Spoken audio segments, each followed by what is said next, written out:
punishment is madness. The society is being driven into madness, just like the syphilitic monarchs of your history. I don't even mean this metaphorically. No, I'm talking quite literally. The society is going insane.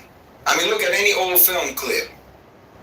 I don't mean old Hollywood movies. I don't mean that. I mean, like, look at old interviews, old footage of people talking, like, in, say, the early 1900s, for example. Listen to them. Listen to how they talk. Listen to the clarity and listen to the sobriety of their voices and their facial expressions. You know it and I know it. That's the truth. We both know this. Because you can't have any sort of religious sense, any religious sense of justice, and not know that. Even if you call yourself a Christian, if you call yourself believing in God in any way whatsoever, you cannot pretend that you don't know that America is cursed, that it has been cursed ever since you all landed over there. Good afternoon, welcome, and hi. I hope everyone is doing marvelous and sensational. What's today? Today is Wednesday, the 10th of June, 2026. In the first place, and started massacring indigenous people and stealing their land. What your Zionist brigades are doing to the Palestinians right now is just a fraction of what you did to the Native Americans. What Hitler did was a fraction of what you did, in fact. And you really think that you were going to be able to escape the consequences of that? Of course not. Obviously not. Why do you even think for a minute that you could escape the consequences of decimating millions upon millions of people? To think that you would get away with that, wallahi, to even think that you could get away with that, to even think that you would never be held accountable for that is blasphemy. It's blasphemous for you to think that you could get away scot-free, especially when you have done anything.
Knowledge.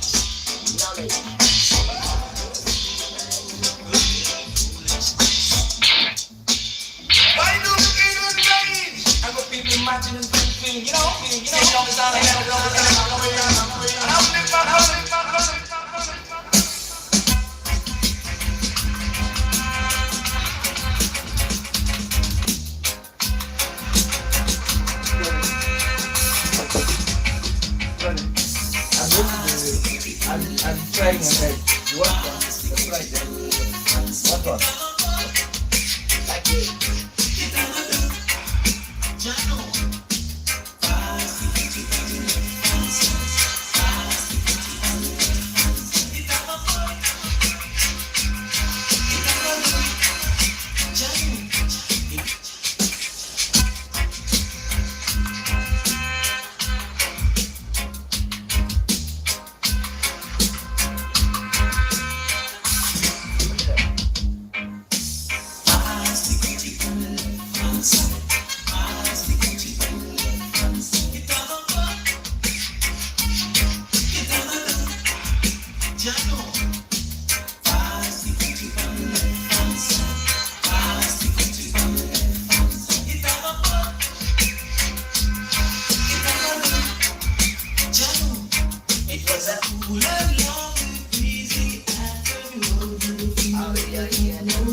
In this time of trouble, we've got to open our eyes, for we need some people rise.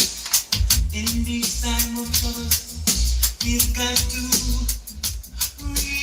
realize, for we need some people rise.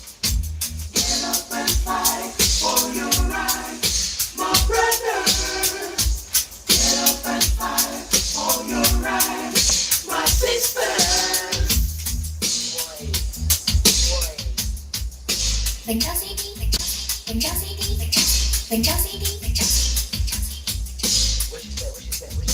Let's go.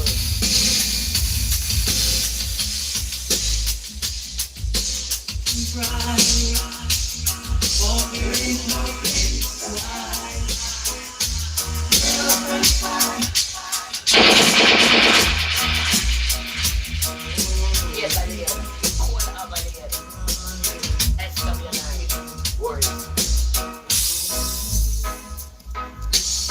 In this time of trouble, we've got to open our eyes, for we need some people rise. In this time of trouble, we've got to realize, for we need some people rise.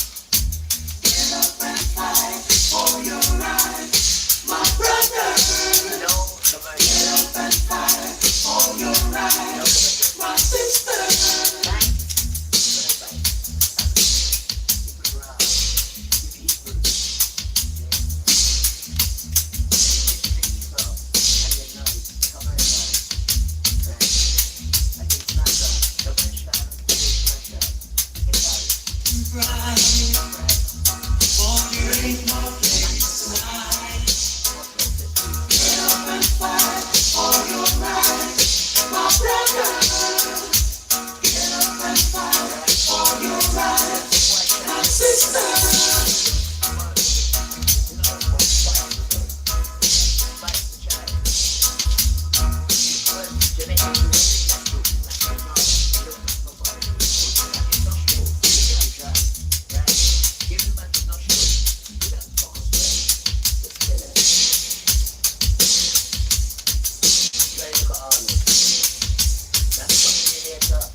There's no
Not puzzle, not pornographic nonsense, and not fear. Yes, sick word.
Mash it up now, right?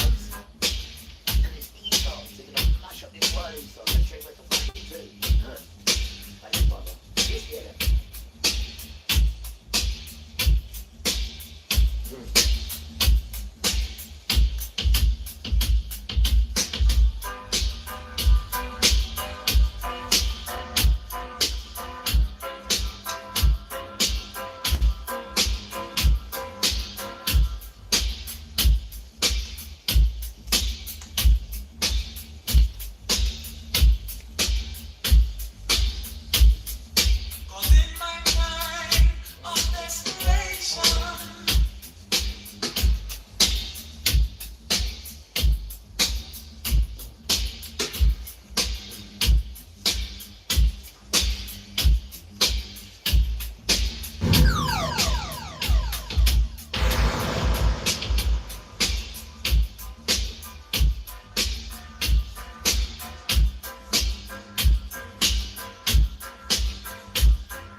soon praying, sorry.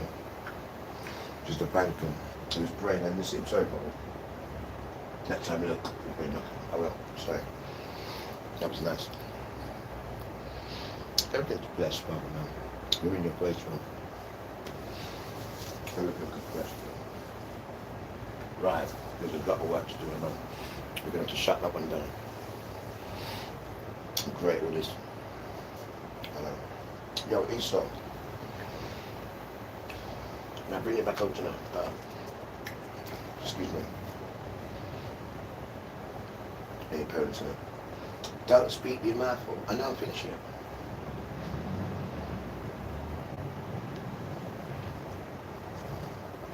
Yo, Esau. We're bringing this one back out here. This one's when we're in the room and we're fighting. Beautiful picture. Me and you in the room fighting. One's red and hairy, and the other one's brown skin. And it says, honey, 2 nations are fighting inside your room. And you can see Jacob, which equals Yasharel, and you can see Esau, which equals Edom. And then underneath it says, I have loved you, says Yahuwah. But you say, how have you loved us? Is not Esau Jacob's brother? Declares Yahuwah. Yet I have loved Jacob, but Esau I have hated. I have laid waste his hill country and left his heritage to jackals of the desert. Where can I find that, Father? That's in Malachi chapter 1 verse 2. So all he's doing is just trying to bring people with him, that's all. Because the earth, I'm going to show you now where it smashes up now, completely just mashes it up now. But then also it prophesies to the land where we're going to get ready. Because the children are coming home soon. That's what it says. I cried yesterday. I'm telling you, I'm going to show you where it is as well, guys. I cried yesterday. It's to prophesy to the land, to tell the land to get ready. The mountain, the valleys, the river, right? Because the inheritance, you are their inheritance, so you have to look after them. This is how he's talking to the land, Rasta, softening up the land to get ready for the children. Why the land says? Because the children are coming home soon. The children of Yasharel are coming, Rasta. And you mean to tell me, say, that's been in the book all this time? And no one can't see that. Well, you're not the child, are you? And it's not the right time. Now is the time. Because you know it's their Christianity. You pretend that, you are the children. How are you the children, Tarati? You're the children of Esau. You're the children of Esau. You was once the children of Father, but then you jumped sides, man. You jumped sides. The cat's out the bag now. You jumped sides. Right? You got no protection, which was the system. You have no protection now. Now you want to take me to prison and lose my home, and that dance is finished. Now it's you having to answer for your lies. That's what it is now. It's you at the front, not me. For 4 years you've been hurting me. No, it's not me now. It's you at the front now for all what you've done to his children. Because again, Amos chapter 9, verse 10. All, not some, all the sinners of my people will die by the sword. And that's what it says. Nothing else. So it's that time now. You've had your fun. Because what goes up has to come back down. What's done in the dark always comes to light, right? Don't forget. It was all right when you had the protection of the system hurting people. But now it's, no committing suicide. Because it would just say, I'll make you relive again. I'll put the breath back in you. Now you're going to face what you've done. And you can see now Satan can't help you or his children. They never could in the first place. They write books about how they hate you, but you work for them. And we would never do things like that to you. But you prefer to go to Esau than Jacob, who is Israel, the real Yasharel. Yeah, you understand? That's more and less.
hear me say that? Y'all hear me say that? That's more music and less time. Cha cha.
I know. I know. I see one of them dirty Jewish guys married to Donald Trump's daughter, son, or the Donald Trump daughter, saying, oh, I've been swimming and we just found this land. And then father says, them damn Gentiles coming and taking my land. That's what it says in the book. Taking my land. Think they can just come and take my land and move my people up. I'm going to batter them, son. I don't know who they are, they think they are. Moving people around in my land. Right? These Gentile children of Satan. Watch when I catch them, son. But what I'm going to do, I'm going to move the children out. I've already prophesied to the land, and you can show the people that. Right? And then you can also show them how I'm going to murder and damage and just bring the earth to pieces. The whole of it to pieces. I've got it already, Father. Just warming up the dance with some music, and then we're going to go into it. And I have to shut that one down to print it on show and keep this one live. Because we're starting to understand why you've been coming after us all this time. We're starting to understand who we are. And we do not praise God, Lord, Islam, and really? Really? You're going to see in these ones how he is so strict about his name. And his special children, he makes sure he puts it on their earth day. It's not called birthday, on your earth day. Make sure it's in there, in the book about his name and how you must walk in it. And if you don't, I will not hold you guiltless. Why do you think I chuck the children to them? Because they're walking in my name and that nonsense done. When I burn children and all that. So I said, yeah, let me bring you over to them. Because you're not walking in my name in that. And they still ain't worked it out, Father. They still think it's them. Oh, it's white people that enslave. How can white people enslave you? It was given to them for your behavior, and you're still blaming them. Now they're your best friends. Rasta. Now you're a Christian. Rasta. So you don't know why you was brought there. Not to be like them, even though you're in their captivity, but they're supposed to look at you and think, you know what, we'd like to be like you, you know. I would like to get an inspiration from where you getting your stuff from? Yahuwah. Not because I got a million and I got this and that and I got that. But bitch, quiet man, come on, smash it up the earth and all that. What happened to the business? You damn tramp. It's his. Fool, not Satan's. His. And everything he's got, him and Esau, they've stolen it. They've said it's their birthright. That's the excuse they use. Because we took theirs. No, we didn't. You're too lying. But that's the excuse they use. So they can go around and take everyone's. And if you ask the phone what birthright means, it tells you. Israel said they can take your things. And you signed up to that, guys. We didn't sign up to that because we are the real birthright. And that only means first male, first son. That's what it means, nothing else. First son. That's why it says first male is mine. Damn tramp. And when he says it's mine, you have to move away from it and do tricks to try and get it, because you can't talk about it or hurt it, because it will eat you inside, and you know this. So you get others to do it. So it's coming for you now, because what goes up is come back down now. What about what's done in the dark? It's coming to light now, you damn tramp. Haven't got the protection of peace on the system no more. The system is trying to get peace, right? But it's not trying to get peace. It just bit off too much it could chew this time. And it didn't know other things are going on. But then really don't watch all that, because they're all friends. They're all the same. Don't watch all that. They're all the same. Because don't forget, they're going to bring it all together. For the anti-sun, they're going to bring it all together. One world religion. All religions are going to be one. All that nonsense. Just stay there. Don't be fooled by all that. Wars and rumours of wars. Don't be fooled by all that. That's all. They know what they do. To frighten you. Don't get frightened. Right? You give that fear to them guys, because they're in control. It's their dance now. It's their dance. And their children. There's certain sons, brown sons, who are telling you. Not the sons who are talking Christianity. Not them sons. They're still under Esau. They've been paid by Esau. Not them sons. The sons that call his name, guys. The sons that call his name are his sons. They make sure they call his name, because they know how important that name is. Not no made up names, or no nicknames. No one a nickname Jesus, no. No one a nickname Lord and God. And Lord means Baal. There it is there. In Hebrew, Lord means Baal. And we all know what Baal is, isn't it? The one that they bring the children to. That's why they call him Lord. And then they amplify it now because they want to be like him. So they have the house of lords. You're starting to get this thing now. Alright? And when this falls here, like I tell you something. They say that Jesus, excuse me, we're going to use that name just for this. They say that Jesus, right, is the king. And Father is in him. So there is no Father. There's just a king. Right? So that squeezes Father out. But let me just remind you something, the West. You see, when you stole from us, you stole the princess, you stole the prince, you stole the king, but you couldn't do the emperor. So let me just remind you. Thank you. There is a king, and his name is Yeshua. You can call him Emmanuel. Then there is the emperor, and his name is Sovereign Yahuwah. Right? So don't insult us and say that Jesus is Father and there's only a king. There is a king, yes, who is going to be king over us. And then there is the emperor who oversees it then. Now in your nonsense, right, you want the people to think that it's just Jesus. But then you have your so-called idiot who thinks he's whatever, which is Satan, who thinks he's equal to Father. It's an absolute insult. It's an absolute insult. So remember, when you go stealing next time, steal the emperor as well. But you can't, can you? Because you're a tramp. That would be too hard for you to imitate. That would be there. That's like you imitating me. And you know you look ridiculously silly, so you say, oh, we can't try that one. We'll just stick to the king. And now you've got all your stupid sons trying to be kings. Guys, it's so easy to work out if you're connected. They are idiots. They are the proper spengs, right? And it's you we come from. Not the vulnerable people when you put us around, expecting us to be against them like your little 6 people right there. We join up with them, as you see.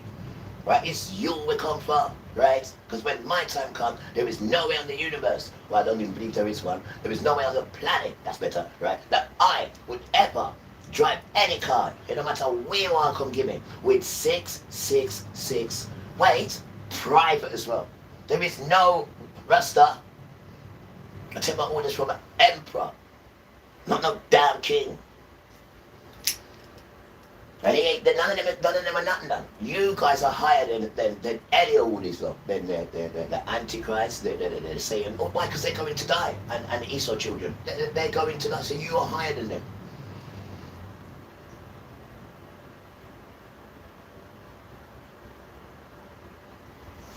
It's an absolute mess. Right? But I've got it all here. Broken down in bits. Because if I leave it to you all, you ain't going to get it. And in bits, you can see it and take home with you. The woods. We're going in the woods, guys. We're going in the woods, then. Right? And it's taking all the broken and all the sick. All those who are on drugs, all them who are disabled, crippled, you're coming. I'm going to take it out of you. That's what it's... Just stop it, man. I didn't ask you to be perfect, did I? Right? So whatever you're doing, he understands because of the damn system. But what he is asking you to do is to do the gentle stuff, the true stuff. You know, like your addiction, your brokenness and all that. He said, I'm coming to fix that when I come and get you. So don't make that put you down because you're struggling with whatever. The system does that to you. And atom, the damn atom. Right? So you need to start rejoicing with the stuff that we're going to give you now. Because he said, I don't care how you're damaged. I'm coming to fix you. That's what it says though. So all you need to do is make sure you're nice and you're true and you try to be honest and you try to be real. That's what he's looking for. The broken bits in you, he can fix. Why? Because he made you broken. It was he that done it. So he can fix that. Guys. And he done it because he loves you. He's not doing it because he wants to hurt you and all that nonsense. He wants you to just be the way you're meant to be, the way he created you. He didn't create you to be like that. So he's not going to let you be like that. He prefers to kill you, right, than for you to push his name down. And you carry his name as well, children, right, because he made you as well. His name is Yahuwah. That is his name, Yahuwah Elohim. That's his name, Yahuwah. You need to learn that name then. Right? And for short is Yah, not Jah, Yah. And when you call them names, and they know you're serious, they will do things for you. I am not joking. They take things out of the sky and bring people to you for stuff that you want. I am not joking. I'm the witness to it. It happened to me yesterday, it happened to me before. This is what's going on, guys. This is what's going on. And it's marvellous. And everybody else should be getting it. Because life is absolutely beautiful. The man said, right, let me prophesy to the land. Why? Because the children are coming home. Just stop it. Not talking to people, he's talking to the land, right? So I'm telling you, the land speaks, guys. I've been telling you this ages. And when it changes, the great noise alone will frighten you. Just not the stuff that's happening with it, just the noise. You don't want to be here. You want to be where the land that is preparing. That's where you want to be, with us in the woods. Everything nice. Weird. And it's our inheritance. He said to the land, you are their inheritance. So the land said they want to be treated Hollywood. He said, better than Hollywood. He said, all right, Father. They're coming soon, it says. Weird. So whether you believe in Jesus or not, right? You cannot believe in Jesus and don't get on with the children, because you only get through the children. Remember these things, guys. Because the book wasn't written for Jesus. The book starts right at the beginning, which they tell you not to. They say, well, go to Jesus. So you're missing the whole dance. You don't even know how this thing works. It's the children. And then it goes up to Jesus. And he was brought in because the children was going astray so bad. So it says, 15:24, I think it is, Matthew. I ain't here for you guys. I'm here for the children. But because of their behaviour, they changed it and said, all right, we're bringing you in. But that's only because of the children's behaviour. So when you do come in, you have to come in with the children, because there's no animosity, none at all. And it's the children they adore, not you. You came in through the children then. But the church wants to tell you some nonsense about some Romans and all this foolishness then. Some absolute idioticness. And that will get you killed. That will get you killed. Because the last page says, don't change it, don't add to it. I'll give you all these diseases and infections. And if they're not in there, I still gave it to you. Now close the book gently. Don't slam it. Now go on your way. Talk to you like a little boy. Because you are a little boy.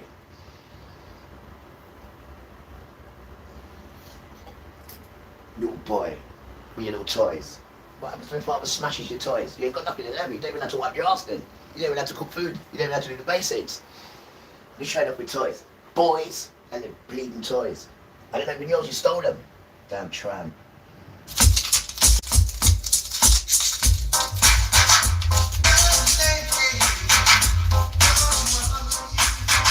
Remember, everything boya, receipt. Couldn't come in here. Everything boya, receipt. Remember, not stolen.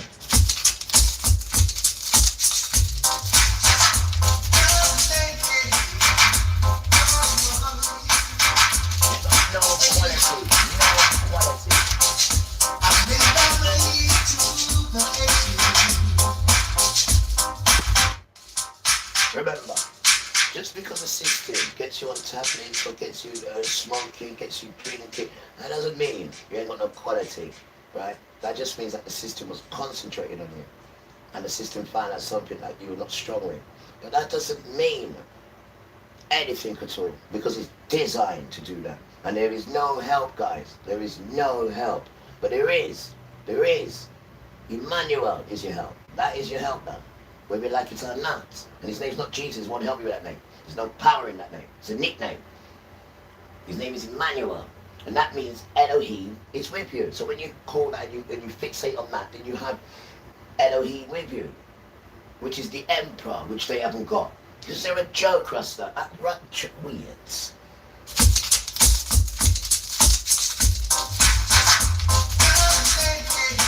Boys with other people's toys, right? That's what you are.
I don't know which one to do first. I don't know which one to do first. I don't know which one to do first. Right, let me just go to the woods a minute. Oh, damn. 25. 20. Oh, no. Okay, what we saying here? I will make with them a covenant of peace, and I will cause wild animals to cease out of the land. They will dwell soon in the wilderness and sleep in the woods. I will make them and the places around my hills a barack. Blessed I will cause them to shower down in the seas of the barack. No, I don't want that one. I don't want that one. I don't want that one. Alright, 16.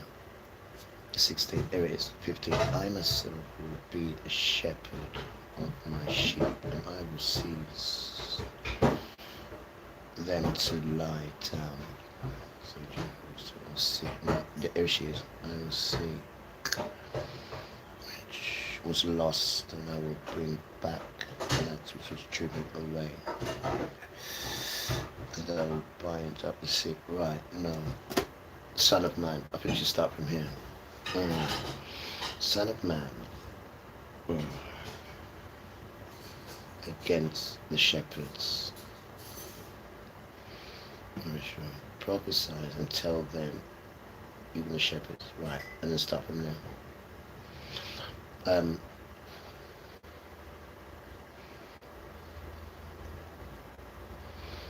The shepherds means, just put shepherds and then put leaders. Right. Okay, start from here then.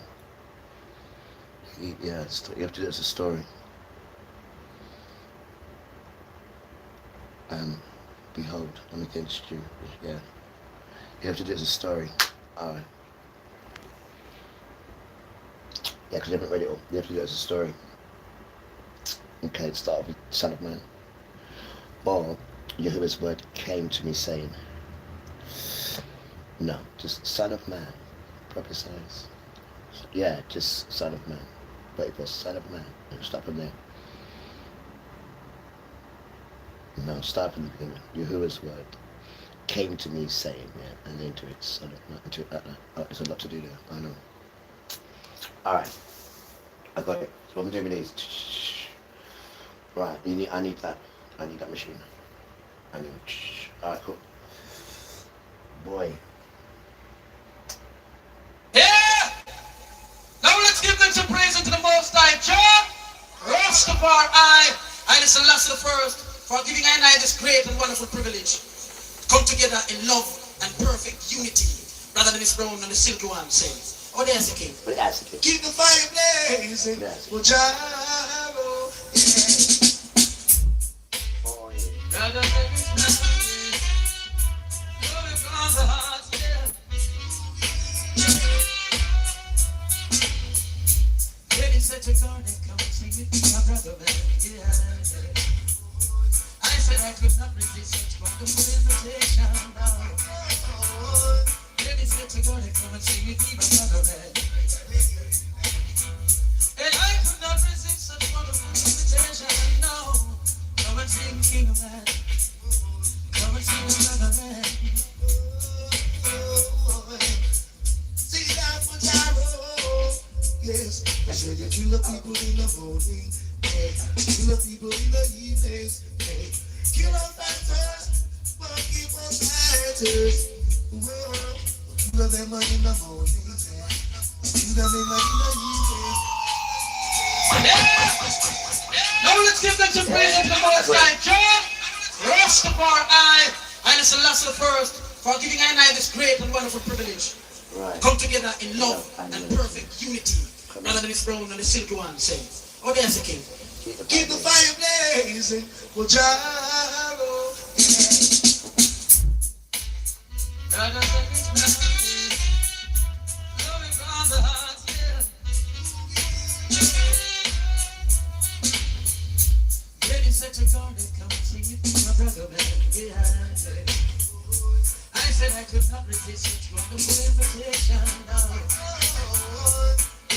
everybody come and see me, be my brother. And I could not resist such wonderful invitation. No, come and see me, King of Man. Come and see me, Brother Man. See that for Gyro. Yes, I said you kill the people in the morning. Hey, kill the people in the evenings. Hey, kill our fighters, monkey for fighters. Whoa, kill them in the morning. Yeah, kill them in the evenings. Kill them dead, yeah. Word Gyro. Yeah, come on, Silky One. Yes, my brother man. Eric, you play us the songs always. And I know Jah will lengthen your days. Jah is my personal sound, and all I can take it down. If you ever test in your own tears, you're gonna drown. Hey, let me say you're gonna go and give me my brother. And I could not resist such wonderful invitations. Come on, Brother Dennis, come and take the microphone. Silky One. Well, check it, you know them in the mornings. Hey, you know them in the evenings. Hey, you know the big hearts, all the dead ones. You know them again before the day. You them for Gyro. Give them for Gyro. Yes, give them for Gyro. Silky One. I know they were not expecting this, Reuben and Joseph. I know they were not expecting this, Reuben and Joseph. See the Lord go.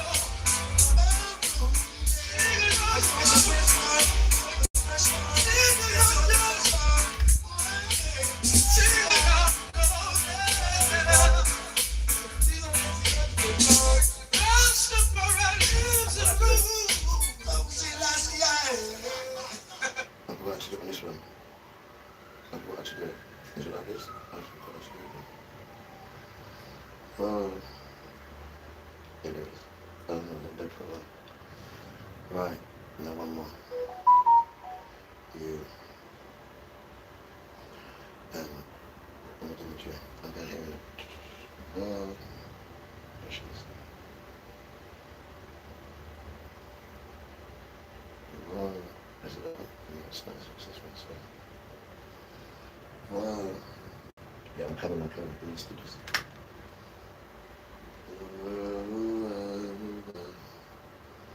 But that's not what I want, is it, man? And it's not what I really want. What about this one?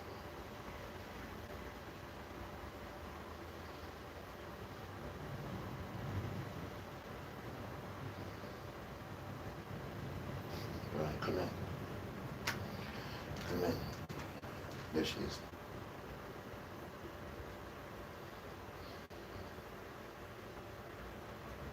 There she is.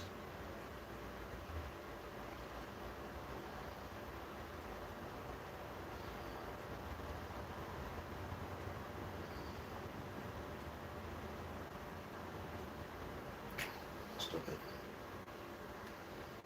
There she is. Go on then. It's right. Ruben and Joseph. That's what tables up. Right, Mr. Riviere. You gonna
want to charge people. Yeah, sure. I've got to resist the money. To put each troop out there in his world. Imagine you have to pay to get a bunch of troop guys. Look, punch you up down there, smelly tramp. What you controlling platforms, you stinking tramp. That you're controlling people's platforms. Oh, the beauty of life is to be free. The beauty of life is to be free. Free from you people, man. That's God's honest truth. I mean, that's the honest truth, man. Right, where are we now? This typing now. I know. I've done that. Oh, here's another one. Here's another quick one. Here's another quick one. Because I already put plagues that come in just to remind us of what's coming. Quick recap, it says, isn't it? Quick recap, yes, why not? Quick recap, since you know everything about materials. Stolen wealth. Concentrate so much about stolen wealth. But you can't see what's coming, can you? Bell rings as well. Damn right. You're going to steal people's identity or plot and scheme to get people in prison. And then they call you all sorts of horrible names. And you don't mind. You don't mind what names they call you. You're tramp. And then they disrespect your parents. You don't mind. You don't mind. What am I looking for? Yeah, I know it's struck last time. We got to do that. We need to do that. Yeah, you do that. You do that. You do that now. And then like that. Yeah, true. Why even if you've done that? Yeah. Right. Again? Yeah, do this. Quick recap. Right. That's that. My quick check now. Quick check now. Which is there she is. The beauty of life is to be free away from you. But I need to go back up there.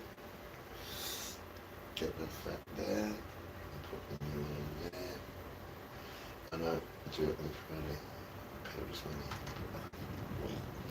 Right, put you back on to 10. The beauty of life is to tell the truth and treat people fairly. But you're not into that, are you? So it's not at all. I'm into stealing. You know you are. You're the opposite of us, you damn tramp. And you want us to change, to be like you, and then not get our inheritance and die like you. You damn tramp. That's why Papa tells us what's going on, so we don't die. You damn tramp.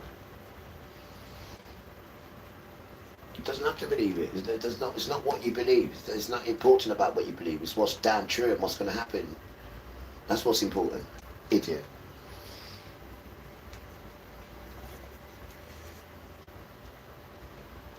You're concentrating on people's wealth and oil. There is bigger things going on than that.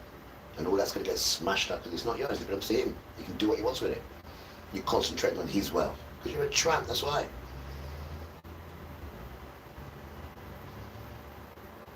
I ain't take what his people's well, because you ain't got none. Otherwise you concentrate on yours, wouldn't you? You wouldn't even have left your place to go to other people's, because you ain't got nothing there. You're a tramp, Dan. You're just plotting this scheme to get other people's. Just haven't heard no one tell you about it, because you got a beating coming for you stupid tramp.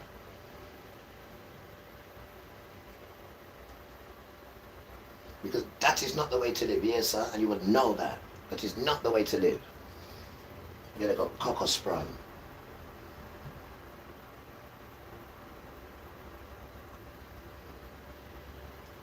Well, what I'm going to call this one, quick recap, that's all. Quick. Leave me alone. Quick.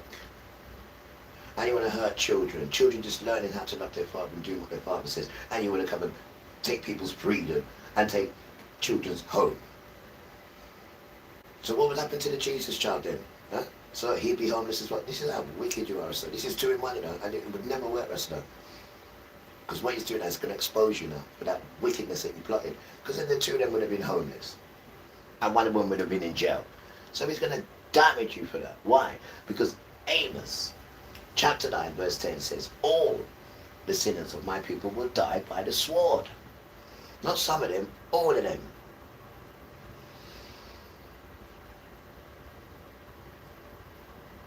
Quick recap, beautiful children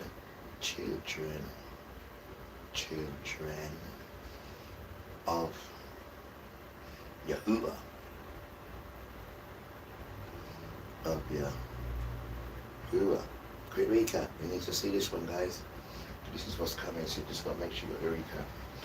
Because when the sky is struck, the locusts are released, the third of mankind killed, vegetation is struck, the sea are struck. I hope you're listening. Sores from the mark of the beast, the sea turns to blood, the water turns to blood, men are scorched with hot heat, darkness in the kingdom, and much more. And much more is coming. Much more. Because it's a Satan dance and they lie to you. So when he's taking his children out, which I'm going to show you, he just leaves it here to smash it all up now. You stay there. You stay there. You will know who Yahuwah is and his children. I can guarantee my life upon it. My spiritual life, I can guarantee it on it. You're too wicked. You don't want to give any of these children an opportunity, but you want to come and put them in jail and put your stupid idiot children who can't even do one thing. All they can do is copy and paste. They see whatever we're doing, then they go on the internet and copy it. But what I'm doing, you cannot copy, right? Because this is not a flesh thing, this is a spiritual thing. And you wouldn't even try to do it, you made something ridiculous. You're damn trying. Go get Anthony Mitchell to go and do what we're doing. Go get him. The one who says, I've got the Holy Spirit. What is the Holy Spirit? We have no idea, because when we look at you, we can't see no Holy Spirit. And it's not called, it's called Kodesh.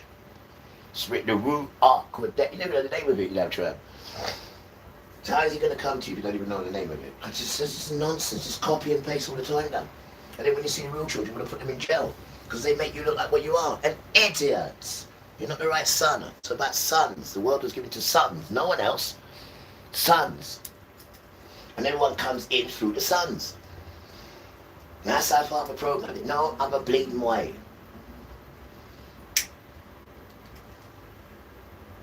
He brought his son down to sort things out. And you lynched him. Rasta. Good. Children of Satan. When you still can't see it. Still can't. Because you're so arrogant, guys. You think you're so great. You think you're so good. What are you looking at? When he takes your materials away. You won't even have to wipe your ass. Rasta.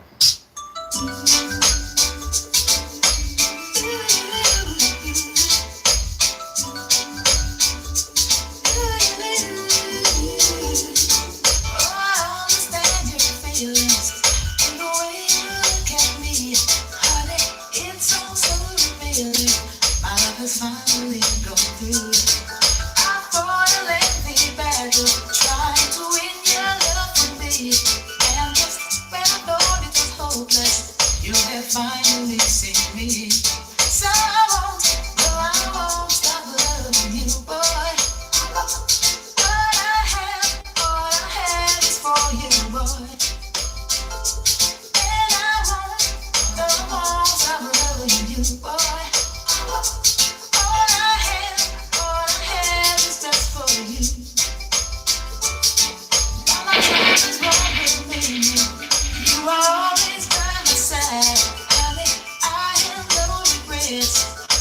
Soon you will be mine, and we'll walk this world together, making the good times and the bad. Oh, darling, never first, for the greatest love we had. So I won't stop loving you, boy. All I had is for you, boy. And I won't stop loving you, boy. Down. All I have is just for you.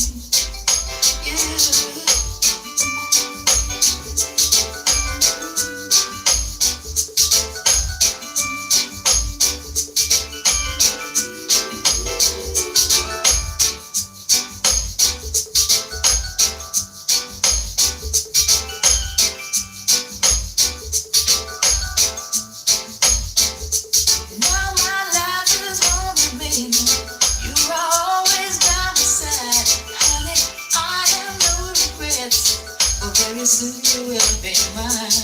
And we'll walk this road together, thinking the good times of the bad. Our diamond anniversary for the greatest love we had. So I won't stop loving you, boy. No, what I have, all I have is for you, boy. No, I won't stop loving you, boy. All I have is just for you.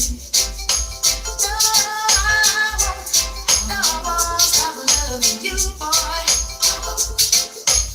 Every little thing I have is for you. No, I won't stop loving you. Every little thing that I have is for you, boy. All my loving, all my kissing, everything that I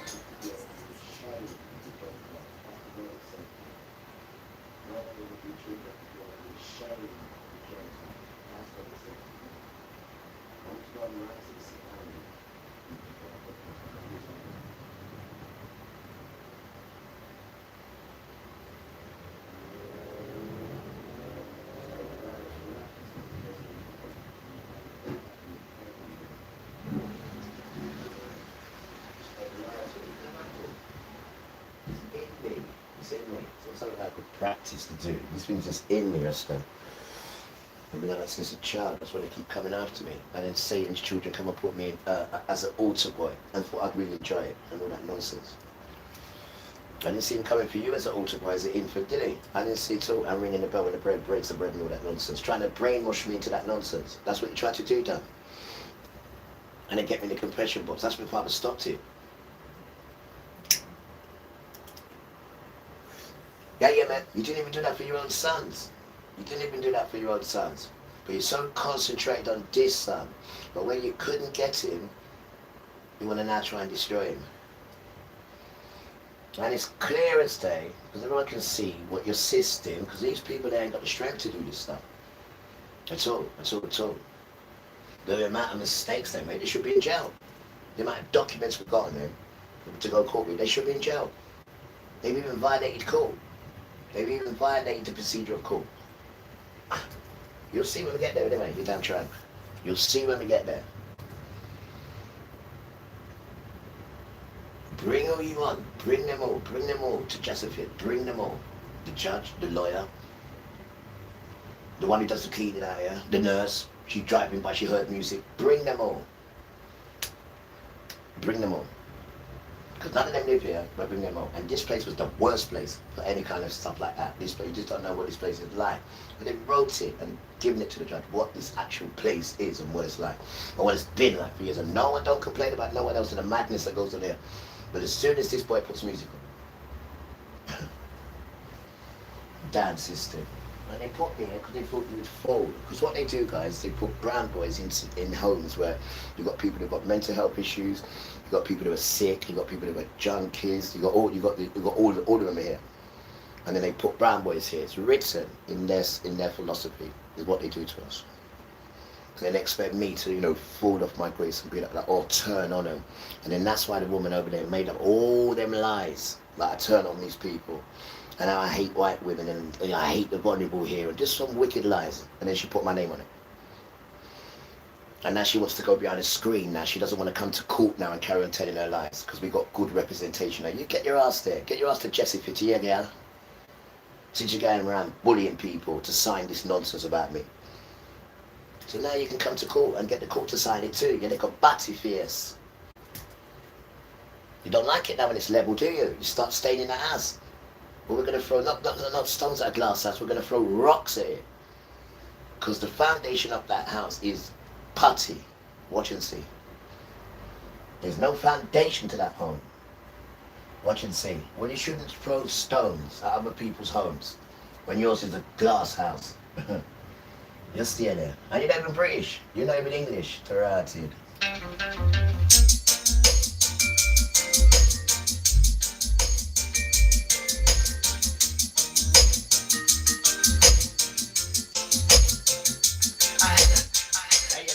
You share no good or bad history with this country. Remember that woman? None at all. No one didn't call you for nothing. You weren't born in a hospital here or nothing. They didn't call you for nothing in this country. Remember that. The Queen didn't call you neither, right? 1977. You didn't even know about them thing there. You damn tramp. Right? And this man's been there 21 years, Uncle Mervyn. 21 years. So where's his respect? You little cocker sprung you. So there, you little sucker son of one.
Well, I'm telling the truth.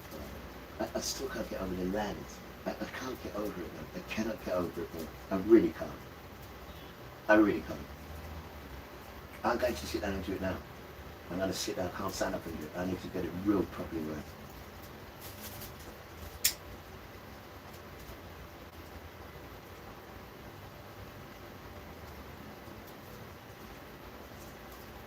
I know. And it'd be Gentiles as well. That'd be all of us. All the sick. And don't forget those who have passed away as well. I know. Everyone, it's a reunion now. Everyone will be there. Everyone will be there. And us as children will be saying, come on, Father. We'll be like, no, not that. I said, come on, Father, man. Please, give them another chance. Instead of damn children. Come on, Father, man. Just pray His mercy in it. So give them, come on, Father, please. He said, all right, just become a children and tell him. Don't forget we got the power done. Because we don't make him weak. Only when we do what He says to do. We got him weak done. He said, son, be careful. I know, but it's true though.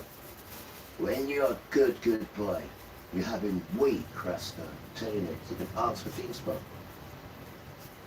I know we ask for it. It's to save people. That's all we ask for. We don't ask for materials because we are the materials. It'd be just ridiculous asking for materials when you are the materials. Don't ask for that.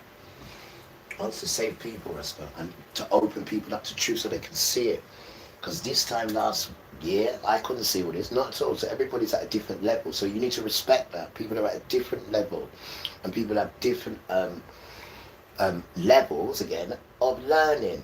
You know, someone's not going to pick this up straight away. Someone might need 2 or 3 goes. Somebody might need 5 or 6 goes. This is why you need to be patient now. Because this thing is just all brand new to all of us. And none of us know it now. Because this thing's written in a riddle. And in a spiritual puzzle.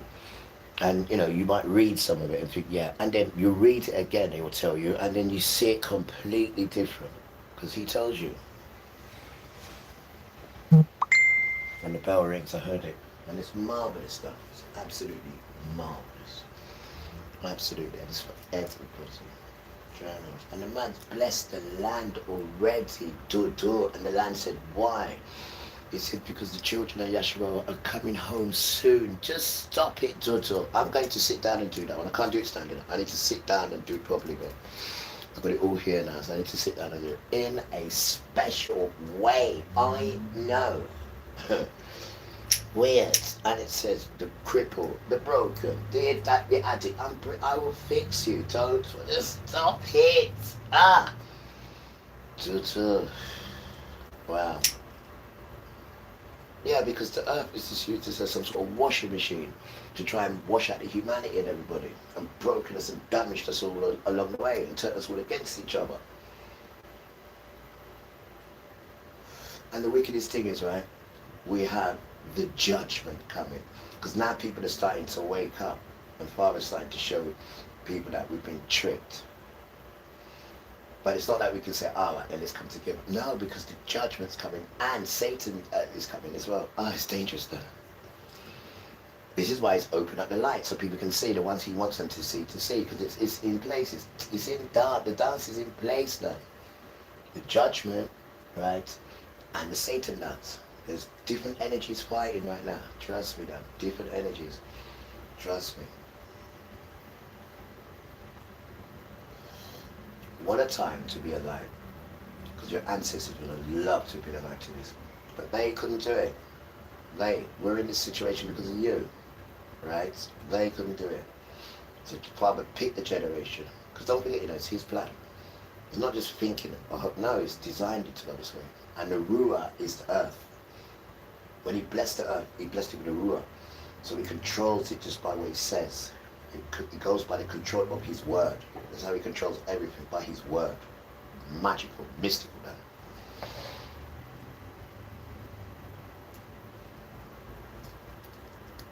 Annoyed at you, Esau, right? For what you done to his land.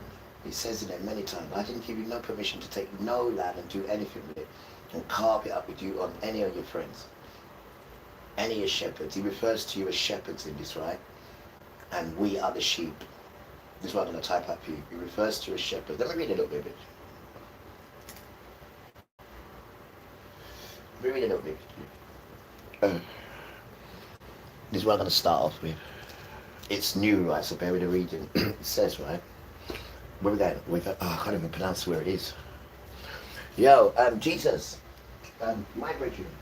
Jesus child.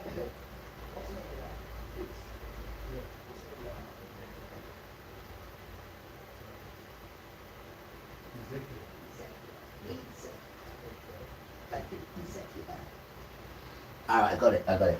It's Ezekiel. Chapter 34.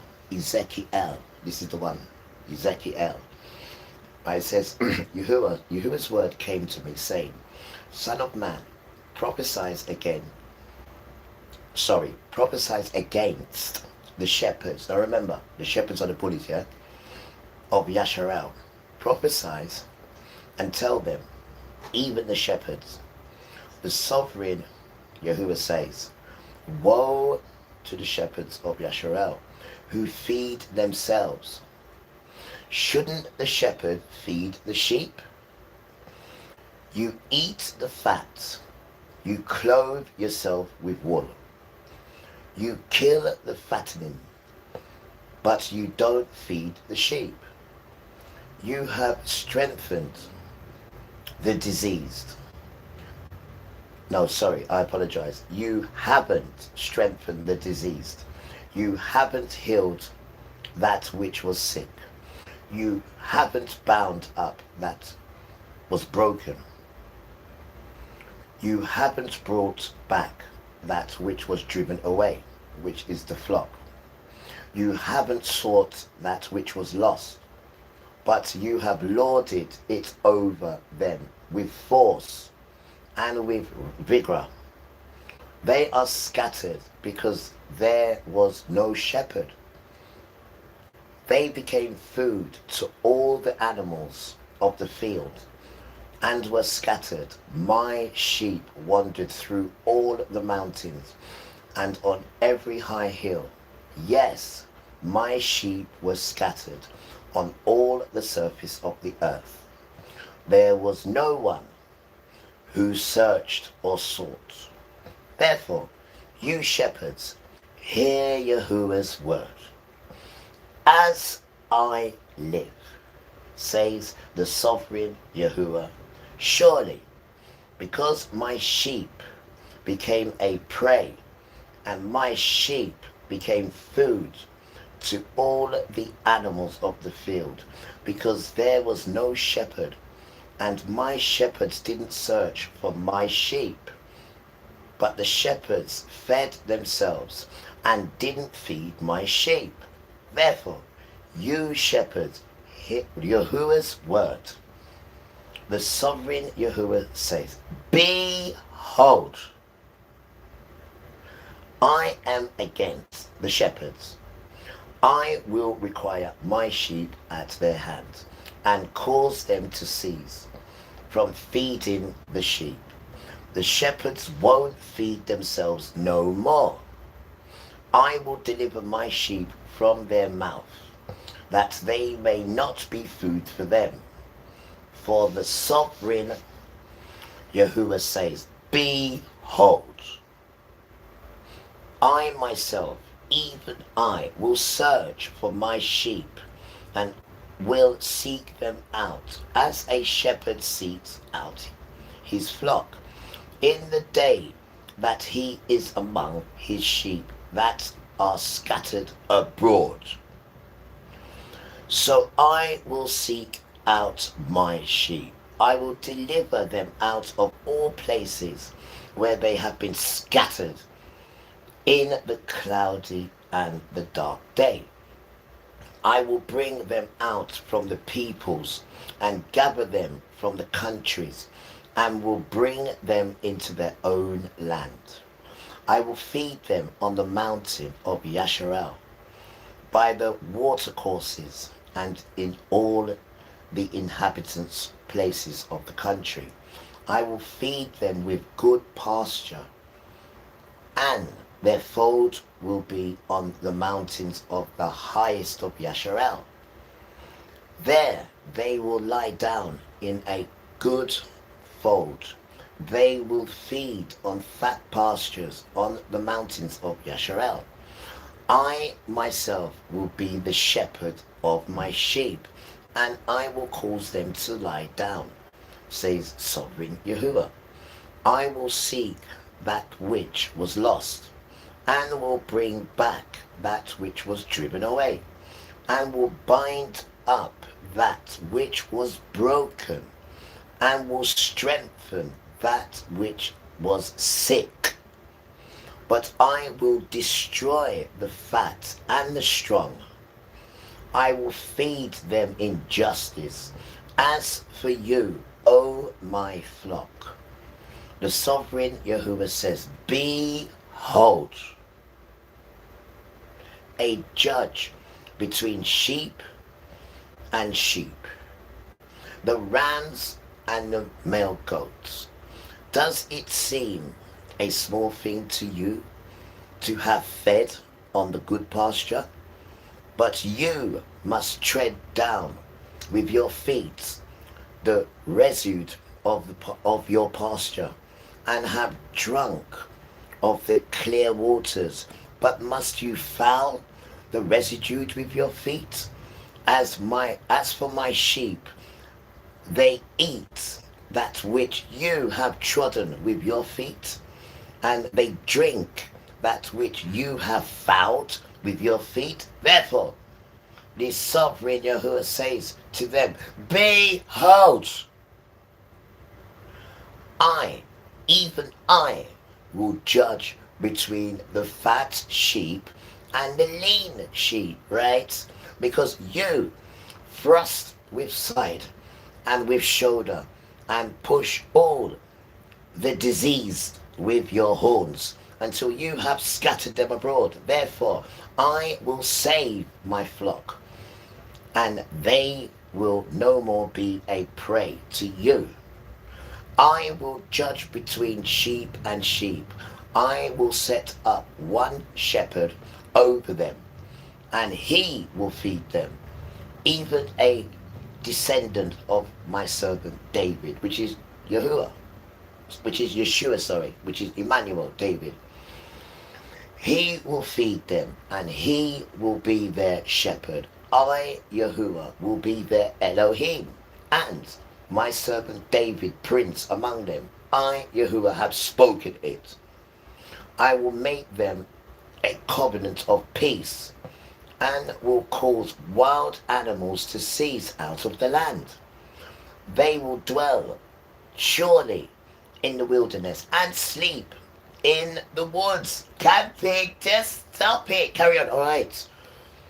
I will make them and the places around them my hill of Barak, which is blessed. I will cause the showers to come down in its seasons. There will be showers of blessing. The tree of the field that will be secure in the land. Then they will know that I am Yahuwah, when I have broken the bars of the yoke and have delivered them out of the hand of which who made them slaves. They will no more be a prey to the nations, neither will wild animals on the earth devour them, but they will dwell safely, and no one will make them afraid. I will raise up to them a plantation of renew, and they will no more be consumed by famine in the land, and nor bear the shame of the Gentile nations anymore. They will know that I am Yahuwah, their Elohim, and I am with them, and that they, the house of Yasharel, are my people, says the sovereign Yahuwah. You, my sheep of my pastors, are men, and I am your Elohim, says the sovereign Yahuwah. Let's go again. Chapter 35. Why? Let's go again. Chapter 35. Ekilaskiel, I think is E-Z-E-K-I apostrophe at the top, then E-L. Ilaskilo. Hope I'm pronouncing it right. Anyway, chapter 35. Moreover, Yahuwah's word came to me, saying, Son of man, set your face against Mount Sinai, and prophesy against it, and tell it. The sovereign Yahuwah says, Behold, I am against you, Mount Sinai, and I will stretch out my hand against you. I will make you a desolation and an astonishment. I will lay your cities waste, and you will be desolate. Then you will know that I am Yahuwah, because you had a perpetual hospitality, and have given over the children of Yasharel to the power of the sword in the time of their calamity. in the time of the iniquity, in the time of the iniquity of the ends. Therefore, as I live, says the sovereign Yahuwah, I will prepare you for blood, and blood will be pursuing you, since you have not hated blood. Therefore, blood will pursue you. Thus, I will make Mount Sinai utterly, utterly desolate. I will cut off from it him who passes through, and him who returns. I will fill its mountain with its slain. The slain with the sword will fall in your hills, and in your valleys, and in your waters and the courses. I will make you a perpetual desolation, and your cities will not be inhabited. Then you will know I am Yahuwah, because you have said, these two nations and these two countries will be mine, and we will possess it. Whereas Yahuwah was there. Therefore, as I live, says the sovereign Yahuwah, I will do according to your anger and according to your envy, which you have shown out of your out of your hatred, do apologize, against them, which is us. And I will make myself known among them when I judge you, that you will know that I am Yahuwah. Yahuwah has heard all your insults, which you have spoken against the mountains of Yasharel, saying, they have been laid desolate, they have been given us to devour. You have magnified yourself against me with your mouth, and have multiplied your words against me. I have heard it, says sovereign Yahuwah. When the whole world rejoices, I will make you desolate, as you rejoiced over the inheritance of the house of Yasharel, because it was desolate. So I will do to you. You will be desolate, Mount Sinai, and all Edom, even all of it. Then you will know that I am Yahuwah. Last chapter, 36. You, son of man, prophesy to the mountain of Yasharel, and say, you mountain. No, this is him talking to the earth. 36, let's go again. You, son of man, prophesies to the mountains of Yasharel. Mountains, not man, to the mountains of Yasharel, and say, you mountains of Yasharel, hear Yahuwah's word. The sovereign Yahuwah says, because the enemy has said against you, hurry, and the ancient high places are ours in possession. Therefore, prophesy and say, the sovereign Yahuwah says, because they have made you desolate, swallowed you up on every side, that you might be a possession to the residue of the nations, the Gentile nations, and you are taken up in the lips of talkers and the evil reports of the people. Therefore, you mountains of Yasharel, hear the word of sovereign Yahuwah. The sovereign Yahuwah says, to the mountains, not man, to the mountains of Yasharel, to the hills, right, and to the water courses, stop it, and to the valleys, to the desolate wastes, and to the cities that are empty ruins, and abandoned cities that have been looted and laughed at by other Gentile nations around them. Therefore, the sovereign Yahuwah says, surely in the fire of my anger, I have spoken against the residue of the Gentile nations, and against all of Edom, all of it, of Edom, which is modern Israel, that have appointed my land to themselves. Let's go again. Now this is chapter 35, verse 5. Therefore, let me mark this one, because this is people stealing land and intermingling, and he didn't tell you to do that, did he? He don't even know who's who now. Therefore, the sovereign Yahuwah says, surely in the fire of my anger I have spoken against the residues of the Gentile nations and against all of Edom, modern Israel, that have appointed my lands to themselves for a possession with the joy of all their hearts. Boy,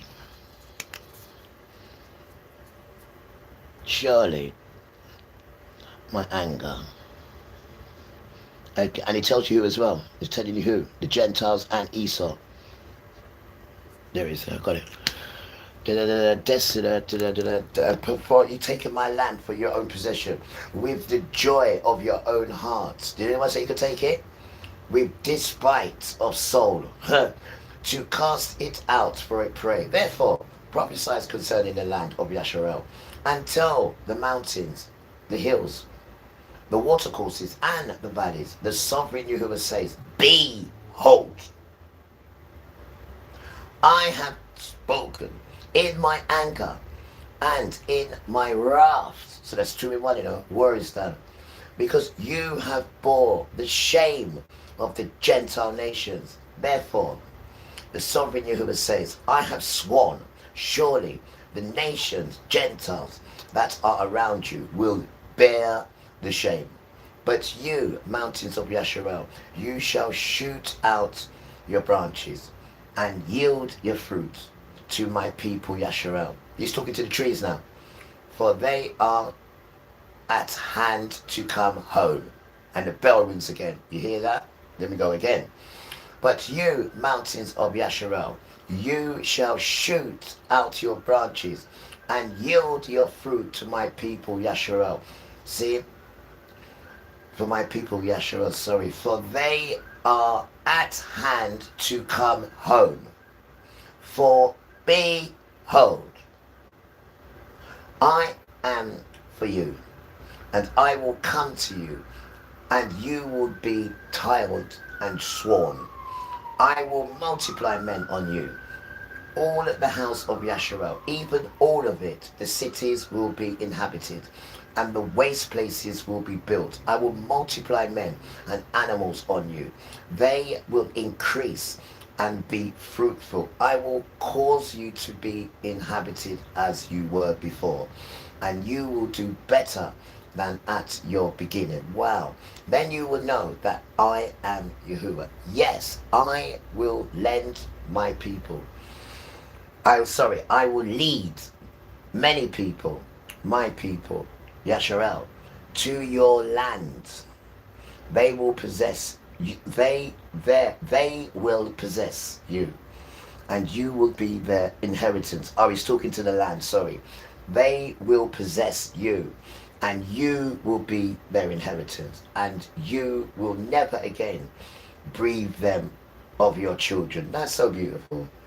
The sovereign Yahuwah says, because they say to you, you are a devoured of men, and have been a bereaver of your nation, a bereaver of your, I don't understand that, a bereaver of your Gentile nation. Therefore you shall devour men no more, and not breathe your Gentile nations anymore, says the sovereign Yahuwah. I won't let you near the shame of the Gentile nations anymore. You won't bear the reproach of the peoples anymore, and you won't cause your nation to stumble anymore, says the sovereign Yahuwah. Moreover, Yahuwah's word came to me, saying, Son of man, when the house of Yasharel lived in their own land, they defiled it by their ways and by their deeds, their impurity. Therefore I poured out my wrath on them for the blood which they had poured out on the land. And because they had defiled it with their worthless idols, I scattered them among the Gentile nations, and they were dispersed through the countries. I judged them according to their way and according to their deeds. When they came to the Gentile nations where they went, they profound my Kodesh name, in that men said of them, these are Yasharel's people, and have left his land. But I have respect for my Kodesh name, which the house of Yasharel has profounded amongst the Gentile nations where they went. Therefore, tell the house of Yasharel, the sovereign. Nearly finished, guys. The sovereign. Yahuwah says, I don't do this for your sake, house of Yasharel, but for my Kodesh name. Meaning, I'm not going to enslave you, right, for your sake. I'm going to enslave you for my name, because you disrespected my name down, right? Yahuwah says, I don't do this for your sake, house of Yasharel, but for my Kodesh name. So he doesn't want to be called Lord and all them names, right? His name is Yahuwah, and he punished him because you tried to disrespect his name. But then you want to come and give him a nickname. You're going to die, Rasta. Yahuwah, but for my Kodesh name, which you have profound among the Gentile nations where you went. My great name is Kodesh Dan, which you have profound amongst the Gentile nations, which you have profound amongst them. Then the Gentile nations will know that I am Yahuwah, says the sovereign Yahuwah, when I am proven Kodesh in you before their eyes. For I will take you from among the Gentile nations and gather you out of all the countries and will bring you into your own land. I will sprinkle clean water on you and you will be clean. I will cleanse you, right, from all your filthiness and from all your worthless idols. I will give you a new heart, and I will put a new ruach within you. I will take away the stony heart, and I will give you a heart of flesh. I will put my ruach within you, and cause you to walk in my laws.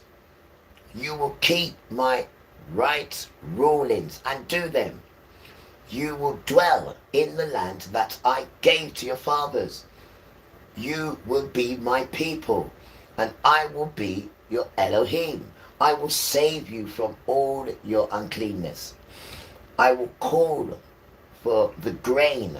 I will multiply you and lay no famine on you. I will multiply the fruit of the tree and the increase of the field, my beautiful children. That's everyone, that's not just one set. That you may receive no more the reproach of famine among the Gentile nations. Then you will know, then you will remember your evil ways and your deeds, that you were not good, and you will loathe yourself in your own right for your iniquities and for your abomination. I don't do this for your sake, right? Says Yahuwah, sovereign. Let it be known to you. Be ashamed and confounded for your ways, house of Yasharel. The sovereign Yahuwah says, in the day that I cleanse you from all your iniquities, I will cause the cities to be inhabited and the waste places to be built. The land that was desolate will be tiled instead of being a desolation in the sight of all who pass by. They will say, this land was desolate, has become like the Garden of Eden. Just stop it. The waste, the desolate and ruined cities are forfeited and inhabited, then the Gentile nations that are left around you will know that I am Yahuwah, and I have built the rebuilt places and planted, right, that which was desolate. I, Yahuwah, have spoken it, and I will do it, says Yahuwah. For this, moreover, I will be inquired of by the house of Yasharel to do it for them. I will increase them with men like flock, as the flock of the sacrifice, as the flock of Jerusalem in her appointed feasts. So the waste cities will be filled with flocks of men. Then, and only then, will they know that I am Yahuwah. Whoa. Boy. Now there is a lot in there, guys. I need 2 minutes though. Weird. You know when your head just like that? Why? And that is the real dance, not what these fools are telling you them. Right? Those times is good, I mean, for all Remember, you haven't got nothing. Right? You haven't got nothing. And he told you in there, but wait. My land, you're showing off with on poor people. Right? It says, therefore, the sovereign says, surely in the fire of my anger I have spoken the residents of the nations against Edom and against the Gentile nations that have appointed my land to themselves for a possession with the joy of their stinking hearts. You see that? Did he say he could come and take his land? Huh? Lyrical thief. for all those times is good, I mean, for all the truth that you didn't see, for all the joy you brought to the light, for all the wrong that you made right, for every dream you made come true, for all the love I found in you. I'll be forever thankful, baby. You're the one who held me up, never let me fall. You're the one who saw me through it all. You were my strength when I was weak. You were my voice when I couldn't speak. You were my eyes when I couldn't see. You saw the best that was in me. Lifted me up when I couldn't reach. You gave me faith 'cause you believe I'm everything I am because you love me. You gave me wings of wings to fly. You touched my hand, I can reach the sky. I lost my faith, you gave it back to me. You said no style was out of reach. You stood by me and I stood tall. I had your love, I had it all. I'm grateful for each day you gave me. Maybe I don't know that much, but I know this much is true. I was blessed because I was loved by you. When I was weak, when I couldn't speak, you were my eyes when I couldn't see. You saw the best that was in me, lifted me up when I couldn't reach. You gave me faith 'cause you believed I'm everything I am because you love me. You were always there for me, the tender wind that carried me. The light of life, you shine your light into my life. You've been my inspiration. Through the lies, you saw the truth. My world is a better place because of you. You were my strength when I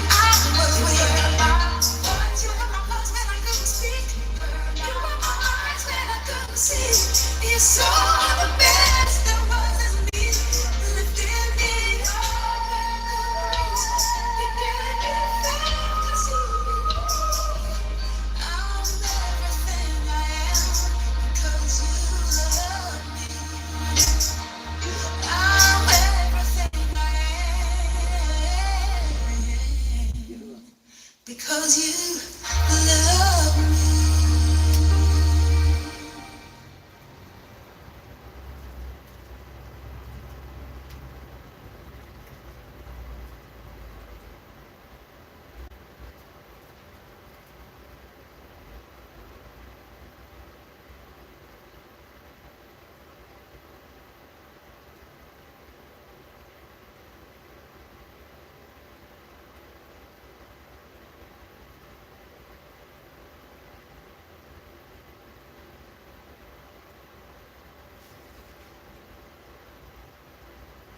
Man is so real. He's so real.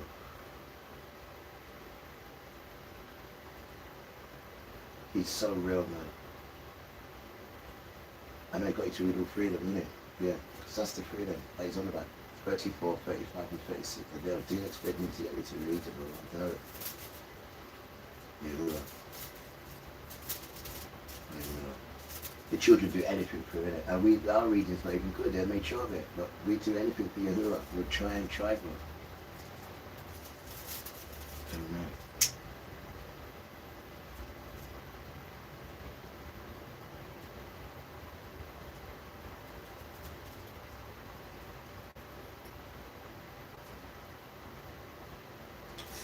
Did you hear what he said?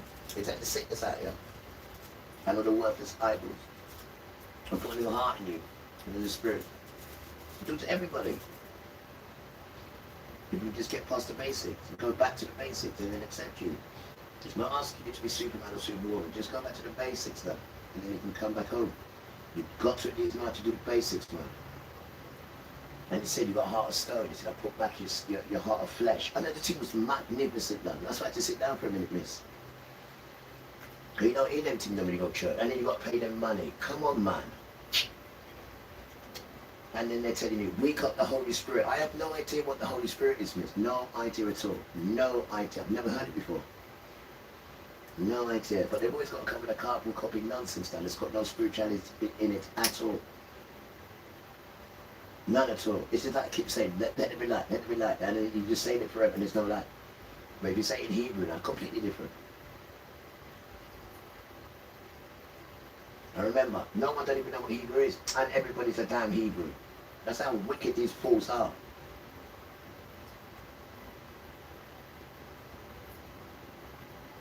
Right? Because when you find out about Hebrew, it goes back to who? Which they don't like. The children. I remember this system hates the children. Because it's Esau's balance. I mean, God's talking about mashing up. He says, the Gentile nations and Edom. That place Edom is Esau's. I'm looking at it right now on the map. It's still there today. And Palestine's on the other side, Palestine. And then Belarus.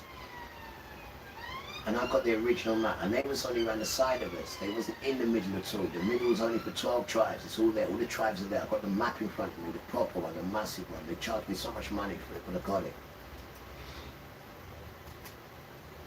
That nonsense what they're showing is what they carved up. Egypt is in Africa. Egypt. Egypt's not Middle East. Egypt is Africa. They carved up the land, guys, to make it fit that narrative. To make it fit that narrative. There's no Egyptian in Middle East. It's just nonsense, done. It's all made up foolishness, done. The father's coming to smash it all down, like you just heard, and he's absolutely annoyed, as you can hear. And he even says to you, wait there, he even says, did I give you permission, right, to go and take my land? And this is the piece I'm going to cut off, right? This piece, yes, sir, which is chapter 35, verse 5. Chapter 35, no, I do apologize, chapter 36, verse 5. Surely, in the fire of my anger, I have spoken against the residue of the Gentile nations, and against all of Edom, which is modern Israel, that have appointed my land to themselves for a possession with the joy of all of their hearts, with despite of soul, to cast out of it for a prey. Therefore, prophesies concerning the land. And it just goes on and on. Whoa, he's asking you, So you come take my land and come make your heart full of joy with my land here, right? Edom, right? And Gentile nations, yeah? He said that weird. Are you your compa, yes, sir? You two teeth, man. You two teeth. Esau, because you ain't got no birthright. So you want to come and steal other people's things. And the phone tells you that, birthright. And you're still carrying on that nonsense in this day and age. This thing happened 2.5 bleeding days ago, right? Some say 2016. Yeah, it's 2 days. It's 2.5 days. And you're still moaning and groaning because you ain't got no damn inheritance. You ain't got no damn birthright. So you want to come and hurt the earth. But that is a dance, man. I know it's so ridiculously stupid. But that's what it is, guys. Because a little spark child couldn't take, no, it's not for you. Couldn't take that. So he waited till his parents died and had his plan even before his parents died. And just waited till they died, and this is the plan. This is the plan. Damn tramp. Damn tramp.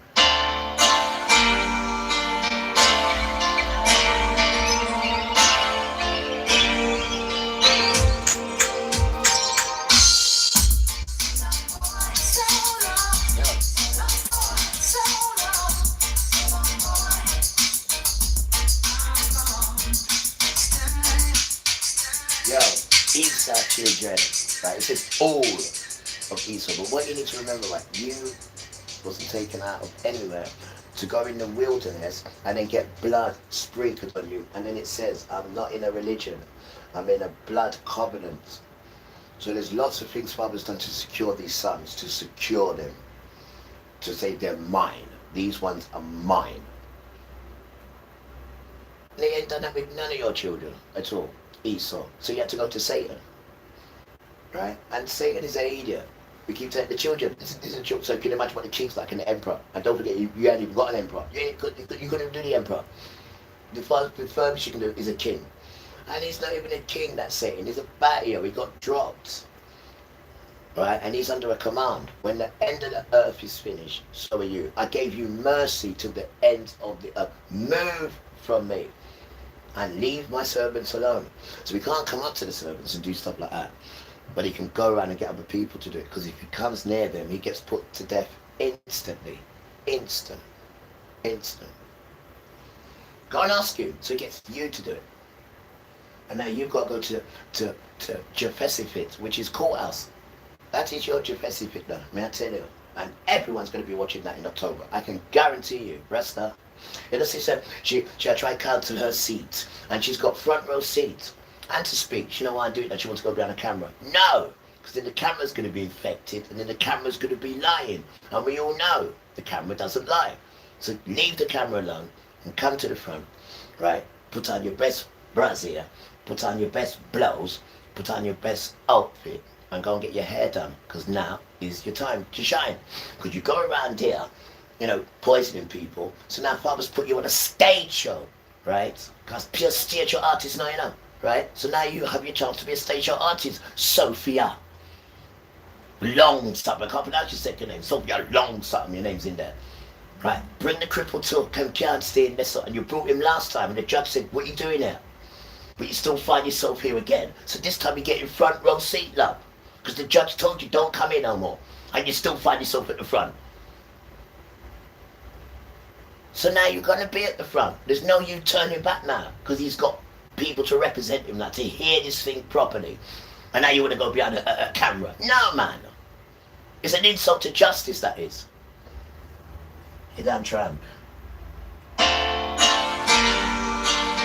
Right, and we've waited 4 years plus for this, patiently, because he said it would come. Just be patient, son. Don't argue with them.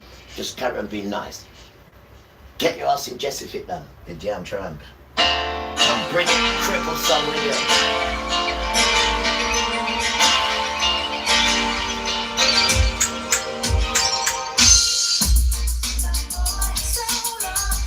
Yo, one more. You're going to know the power, right, of peaceful children. I'm telling the children, right? Because when Father finishes with you, all you're going to be praying for and pleading for is peace. May I tell you, you'll stay there.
There's about 90 different nations in you.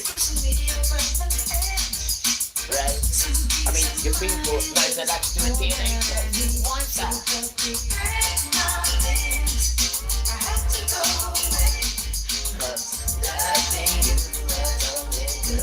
We don't like wicked people in the one at the friendly, right? We try to tell you, snake in the ground.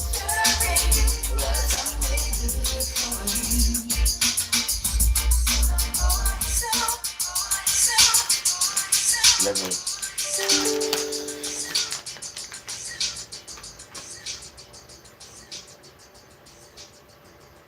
Right? And here's the next one.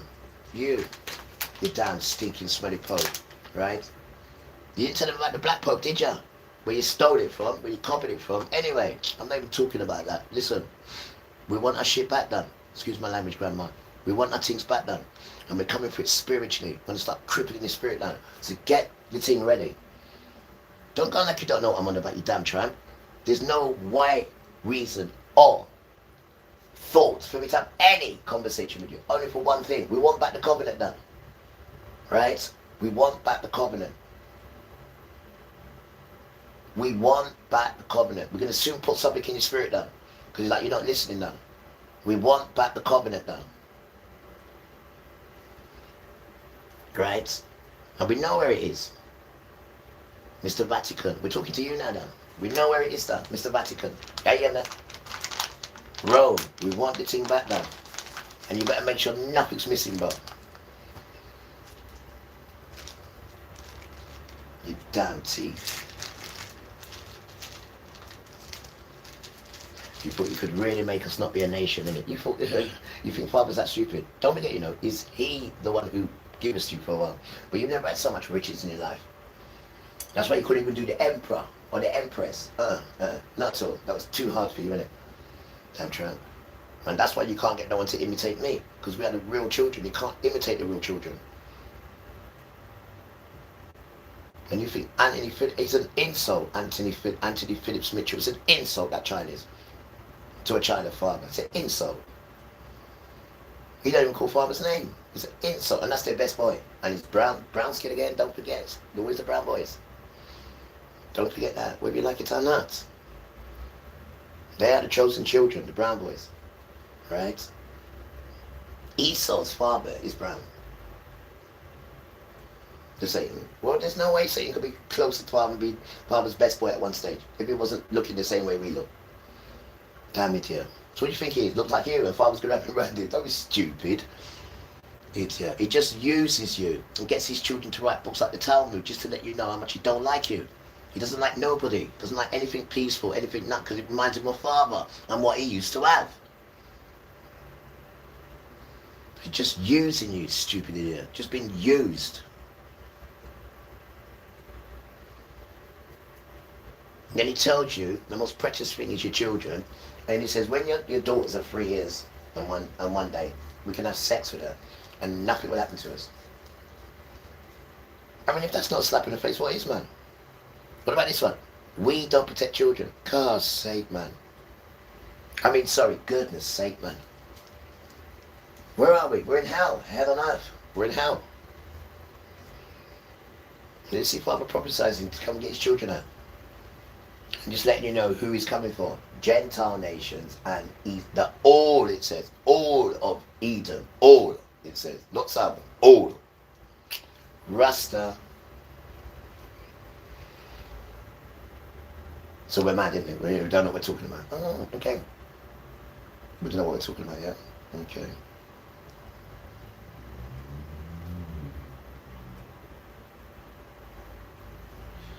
Okay. Okay. So let's go on your platform now, right? And listen to more lies. And just pick out your lies. Let's see if anyone's been bombed up yet. what they've done in the Strait of Hormuz, and it's not even that one. There's another one there as well. What they're not telling you about. Rest. Look, they could shut down everything tomorrow. That is not my source. My source is the sky and the earth and Yahuwah. That's my source then. So even if there is hunger and that, and he tries to set me up and all that, what would Father do? He take that stuff out of you, bro. When he needs to take something out of you, he takes, like the alcohol, that is a perfect proof. Like the alcohol. And I used to drink that Guinness, and it was the 7.5 and I used to drink it like water. And he's £500 a month, easy, in that shop there, easy. So when Father wants to take something out of you, he can do it. Because he's the one who puts things in you. And that alcohol, that kills the body, man. Do you know they make that out of fungus? Do you know that? All alcohol's made out of fungus. And it's the fungus that buzzes you. I know it's crazy and it's nasty and it's done. That's what buzzes us. The fungus. In alcohol. It's terrible when you look into things properly, what they're giving us. Remember, they cannot create them. They don't do natural. They don't do natural. They are not natural. Anything natural is father, so they inject it with something. Nothing, they don't do natural. Nothing to remind them of natural. That's why they change boys' sex to women and change women to this and that. They got their own nastiness going on. And now Christians in America are doing, we call it now, LGBT in the church now. Yeah, Rasta. And they can't say nothing because it's Esau's dance and Esau got them the church.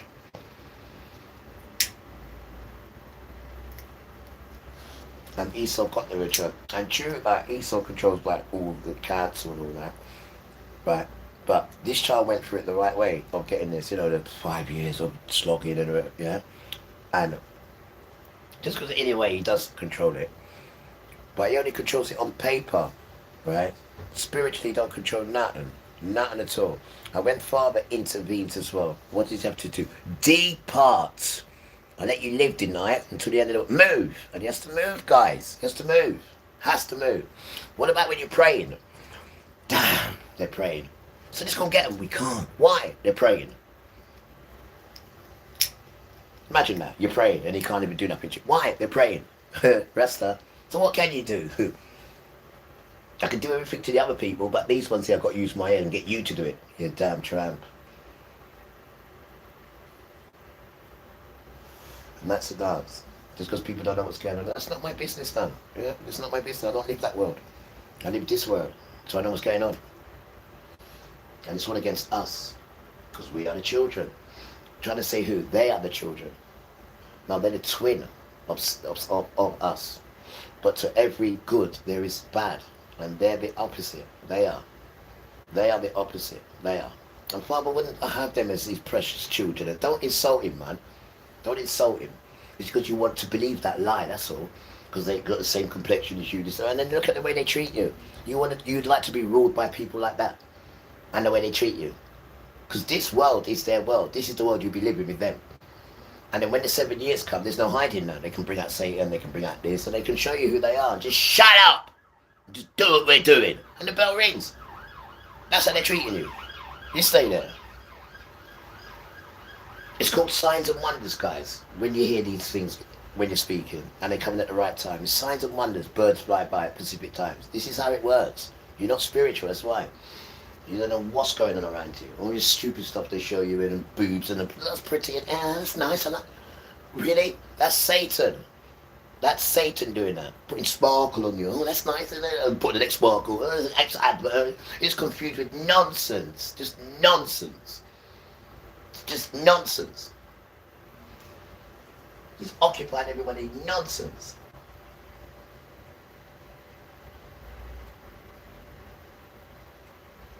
Like you don't want to grow, guys. Like you don't want to mature.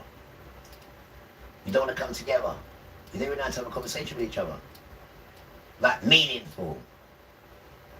At all. Just chat about nonsense or complaining about someone. Not good, guys. You've lost your way, man.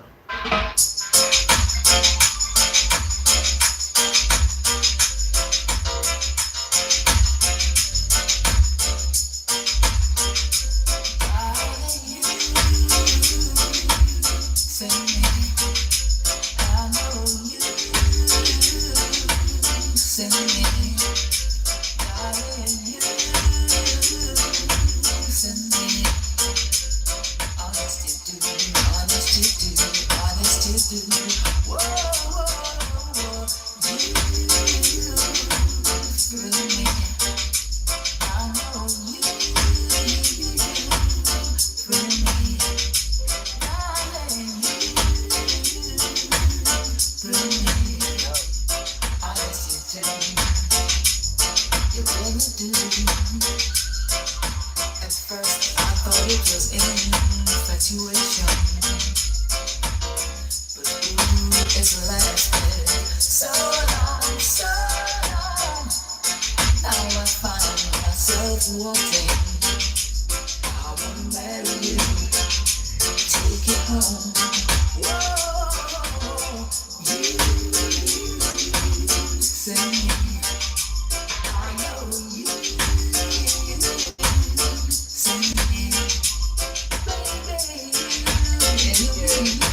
baby, say I asked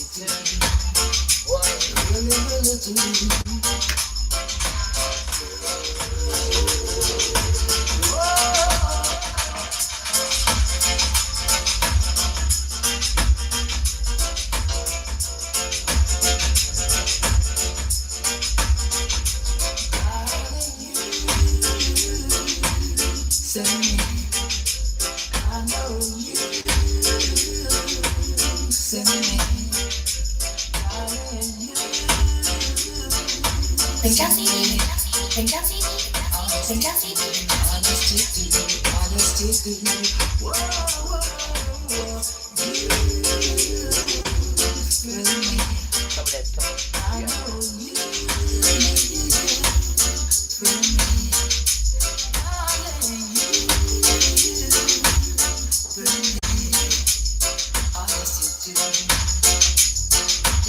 do. At first, I thought it was infatuation, but ooh, it's lasted so long, so long. Now I find myself wanting. I wanna marry you, take it home. Whoa, you say I know you.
Infatuation,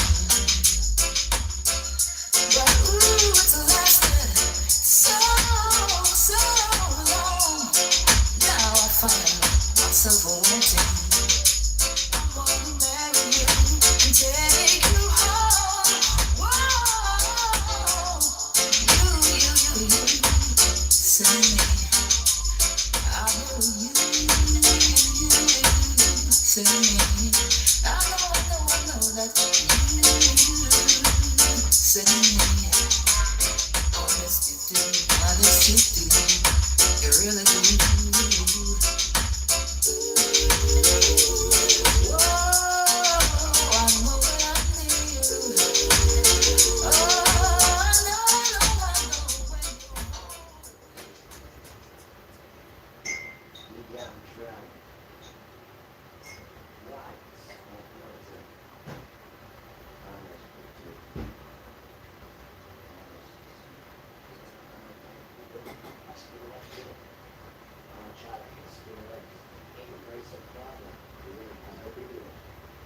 Yeah, I've noticed. You don't need much, you know. I've noticed. You're a child, you don't need much to get through. I know. You don't need much of that nonsense to get through. I've noticed. Right, where we go now? British, British news. Tutu. British, coming. Like some British. British. Ross, I never had no British news today. Alright, we're there. 1 o'clock news. Look at the time. It's only 1 o'clock. Look. It's like in the falls. Why on earth did you have the inner line of your helmet open? No, That's that, see, it was on my head. Look, that feet, it was on my head. I heard him. Nice and pretty. Today's Wednesday, isn't it? What on? Where we going? Prime Minister questions. Come here. Come here. What, no problem? Why not? Weird. What do you mean no question? See him now? The way, let it know. Good up here. Good afternoon, guys. Hope everyone's doing alright. I didn't even realise the time. Anyway, where we going? We're going prime time now, right? Prime Minister questions. So, fasten up the seatbelts, guys. Let's hear some more lines in the top house called, wait for it, the House of Lords. So it means for 10%, the most sovereign, right? The most treasure vet, the most high. And then I've got to take him off his big pedestal and then call him Lord.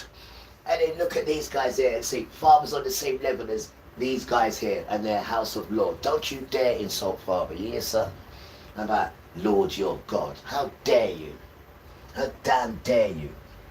That's why he's gonna punch you up, bro. And it's his world as well.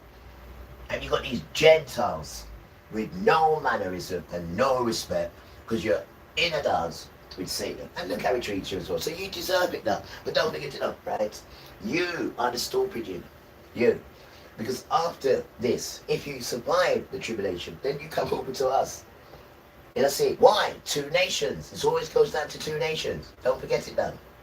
Don't forget it. The FIFA World Cup 2026 on the BBC Sports app. Watch highlights, goals. Don't forget it, Dan. We now come to Prime Minister's questions. I call Melody Ward. Ward. Question number 1, please, Mr. To a system that's got you to hate them, and you built your wealth upon them. You didn't build it on your own smartness. You built it on killing, murdering, raping, stealing, lying of the children, and you still expect to be in there with all your fattening. You tell you about your fattening and your over-nourishing bodies, right? And everybody else is starving and hungry, and you did not look after the flock, right? You shepherds. You raped the sheep. You beat the sheep. You made the sheep have sex with itself. You changed the sheep's sex as well. Look at the stuff you've done to the sheep, you shepherds, when you're meant to look after the sheep. So he is now going to shepherd the sheep.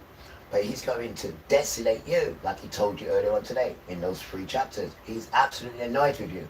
He doesn't like bullies. He doesn't like them. He does not like them at all. He doesn't. And you Gentiles, as he tells you, you're the worst sons of man. And that told you in Jubilees chapter 23:23. You are the worst. Because you don't like children, you don't like elders, and you are the most evilest that he's made out of the sons of men. That's what it says. And it's coming to get you, bro. Speaker, and happy birthday to you. It's written. It's written. Jubilees, chapter 23:23. Thank you, Mr. Speaker. Last week, I noted the helicopter crash in Devon. Lie, like you're carrying people. And I want to put on record Devil dogs. our sincere condolences to the families of Drink Lieutenant blood, lie to Commander people. Chris Gayson, Lieutenant Lily Mae Fisher. When your country's been kidnapped by other people, you don't stand for them. Just like people have been kidnapped. Good British people who went to Iran and they've been kidnapped, and the children are asking you to help them, and you're turning a blind eye to it, to them to go on Sky News and get help from Sky, and you're the Prime Minister. It's a joke, man. And petty. Because of Israel, that's why. Because of Israel, that is why. Israel controls these people. They wouldn't be a government if it wasn't for Israel. Officer Owen Green, our thoughts are with their families at this tragic time. Against humanity. Mr. Speaker, I also said my condolences to the family of Michael Story. Michael worked as a driver in number 10 for over 2 decades. He was a remarkable gentleman, held in the highest regard by all that knew him, and will be deeply missed.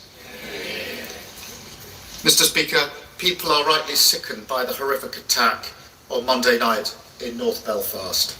As you have just said, the man arrested has been in court in Belfast this morning and charged. I want to thank the Police Service of Northern Ireland and other first responders and members of the public who responded with such bravery. And our thoughts are with the victim. But let me be clear, Mr. Speaker. The acts of violence and arson that followed are totally unjustified. This morning I spoke with the First Minister, the Deputy First Minister and the Chief Constable. And the Secretary of State for Northern Ireland is meeting leaders in Belfast today. We are united in calling for calm and determined to restore order, support the police and all those on the front line, and ensure that justice is done. On a lighter note, Mr. Speaker, as the World Cup gets underway, I'd like to wish the best of luck to both Scotland and England. And I too would like to wish you happy birthday. Mr. Speaker, this morning I have meetings with ministerial colleagues and others. In addition to my duties in this House, I shall have further such meetings later today. Thank you, Mr. Speaker, and let me associate myself with the Prime Minister's remarks about the situation in Northern Ireland and about the Scottish football team.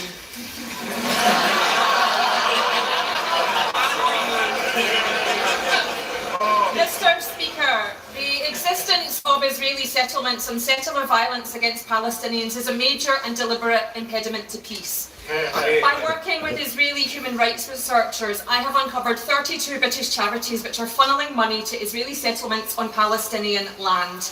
Last week, I submitted a formal complaint to the Charity Commission about them. In the last 5 years, they've sent over £28 million to illegal settlements, with a likely taxpayer subsidy through gift aid of more than £5 million. Our constituents will be appalled by this.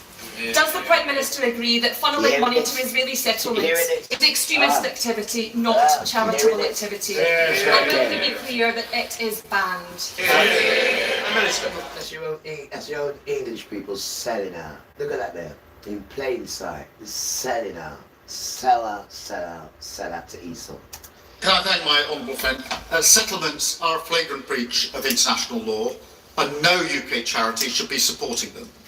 And the Middle East Minister met the Charity Commission today to discuss these concerns.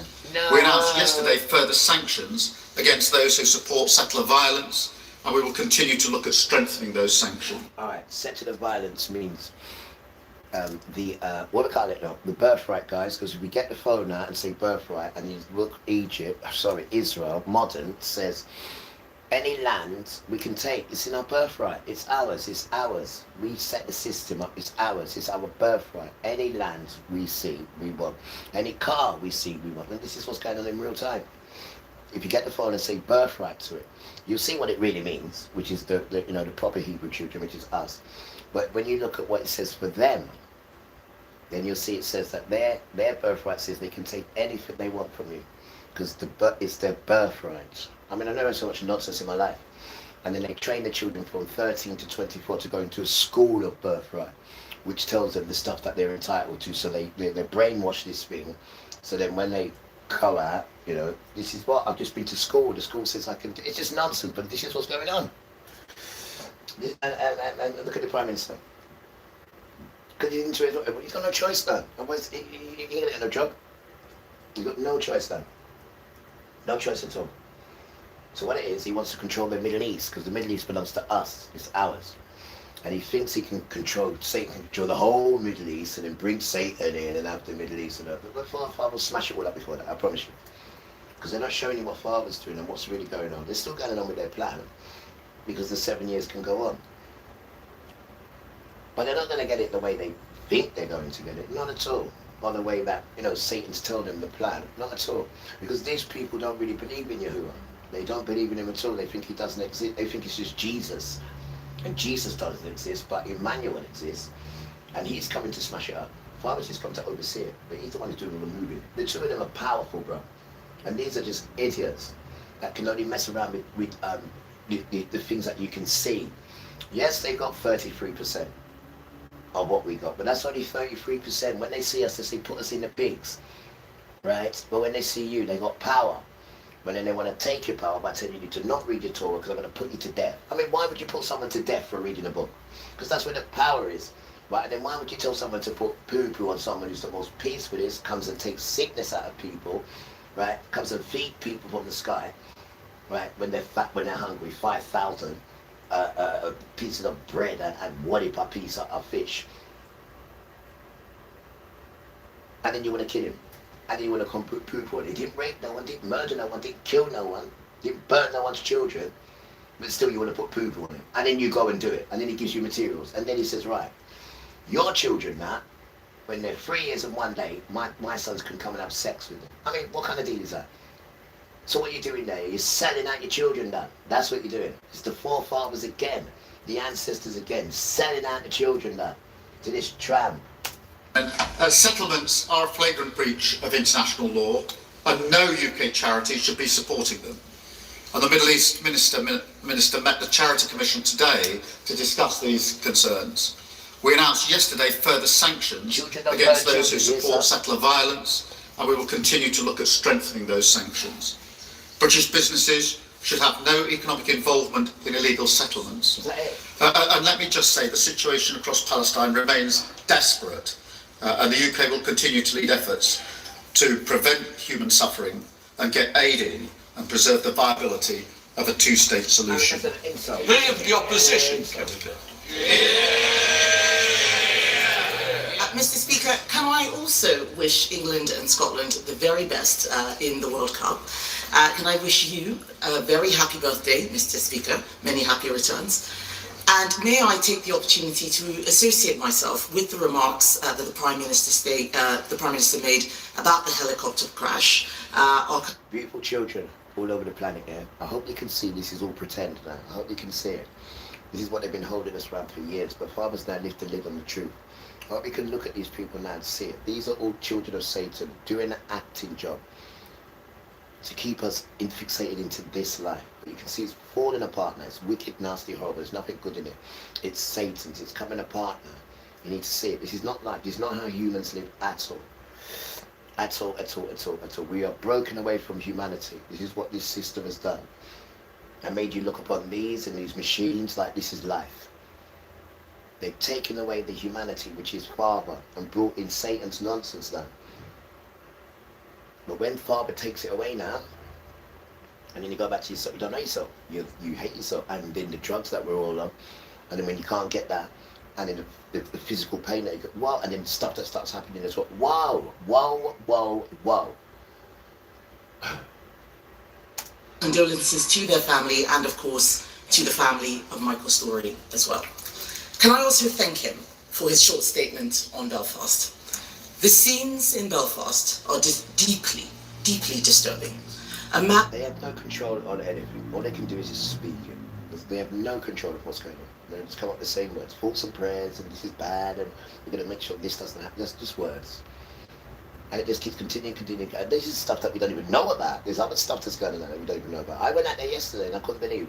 People that I know, white and black, bro, finished, business gone, bam, whoa, you as well, whoa. Really? Really, T? You can't get no help now. It's designed this way. It's designed this way. America's even worse. And it's coming in, it's trickling. And the American dollar's finished. It's kaput. The dollar bill's finished. So that was the European thing. That's finished. You're going back to being a savage. That's what you're going back to. That's what you're going back to. You're going back to Victorian slums. That's what you're going back to. Right? Because you don't have to protect. So you didn't learn from Victorian slums neither. That's what you're going back to, watch. That's well. Since you like looking all pretty, and you had people who didn't even wash back in the day. You didn't even wash. I mean, your history back in the day for cleanness is absolutely. You used to sleep with your livestock. You would sleep with your livestock. That's the sort of people you are. That's the culture you're coming from. Rasta. Can I also thank him for his short statement on Belfast? The scenes in Belfast are just deeply, deeply disturbing. You're living a life, guys. A man is in hospital after a brutal attack, and now families are frightened after a night of violence. There is a live criminal case, so we must be careful about what we say. But we can be clear about this. People have a right to be angry. I am angry. And people have the right to expect their politicians to secure our borders. But no one has a right to burn families out of their homes or to burn public property and attack the police. We all have a duty to stand up for public safety in every way. Mr. Speaker, last night, America carried out strikes on Iran in response to the downing of a US helicopter. I didn't know that. I didn't know that. Let's go backwards. I didn't know that. I didn't know that. Let's go backwards. I didn't know that. Well, I'm listening. I'm listening. Oh, sorry. No one has a right to burn families out of their homes or to burn public property and attack the police. We all have a duty to stand up for public safety in every way. Mr. Speaker, last night, America carried out strikes on Iran in response to the downing of a US helicopter. Go on. This comes just days after renewed attacks on Ukraine. Go on. The world is getting more dangerous, and the British public want to know this government is doing everything it can to protect our national security. You built your bloody empire on war, so it will go down on blood and war. And I read it. It said, I'm going to give you blood like you've never had blood before. That's what it said. So can the Prime Minister tell the House... So you blood your way to rule Britannia, and then now it's coming back on you. You're going on like what? Like it shouldn't. How did you get there in the first place, you stupid people? How the hell did you get there in the first place? You children of Satan. Huh? We are processed bodies. This is why you're ill. The stuff that the Satan gives you to eat. That's why you're ill. And then he gives you your tablets on top of it. Because the food makes you ill and the tablets make you even more ill. The man's killing you slowly, man. Satan. You have no idea how much he hates you. And he told you in the Talmud. The children of Yisrael, sorry, I do apologize. The children of Esau tell you how much they hate you. Tell you what they're going to do with your kids. And tell you if you do this, we'll kill you. If you read that book, we'll kill you. Man, and then you want to go on like you're half something. You're an insult to truth and militancy. Right? You don't protect your kids. Because they tell you 3 years and 1 day we can have sex with your kids. And nothing will happen to us. You're an Rasta. That's why the kids got burned. Right? Because you didn't protect the children, and up to this day you're still not protecting the children. They're putting laws in saying that we don't protect children, and you keep your backside quiet. But when I'm playing music, you complaining like rice. You're a joke. That's why Satan loves you, because you're so easy to manipulate. Will the full defence investment plan finally be published this week? Fight for your kids. Prime Minister. Please tell your kids, right? If you're in any problems, go and see a black woman. Don't you tell your kids that? Yes, T, we do. I agree with her that in relation to both Iran and Ukraine, we're facing a more volatile world than at any time during our lifetimes. Mr. Speaker, so far as defence is concerned, you've got that we've already... energy that will come to you. Because how comes I don't get none of that stuff? Because I'm not a thief. And when they come with their lies and say, oh, he's antisocial, people look at that and say, how is he, where is this criminal behaviour? Where is he a criminal? So you just make yourself look like what you are. So we concentrate on you. You telling this nonsense. So we look at you. Now we're looking at you. Now you don't want to come to the party. You want to go behind the screen now and all that nonsense. Taken a number of measures. We've increased defence spending from 2.3% to 2.6% in 2027. That's spending £270 billion over this Parliament. We've carried out a strategic review of defence, and we're committed to publishing a defence investment plan before the NATO... I mean, guys, when I was going through this thing in the beginning, all these people we wrote to, all these people who have the job, and on the tin it says anything like this, come and see us because it's our constituency and all that nonsense. And not one of them, not one of them, right? The thing is a joke. It's a Satan joke. It don't care for people. It just says it on the tin. And then when you go to the tin and have a look, there's nothing in the tin. Nothing in there at all. And that's these people. They're a joke. These sons are a joke, Father. They're an absolute joke. You need to just come, Father, please. Right? And come and save the people, man. These sons are a joke, man. They're an absolute insult to being a son. These idiots. Over this Parliament, we've carried out a strategic review of defence, and we're committed to publishing a defence investment plan before the NATO summit, which is in just a few weeks' time. That sounded like a no, Mr. Speaker. We have wasted 2 years waiting for the Defence Investment Plan.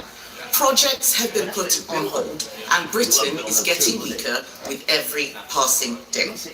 It has been reported that the Chief of the Defence Staff told the Prime Minister that the Ministry of Defence needs an extra £28 billion. Will that requirement be met in full? Mr. Speaker, we've set out the Defence Investment Plan. It is the first. It's a 10-year plan, and it's the first line-by-line review of defence budgets in 18 years. She's wrong to say it's been delayed by 2 years, Mr. Speaker. The Defence Strategic Review was published a year ago. We've been working through the details to make sure that we get this right. We are the government. There's an increased defence spending from 2.3 to 2.6%. I remind the party opposite, when they came into power, defence spending was 2.5%, and they took it down to 2.3%. We've taken it up to 2.6%. The defence investment, by 2027, the defence investment plan will be published before NATO. We've already signed 1,400 major defence contracts. 94% of those, Mr. Speaker, are with British businesses. And as the Defence Secretary said, that includes helicopters made in Yeovil, drones in Swindon, armoured vehicles in Telford. And we've also given our armed forces the biggest pay rise in over 20 years. That's Labour making investment to safeguard our national security. Mr. Speaker, can I welcome the pay rise for the armed forces? But the Prime Minister says he's increased defence spending. He's not. This year, he's cutting it by £3.5 billion. What he's talking about is hopeful increases, which we don't know if he will do because there is still no defence investment. At a time that we need leadership, Mr. Speaker, we have total paralysis. It is reported that the Chancellor is only willing to find £13 billion for the dip. At the London Defence Conference last year, the Prime Minister said defence would be the central organising principle of his government. How can that be the case when he's giving the armed forces less than half of the minimum that they need? Mr. Speaker, we've already increased defence spend. We will spend 270 billion in this Parliament. What did they do on spend? They took it from 2.5% and they cut it to 2.3%. And we'll take no lectures from them. They sat at the heart of a government that failed our armed services. They cut frigates and destroyers by 25%. They cut mine hunters by 50%. They cut the army from 100,000 down to 72,000. They missed army recruitment targets every single year for 14 years, and they left morale in the armed forces at an all-time low.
always out.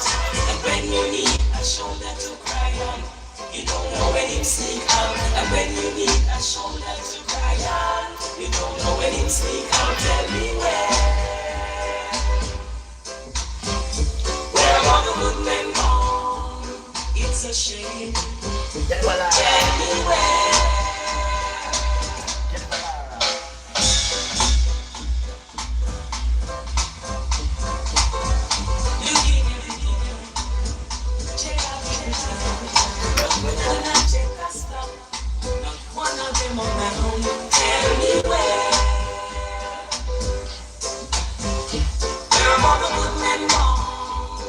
It's a shame. Tell me where are all the good men gone? It's a shame. I'm not pointing fingers, and I ain't got no brows.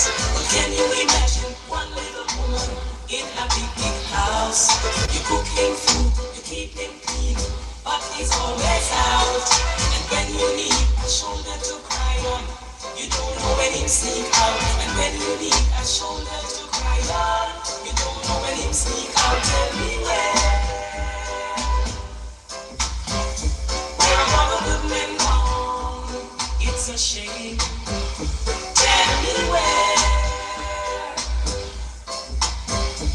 are all the good men gone?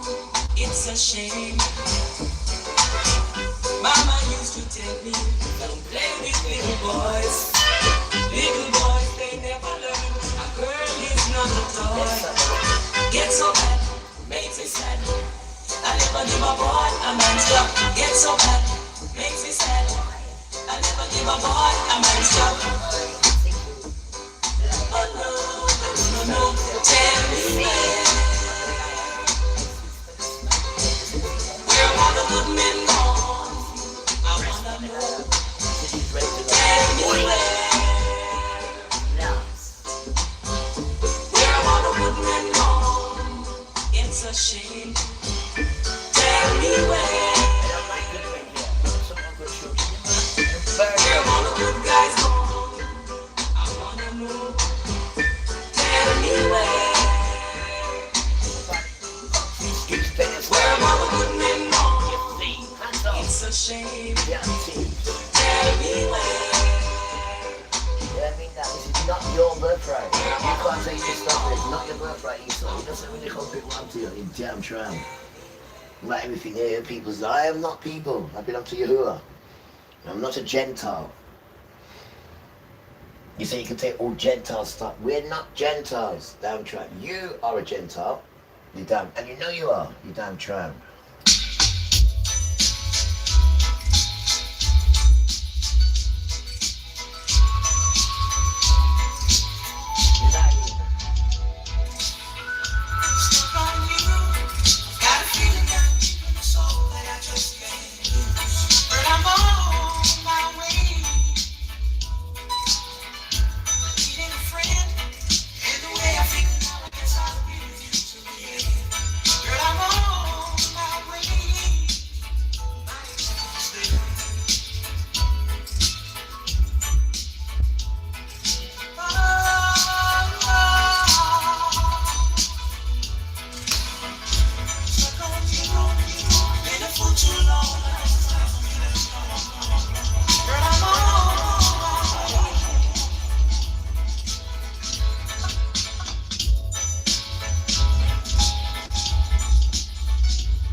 I know I've seen it like leave it. I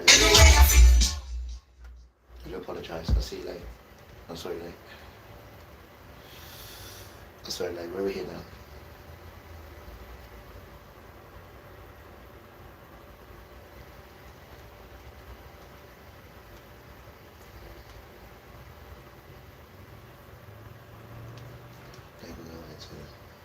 Witness to whiteness.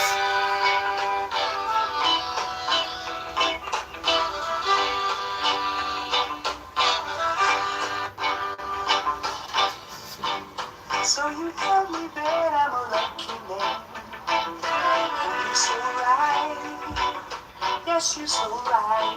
Girl, you know, there's no other place I'd be right now. Holding hands with my baby. So I'm gonna love you until the sun comes up. Be that extra sugar you need in your cup. From this love, there's no holiday. From this love, we won't take a break, no. From this love, there's no holiday. From this love, we won't take a break, no. Not a day goes by when it's me alone. Tired of gaps or missing teeth holding you back? You don't need a lot of money for a perfect smile. The latest third generation's... You know, a debate is about to go completely off the rails when one side walks in confident and leaves looking like they just got hit with their own contradictions in real time. In this clip, Mehdi Hassan goes head-to-head with Doron Spielman in a tense exchange over Israel's nuclear policy and the growing fallout surrounding the Iran conflict. And let's just say, Hassan was not letting anything slide. Before we dive into the full story, comment where you're watching from, and don't forget to like and subscribe so you don't miss the next one. This debate gets heated fast, the arguments get exposed in real time, and by the end of it, you can practically feel the frustration through the screen. Let's get into it. We're joining us today this is Mehdi Hassan, founder of Sateo News, and Doron Spielman, the Reserve Party spokesman and author of When the Stones Speak. Well, welcome to both of you. Doron Spielman, welcome back to our census. The New York Times piece that came out several days ago.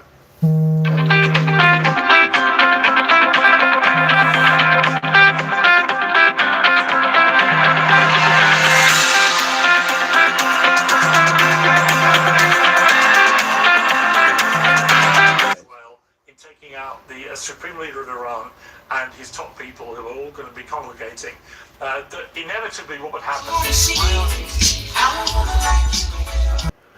Right, let me just quickly do this. I want to go to the show there.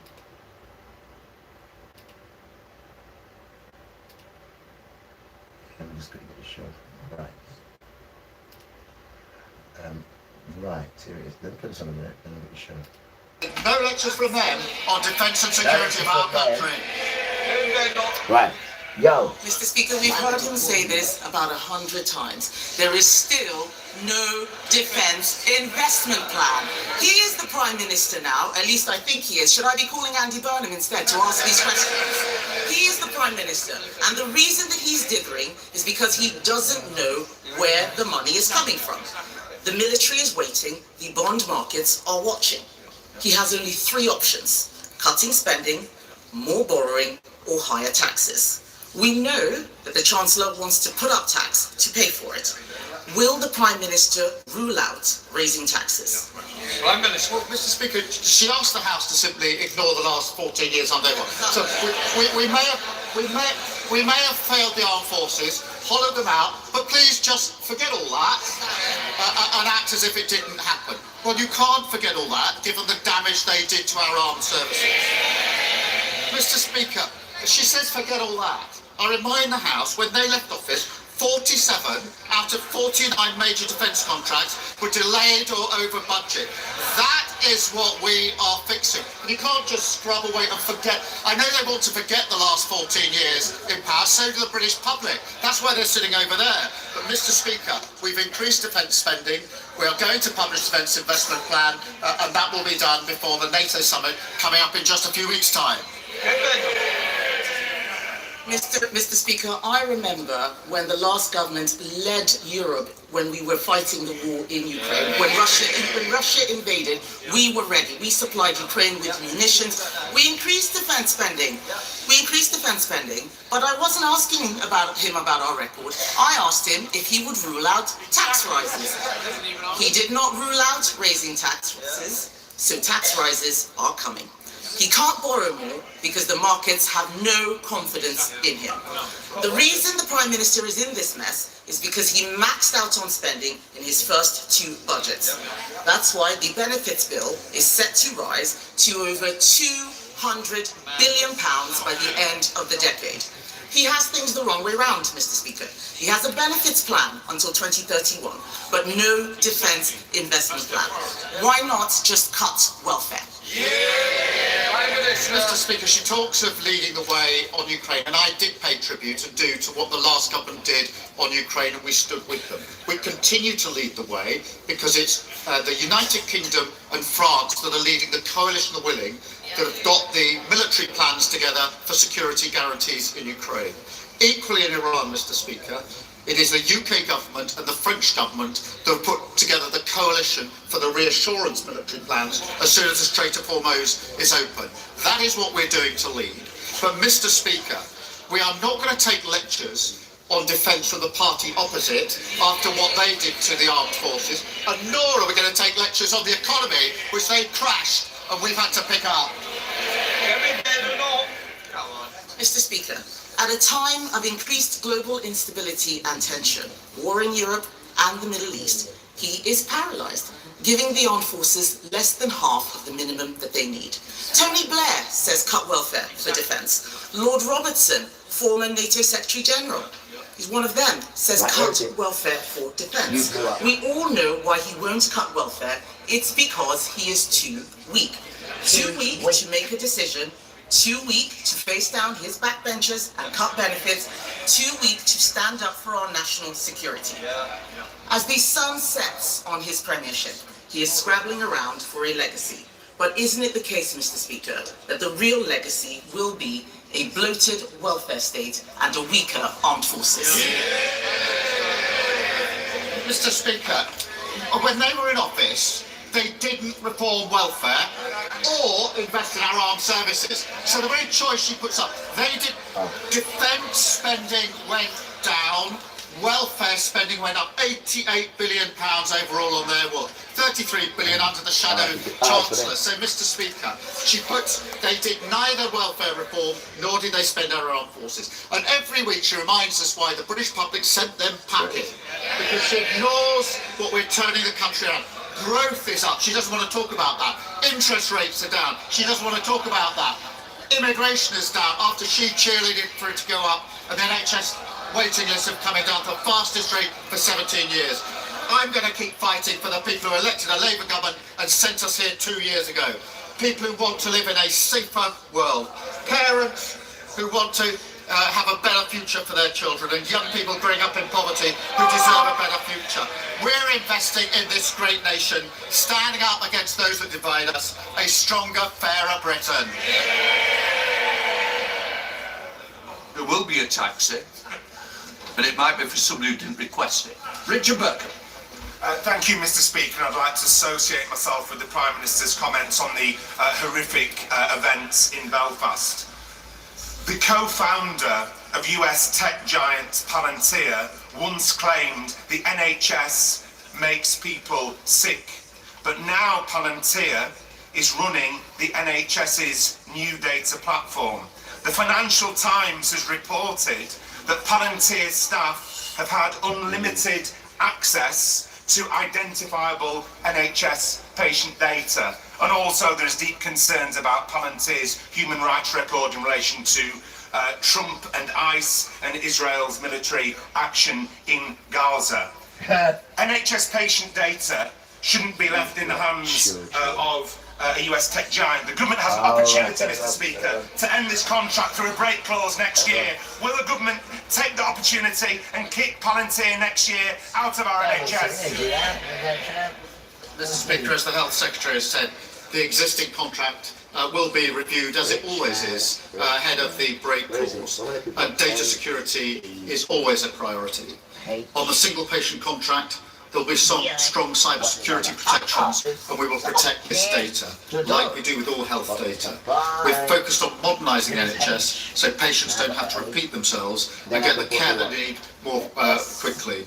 Our investment has cut NHS waiting lists, developed millions of extra appointments, improved A&E and ambulance response time. I'm proud of what we're doing. Sir Ed David, leader of the Liberal Democrats. Thank you, Mr. Speaker. Can I join the Prime Minister in sending our condolences to the families of those killed in last week's helicopter crash? And can I associate myself with the Prime Minister's remarks about the horrific knife attack in Belfast? Our thoughts are with the victim and his family. Can I join the Prime Minister in condemning the disorder last night? Mr. Speaker, in Carers Week, can I celebrate the millions of family carers who make huge sacrifices to look after their loved ones? And can I look forward to an England versus Scotland World Cup final? and can I wish you happy birthday, Mr. Speaker?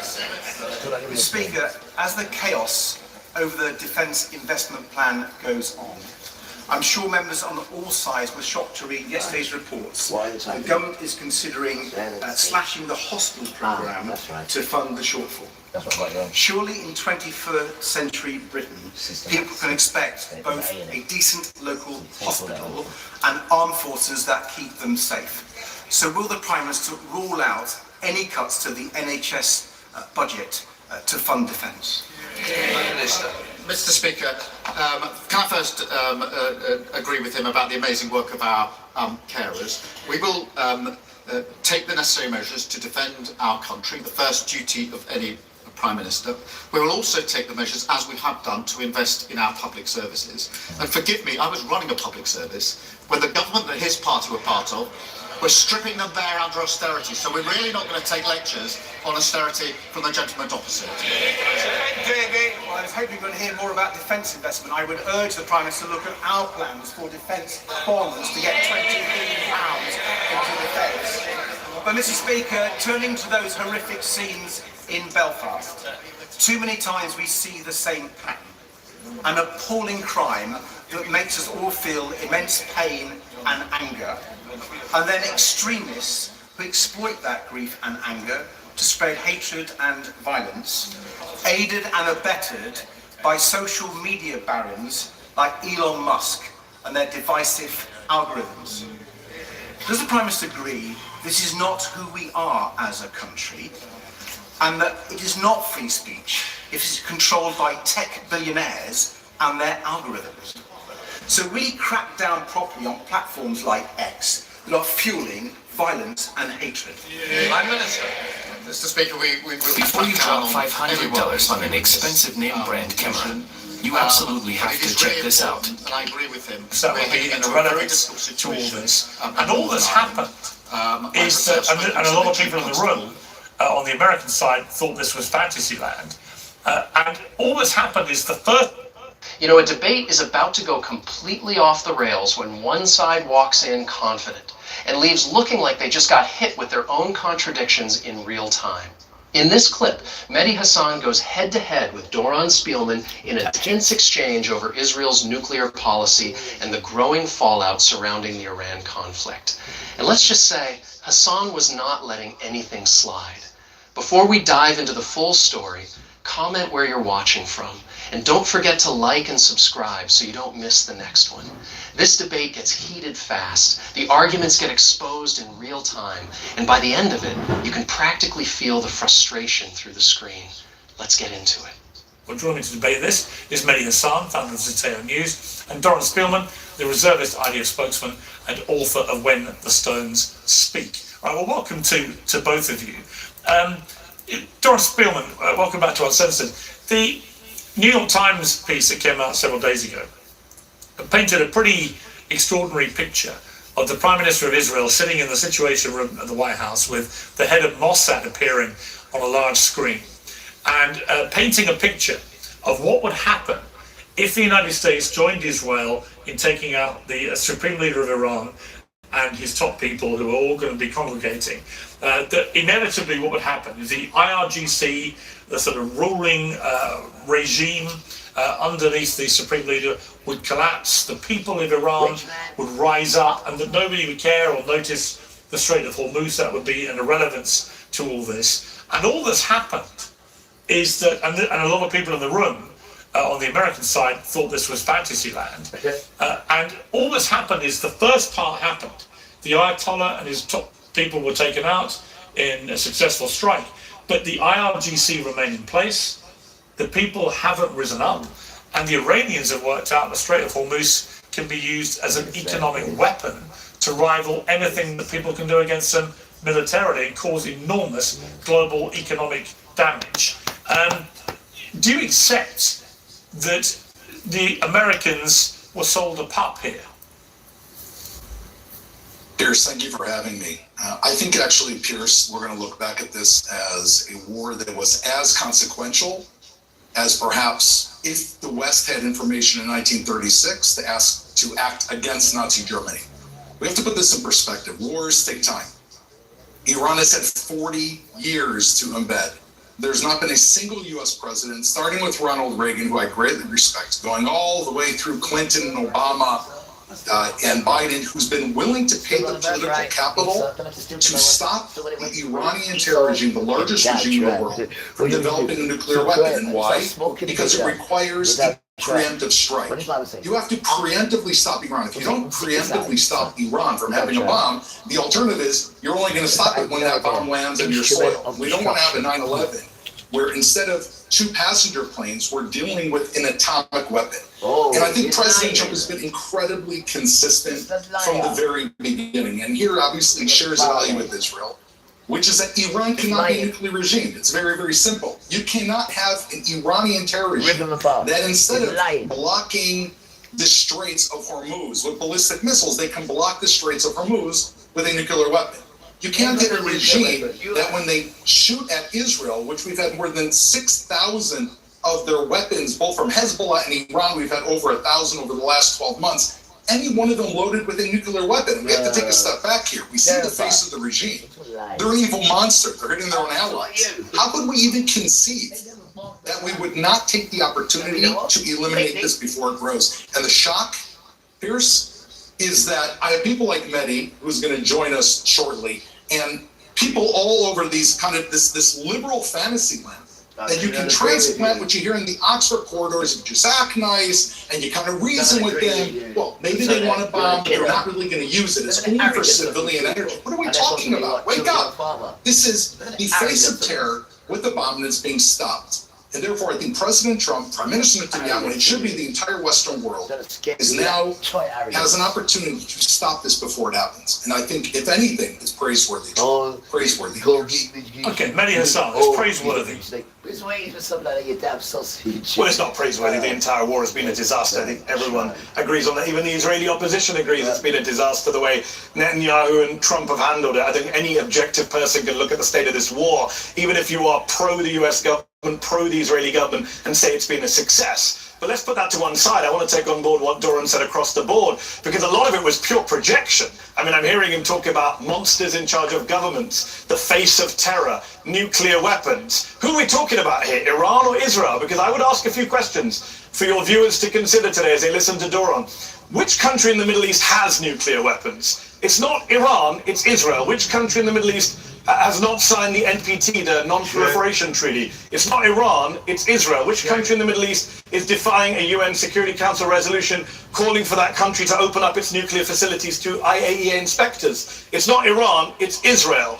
Which country in the Middle East attacked 6 countries in the Middle East last year? 6! It wasn't Iran, it was Israel. So Iran, for all its many sins and crimes, is not the rogue nuclear state in the Middle East right now. Thank you. That country is Israel. As you said, Piers, in your introduction, global public opinion has made it very clear that they see Israel as the threat to regional and international peace right now. You pointed out, Piers, that it's Benjamin Netanyahu dragging American Republican presidents into wars of choice. Iraq in 2002-3, and now Iran in 2025-2026. Yeah, I mean, Doran Spellman, the flaw in your argument is just a bunch of woolly liberals who didn't want this to happen.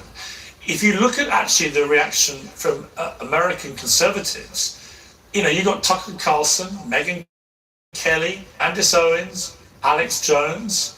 You've got Trump supporters like Joe Rogan, Theo Von, and others, the big podcasters who helped get him elected.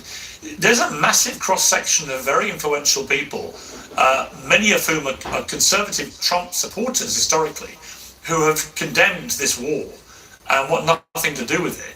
So I don't think you can just bat it away as, oh, it's just a bunch of, liberals throwing their toys out of the pram. It's not.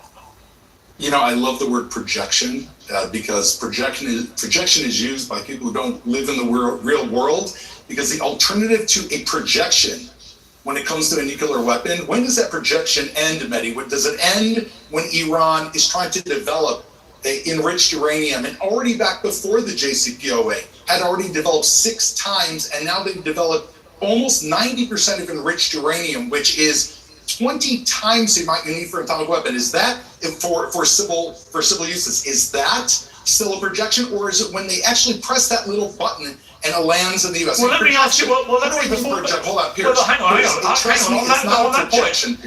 On that point, given you said projection that 22 civilians have been killed from ballistic missiles, and we've had 600 warheads on Israel. We've had warheads land in the UAE. 2,000 people in Lebanon and 3,000 people in Iraq. And regarding, it's just so funny regarding Iran. You put them on the court bench. Let's just you call on someone for a character reference, comparing Iran to Israel. Who's Iran? Well, they've developed a global terror regime that stretches from the Middle East through Latin America into Europe. They have the Houthis who've stopped shipping and have fired missiles and weapons both at Israel and U.S. assets. They created Hezbollah, the world's largest terror organization that is also one of the largest drug organizations. You created Hezbollah by illegally invading Lebanon. Who committed October 7th. They just killed 30,000 of their people in the streets for protesting. Do we need such a projection? Only an idiot would actually say we need a projection to understand what Iran's intent is. We don't even need to try to shoving it in your face, Mehdi. You're in absolute denial, and so is Candace Owens, and so is Tucker Carlson, and President Trump. I'm not here to speak for. Hold on. Let me respond. You said a lot there. I'm not here to speak for Tucker Carlson or Candace Owens, who I've been very critical of. I'm not here to speak for Iran, who I've been very critical of. I'm here to talk about facts. You say projection. Let's just deal with your little speech in 2 ways. Number one, even if I were to accept your premise that Iran's nuclear program was a threat, even though the IEA and US intelligence say it wasn't, but let's accept your premise that it was a threat. This is not the way you stop a nuclear program. We had the JCPOA, which Israel opposed, Donald Trump opposed. Iran was enriching at 3.67%, had no pathway to a bomb under the JCPOA, as every major disarmament and nuclear expert said at the time. It was Israel, Netanyahu, Trump that opposed this, and now we have them at 60% enriched uranium because of the actions of Israel and Donald Trump. So if you claim to want to stop Iran from having a nuclear weapon, you've done a very bad job of doing that. In fact, if you're the Iranian leadership now, you probably want a bomb more now than ever before, because you've been attacked by Israel 2 years running. That's one point. On the point about projection, the point I'm making is this, Doran, and you dodged it, so let me ask it again. Good. The only country in the Middle East right now that can put its finger on a button and fire a nuke is Israel. The only country threatening to fire the nuke it has, Ben Gvir smiled and nodded the other day when an Israeli journalist suggested nuking Iran, is Israel. Why is your country, Doran, you're a spokesman for the military, in violation of UN Resolution 487, which was unanimously passed, including by the Reagan administration in 1981, calling for Israel to open up its nuclear facilities to the IAEA? Why wouldn't you allow IAEA inspectors to look at your illicit secret nuclear weapons program? First of all, I think you and I both know that there are no binding United Nations resolutions against Israel. Yes, there is. UN Security Council Resolution 487. There's not a You're wrong, Doron. You're wrong, Doron. UN resolution. You're wrong. And there is a number of. You're lying. Everyone can Google it right now. UN Security Council Resolution 487. People can Google it. Mehdi, you just said it yourself. You can talk over me. Basically, just UN Security Council Resolution 487. Mehdi, one second. You can talk over me. I'll wait and make my point again. Well, let me just make one point, and then I'll let you speak indefinitely. UN Resolution 487. You can Google it right now. People can watch it at home. In 1981, the Reagan administration voted for it. It calls on Israel to urgently open up its facilities to IAEA controls. That is a UN Security Council resolution, which is binding under international law. Israel has been in violation of it for 45 years. Why are you in violation of it? And do you accept that Israel has nuclear weapons? If you won't accept that, why should we take anything you say seriously on anything? It is not a binding resolution. However, I want to get your point because I think you just answered it for me. You said that this has been Israel, according to you, has been in violation for 40 years. So therefore, you're assuming Israel's had a nuclear weapon for 40 years. Can you tell me one time, Mehdi? It has. One single time. Are you where denying Israel that? has threatened Are you denying another that? country with Don't, nuclear are you war? denying? Can you tell me, Mehdi, one time when the Israeli prime minister under an entire command center would have the ability with massive controls, just one second. I answered your question. That is referring to another country. Hold on, Mehdi. Another country, as you and I both know, that Iran, who you have projections about, the supreme leader, right? Ali Khamenei, which I'm very curious why you defend him and his entire regime. Ali Khamenei refers to Israel as the little Satan. And we both know how he refers to the United States, meaning the spiritual leader. You've called him a spiritual leader. Doran, you're not, let me jump in here. Doran, let me jump in. Let me jump in, please. Calls America the great Satan. Let me jump in, and you please. want to give him a nuclear weapon? Stop Israel talking. and us are fighting together against please terror stop regimes. talking. I am here. And I am moderating this panel, much as you both like to just get off without me. They're too arrogant. Many raises the point I have raised with a number. You see that with Israel, they're too arrogant because they run everything. They're too arrogant. They're too arrogant. This is Piers Morgan's show. And see how the guy just rules over them because they're Israel. With their nonsense done. I am here. See? And I am moderating this panel, much as Exactly. you both like to just get off without me. Many raises the point I have raised with a number of pro-Israeli guests in the last few weeks. Why is it that Israel does not admit it has nuclear weapons? And are you prepared to do so now? People's lives. Israel, as we all know, is a state that upon its very founding faced an existential threat from 7 countries that attacked it. We also know that in 1967, Israel was attacked by 3 countries, followed by 1973, followed by the Gulf War in 1981, followed by Hezbollah and Hamas. There's probably not been another country on earth. What's this got to do with you being transparent about? I messed around with people's medication.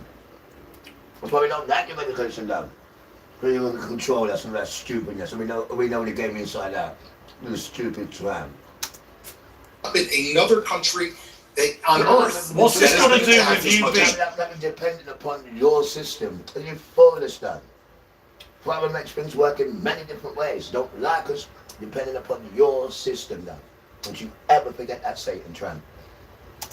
But there's probably not another country on earth. What's this got to do with you being transparent about having nuclear weapons? According to the Non-Proliferation Treaty, which Israel has not signed and therefore is not bound by, Israel, if it maintains a nuclear arsenal, it has not used it, and if it maintains it, it is because it why are you saying if? You know the answer. Hold on. And since the Holocaust, which today is International Holocaust Day in Israel, not in it's Israeli Holocaust Day, and we are mourning tonight 6 million Jews that have died. Israel maintains the ability never to rely on anyone else, and therefore, Israel is not bound by the Nuclear Proliferation Treaty. It didn't sign on. Who is bound?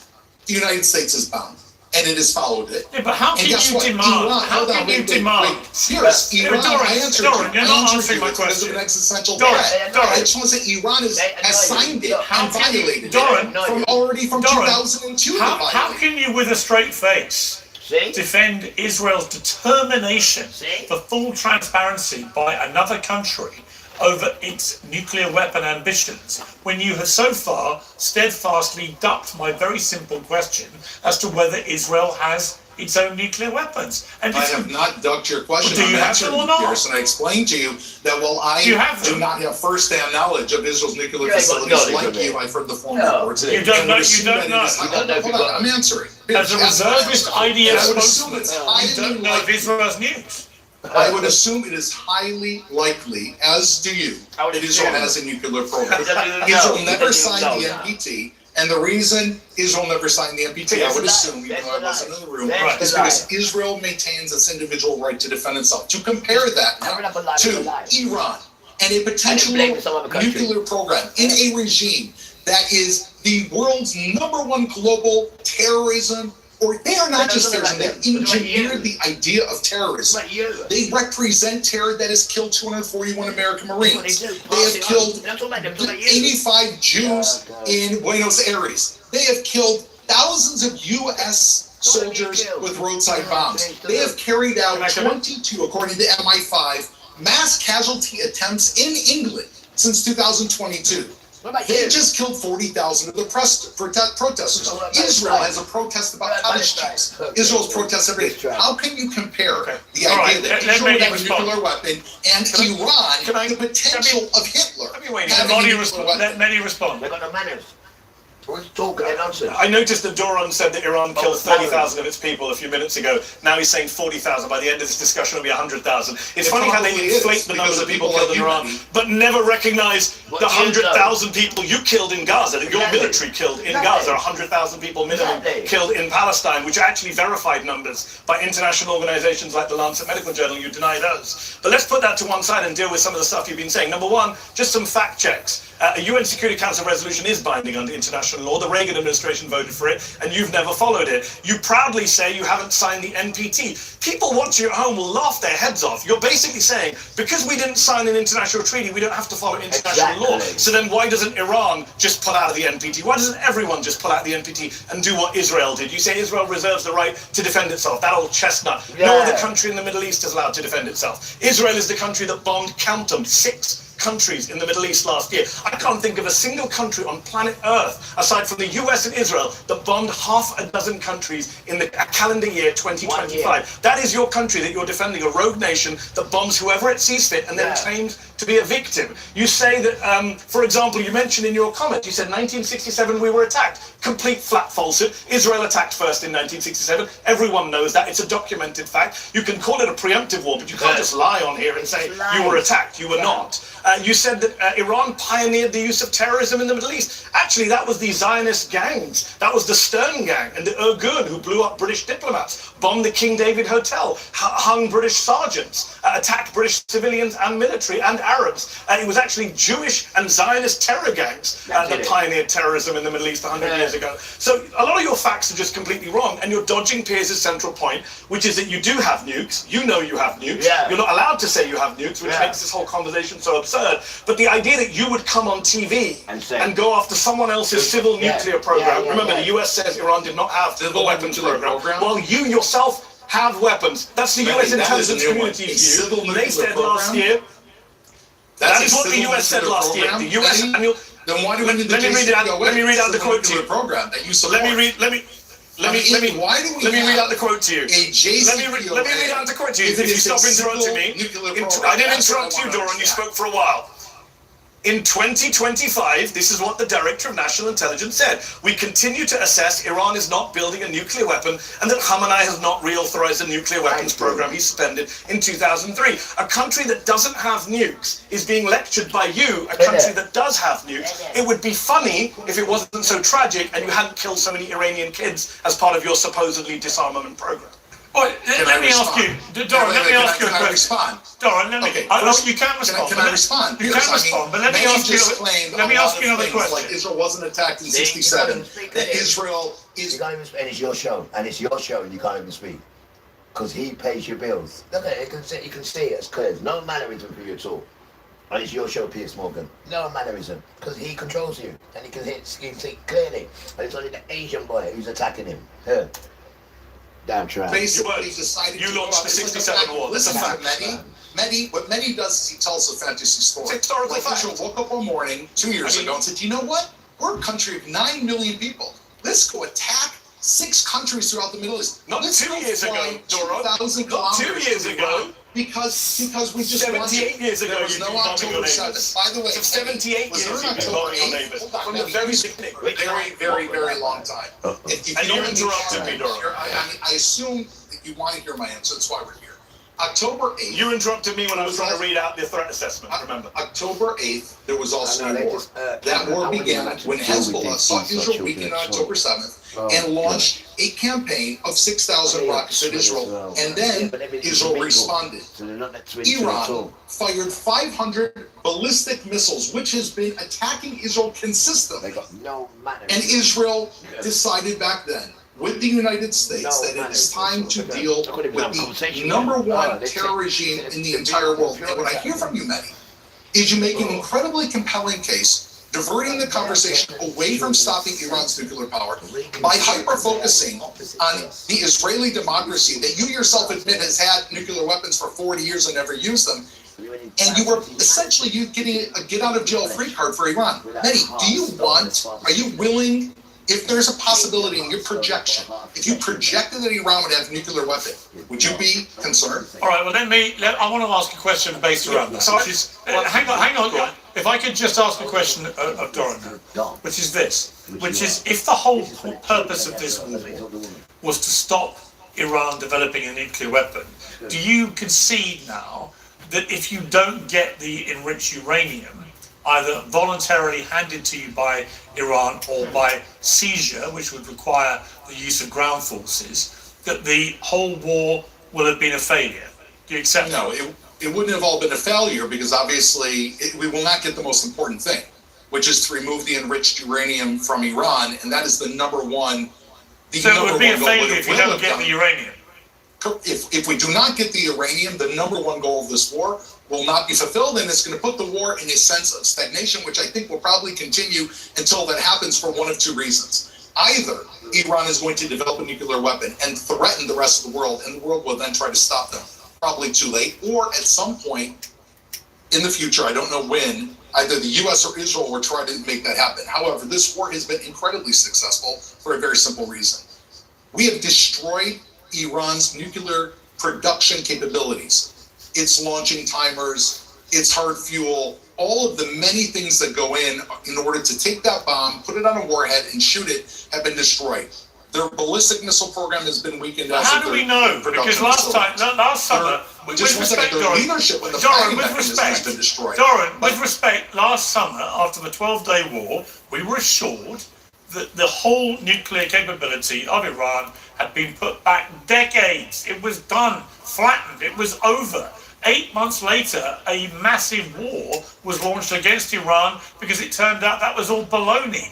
Now you're spewing what many people will say is exactly the same rhetorical baloney again. You're also conceding that if the enriched uranium remains in Iran, this war's a failure. And I don't see how you get it. It isn't a failure because you'll set back a terror regime that operates with ballistic missiles. The regime remains in place. Hamas will have taken, again, the Supreme Leader's son is the new Ayatollah, right? Yeah. Say this again, I'm sorry? The Ayatollah, the Supreme Leader who was killed, his son is his replacement. The IRGC regime remains in place. There's been no protests from the people of Iran, and the Straits of Hormuz have become a massive weapon for the Iranians to use economically, as they also simultaneously attack their Gulf state neighbours. So the idea that you, my point is the idea that at the end of this, Iran keeps its enriched uranium.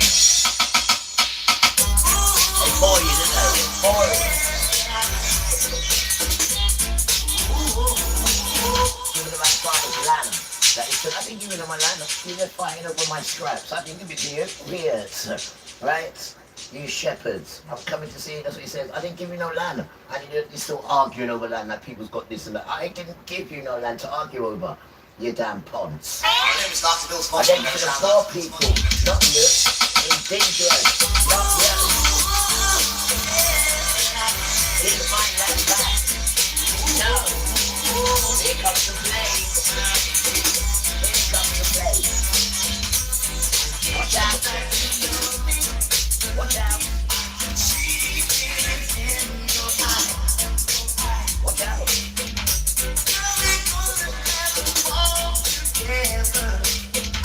I'm gonna give it back my friend. Monday, Tuesday, Friday night. We can have a party.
today begin.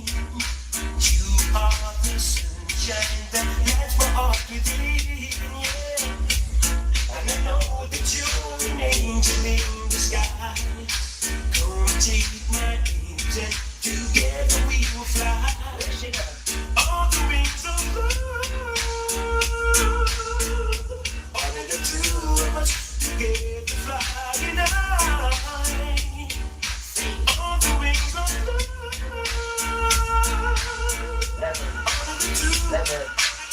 Never dedicated to all the timers. Or know them style here. Just fast. Work.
Wherever you drag, rape, bring, steal the banana, it will never convert into a coconut. It will always stay a banana. Don't forget that. Wherever you scatter to, because you have to be gathered.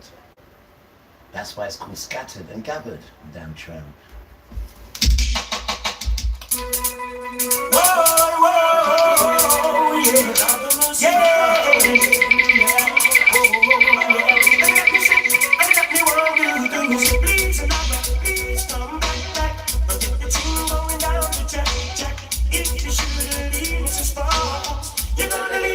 Misery. Please another, please come back. I think the team going down the track. If you should leave Mrs. Sparks, you're gonna leave me in the misery. Whoa, yeah. Oh, yeah. Let me say, let me wonder, please another, please come back. I think the team going down the track. If you should leave Mrs. Sparks, you're gonna leave me in the misery. Please never, please come back. I'll get the train going down the track. If you should leave me to spark, you're gonna leave me in a misery. Just keep it up, whoa. Just keep it up, just keep it up, and see what happens to you. Just keep it up, just keep it up, just keep it up, and see what happens to you. Please, please come back. I'll get the train going down the track. If you should leave Mrs. Fox, you're gonna leave me in a misery. You should have never called me so near. You should have never called me dear. Don't you know I die for you? Now you know that's what I do. Just keep it up, whoa. Just keep it up, just keep it up, and see what happens to you. Yeah. One day you told me, oh, I told me, that made me.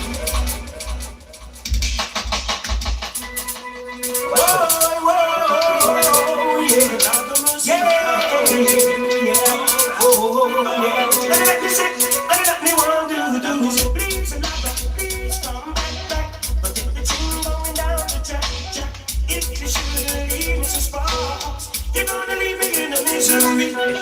Please, please come back. I'll get the train going down the track. If you should leave Mrs. Fox, you're gonna leave me in a misery. Just keep it up, oh, just keep it up, just keep it up, and see what happens to you.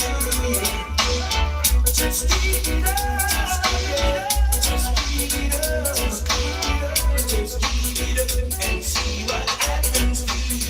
Yeah. Please, please come back. I'll get the train going down the track. If you should leave Mrs. Fox, you're gonna leave me in a misery. You should have never called me so near. You should have never called me dear. Don't you know I die for you? Now you know that's what I do. Just keep it up, oh, just keep it up, just keep it up, and see what happens to you. Yeah. One day you told me, oh, you told me things that made me cry inside, yeah. And then you kissed me, oh yes, you kissed me, and then you turned around and said it was a lie, yeah. Please come back, but if you're train going down the track, if you should leave Mrs. Fox, you're gonna leave me in a misery. You should have never gone so near. You should have never called me dear. Don't you know I die for you? Now you're gone, that's what I do. Just keep it up, whoa. Just keep it up, just keep it up, and see what happens to you. Yeah. Just keep it up, just keep it up, just keep it up, just keep it up, and see what happens to you. Yeah. Hey, I love this, I love me want to, I love this, I love me want to, I love this, I love me want to, I love this, I love me want to. You should have never called me so near. You should have never called me dear. Don't you know I die for you? Now you're gonna, that's what I do. Please, please come back. I'll get the train going down the track. If you should leave Mrs. Fox, you're gonna leave me in a misery. Just keep it up, whoa. Just keep it up, just keep it up, and see what happens to you. Just keep it up, just keep it up, just keep it up, and see what happens to you.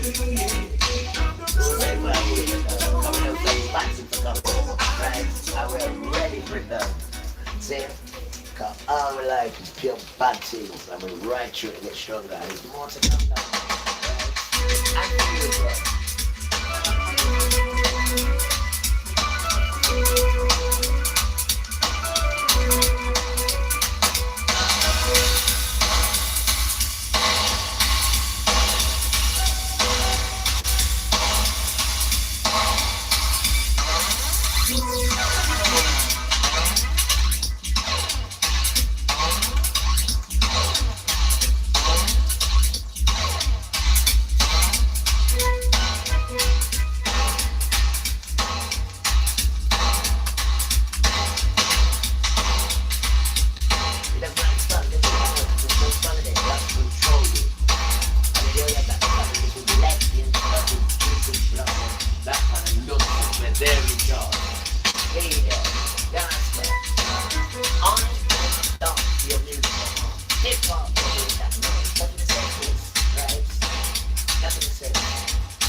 come home early. Go. And when I try to get this bitch, let me go. I do not want to have a contact. To all man, them who cheat on them woman. And why you know so they turn the fan men and dog that fight on their hand. Sometimes I'm at the game, cook again. Sometimes I'm at the game, cook again. Sometimes I'm at the game, cook again. Sometimes I'm at the game, cook again. Maria man and the name is Ricky. From last month, him a one like him crazy. Come home on in time, after 7:30. When we see the shine, and the day of my day, I see it get me so vexed. And it get me so angry. When I get mad and this type of one nasty. Drip him up and say listen to me now. You don't know that you become early. And when I try to keep it discretion, I do your woman take advantage of me. You want me neighbor them to laugh after me. You better people can't act properly. Sometimes I want to get cook again. Sometimes I want to get cook again. Sometimes I want to get cook again. Sometimes I want to get cook again. In my one hand, in the name of Rosie. Tell me that love the friend you she run tell her, say she run no me money. Behind me back the whole of them a laugh after me. Never see nothing with just with the life in me. Me know me did that she man them girl Rosie. So when I me out get and clean she let her see. Look on the clock, it has say 3:30. Jumping on my car, drive round New York City. Over one some bitch at the hotel name Capri. In the parking lot, say guess what me say. Now my mother school after now, she tell me again. Me jump out of the car and me dripping body like I say. You don't know you love me cheap man. I wish I could pose in my jewelry. I hear say she all have young belly. I know I'm not really taking it. I wait a minute with me teach you money. And yet that me not own nobody. Just when I have to pour a kill somebody. You better know that you can respect shit. Sometimes I'm on the game, sometimes I'm on the game, sometimes I'm on the game. Sometimes I'm on the game. That's the one to set me the shaman to a lady. Listen to me girls, listen very keenly. Make sure your man in my head you see what see. No make him one leg to another somebody. If you can't act straight and start acting, make sure observe guess what they will do. Say about it and name answer this is simply. No make me get out and you suffer baby. Just pick him up in hand and say listen to me now. You don't know that you can respect me. You're out the road, you must have somebody. And when you take the car, I be get dummy. All you think them now you little pick me. Let me hide with your dirty laundry. And when you come home, if you love it, dummy. Look for me, me not look crazy. You better keep your style like a decent. Sometimes I'm on the again. Sometimes I'm on the again. Sometimes I'm on the again.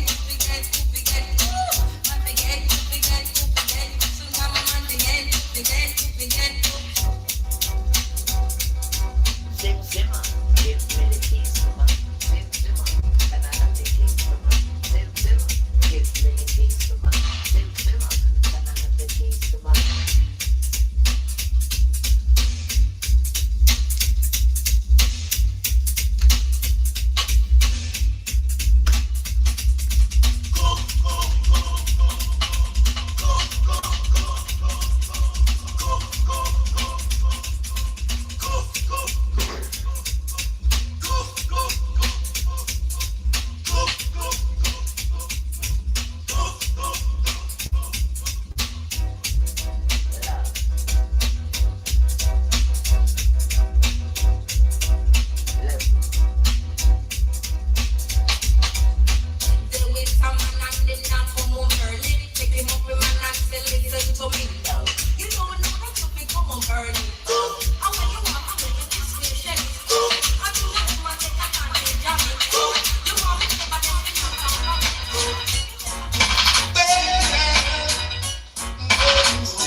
Don't be no special weather, for our love belongs to stranger. So hurry on to me, let me be the special lady. No whisper but no way. The love is not a guessing game, no. Keep it up now, you never stop from loving. Keep it up now.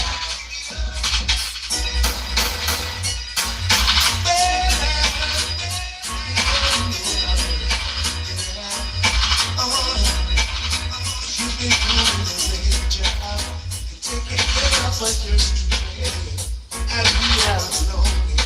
And let I tell you truthfully, why? I know what you're feeling. I know how you're feeling. I know what you're feeling. But love is not a guessing game, no. Well, keep it up now. Never stop from loving me. No. Keep it up now. But I will love was meant to be. That is. Well, keep it up.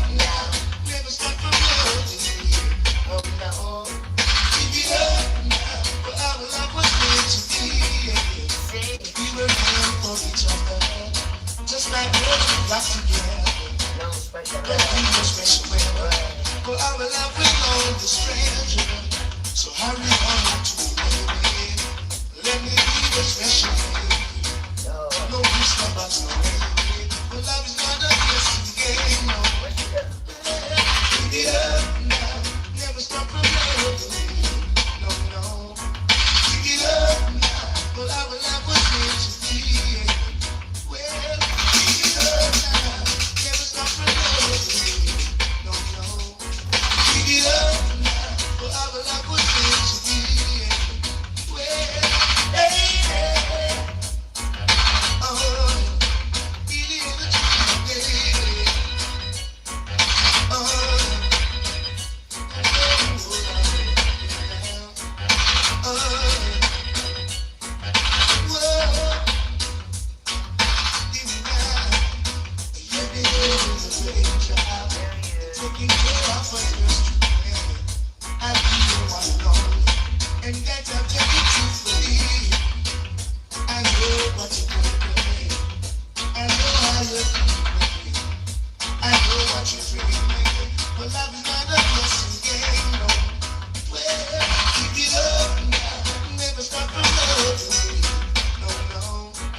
Don't go to the street and commit no crime.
And that's too strict for them.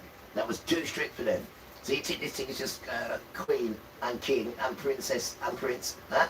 So what happened to the emperor and empress? That's like having a mum, a dad, right? A son and a daughter. Bring out the grandpa and the grandma, you damn tramp.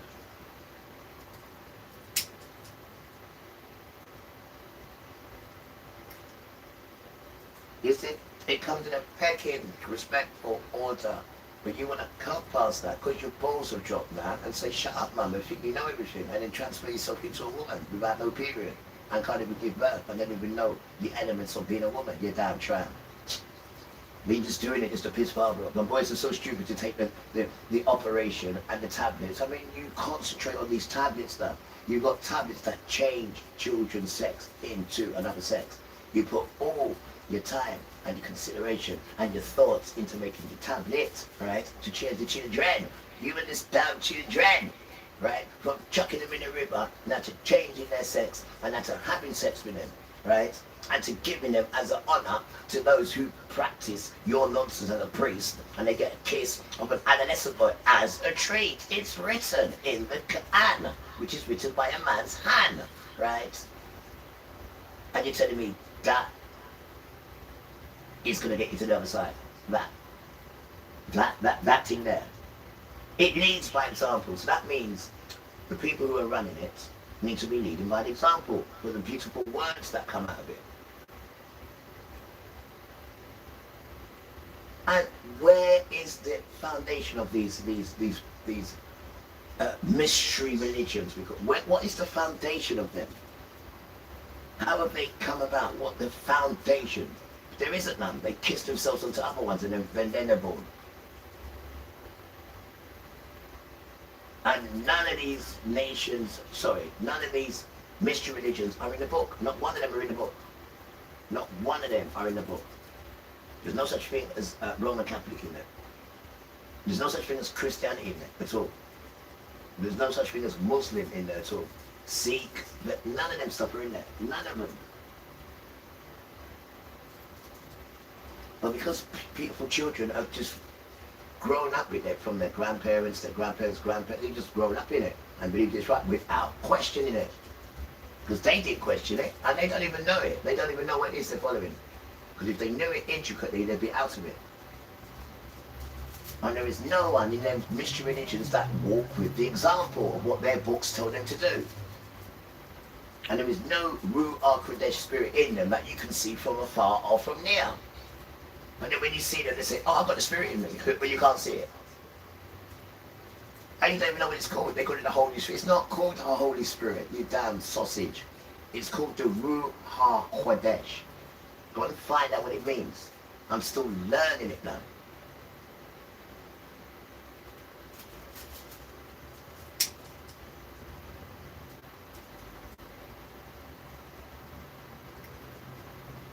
And everyone has the Ruach Kodesh. Everyone. Even them good white pastors that I saw yesterday, they definitely got it. They definitely, I know I paused them as well just to see if they had it. They got it, man. They're pastors, so it's, everyone can get it. It's not just one set of children. No, that's a different level. We're not talking about that level. Because Father needs everybody to have this feeling so they can tell people, so they can change people. That's what he wants to do. He wants to get everyone changed before he gives everyone all the beautiful delights that he's got for everyone.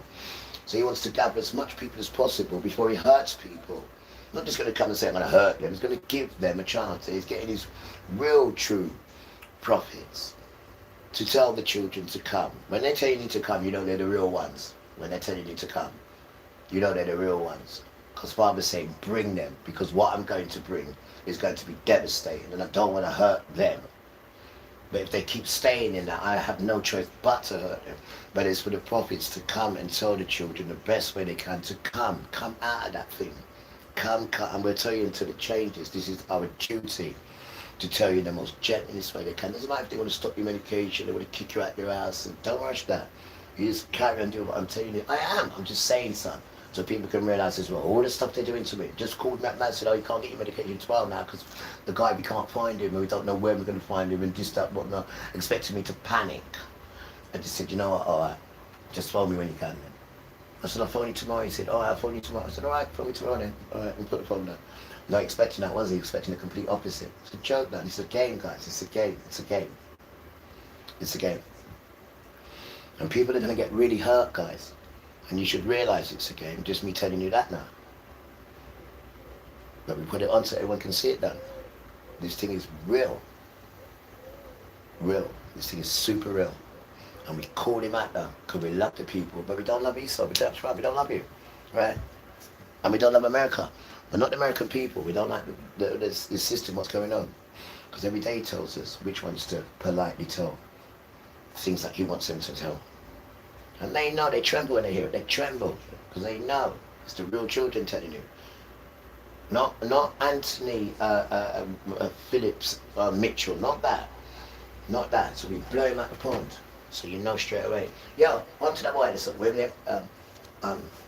His name's gone. Ricky, Richie, the one that catch the disease. One to him and his grandson. I can't remember his name. Rory, see that? Thank you, Father. The Rory. What happened to that? Your number 2. Huh? What happened to him? Because Father said, yo, come here. And went into what? The cocoa basket, right? Now, in England, they call it the cocoa basket. Now, what is that, team? No, this is a basket, right? And in this basket, there is disease and there is infection that no doctor, no nurse, no computer, right, and no chemistry, right, can find. And he chucked this at Rory. And then Rory's coming on there, not talking his nonsense no more, because Rory's someone that tells you, if you read the Torah, you will be put to death. This is what Torah's telling you. He's a brown boy as well. Barnett, so you know, saying the right, I'm a Barnett, right? And he kept telling lies, just kept telling lies and putting us down. Right, because he works for Esau. So Father went into the cocoa basket. The cocoa basket. in England, right? And he chucked one of the disease at him. So we got all the king's horses and all the king's men, and they couldn't find out even what it was, right? So him company him station now, right? And he started crying, literally started crying, because he was in a mess. His body was just in a mess. But then he was asking you to pray to Jesus for him. He wasn't asking Jesus, what is wrong with me? Why have I got these disease on me? He was asking you to pray for him. And then he broke down again. Why? Because his grandson now has the same disease and infection from where? The cocoa basket. Well, also the cocoa basket. And all the king's horses, right? And all the king's men cannot put him or the child back together again. So again, he really breaks down crying this time. Like, you see, when you see a man break down, it's not nice. And we did say that when we saw it, because we don't like to see that, right? But you shouldn't refuse the Torah and tell people you'll be put to death if you read the Torah, right? So you see, Israel don't get no problems for that. They just get you to do it. And now look what happened. You have the disease and the infection, and he passed it on to your grandson. Now, he said, guys, please, in his state of tears, which we do feel for that. Of course we do, because we're not here to gloat on it. Hell no, that's not the issue. This is the issue. Now, when he realized he's got this thing, now the grandson's got this thing, right? Instead of him saying, guys, I need to ask Father or Jesus, why this? No. He's asking you again to now take the pity and pray for his grandson. He's not asking himself or asking in front of everybody, Father or Jesus, why is this happening to me and my grandson? He's not. He's asking you to pray. Now, the answer to that is this. It says, in your iniquity, right, and your foolishness, right, I will pass this disease onto you and the grandson. And who is he? The grandson. Now, he's off the dance, because I haven't seen him on the internet. The next one that they're bringing up is their prime boy, is Anthony Phillips Mitchell, this tramp here, right? This tramp here. And Israel brought him because he was broken, and he went to Israel and they fixed him. And then he's still telling you that Israel are the chosen children. They're still telling you this nonsense. But this one, because he's so passionate about lies, the whole world loves him. And every time he speaks in that, lost children just go crazy, because they're lost children. They're them American lost brown children that says, let's lynch him. They're them same children that are hungry in the desert, right? And Father brings down manna, which is bread. You see it coming out the sky, guys, and dropping on the ground, right? And then after they've eaten that and their belly's full, they still say, do you know what? I want to go back to Egypt. Whoa. This is how ungrateful these children were. And now they're perfect with Satan, right? And now they're doing Satan's work on these platforms, telling you not to read the Torah. We'll put you to death. And that's what Rory said. And this is why he's got that disease from the cocoa basket, or is it the cocoa basket? Damn tramp. Don't play around with this thing, man, because it's dangerous now. Absolutely dangerous. And when it comes to giving disease infection, it's right in you. It's right in you, crippled now. And there's no cure for it now. There's no cure for it. So what he's going on with his tablets now, remember, Father takes everything out and puts it in. Remember these things. Because no matter what he puts in there, right, Rory couldn't take it out, right? And what the grandson had, Rory's mates couldn't take it out neither. Because Father put it in there. Satan didn't have no tablet for it at all, did he? No, he didn't, though. No, he didn't. He didn't have no answer for it. And there's many more coming like that where there's no answer for it. You stay there. Because he had it reserved. He had it reserved. And you are prone to catching it. Prone. Because you don't like your complexion. You curse it. You abuse it. You call it all the horriblest names ever. And you yourself had the same complexion once. I know you lost it because of your forefathers. But if that's not true, then you're not Jeffrey children. Because Jeffrey children came out the boat all the same complexion. It's just through bad behavior and disobedience why you lost it. Right? And then you now have to suffer for it, because we suffer for the parents' behavior. So this is why you're suffering now. And then you go around the world and murder it and pillage it just to put that nonsense there. And you couldn't have done it without Satan. You're not that powerful enough. Right? And he just took the piss when Father gave us to you. That was a perfect time for him to strike, because that's when you had that power and Esau and you. So there's free. That's a super power. And then everybody else joined in, because they were paying you stupid amount of money that you couldn't say no to. And the projects and the ghettos here and America, Esau controlled. So that's why they put us in a dirty place and then put drugs in there as well. Because Esau was doing it, not America or England. Esau was doing it. To one set of children, one set. Nobody else had that kind of treatment. No one else had that kind of treatment. No one else. Well, tell me who else then, so we can compare notes how bad it was.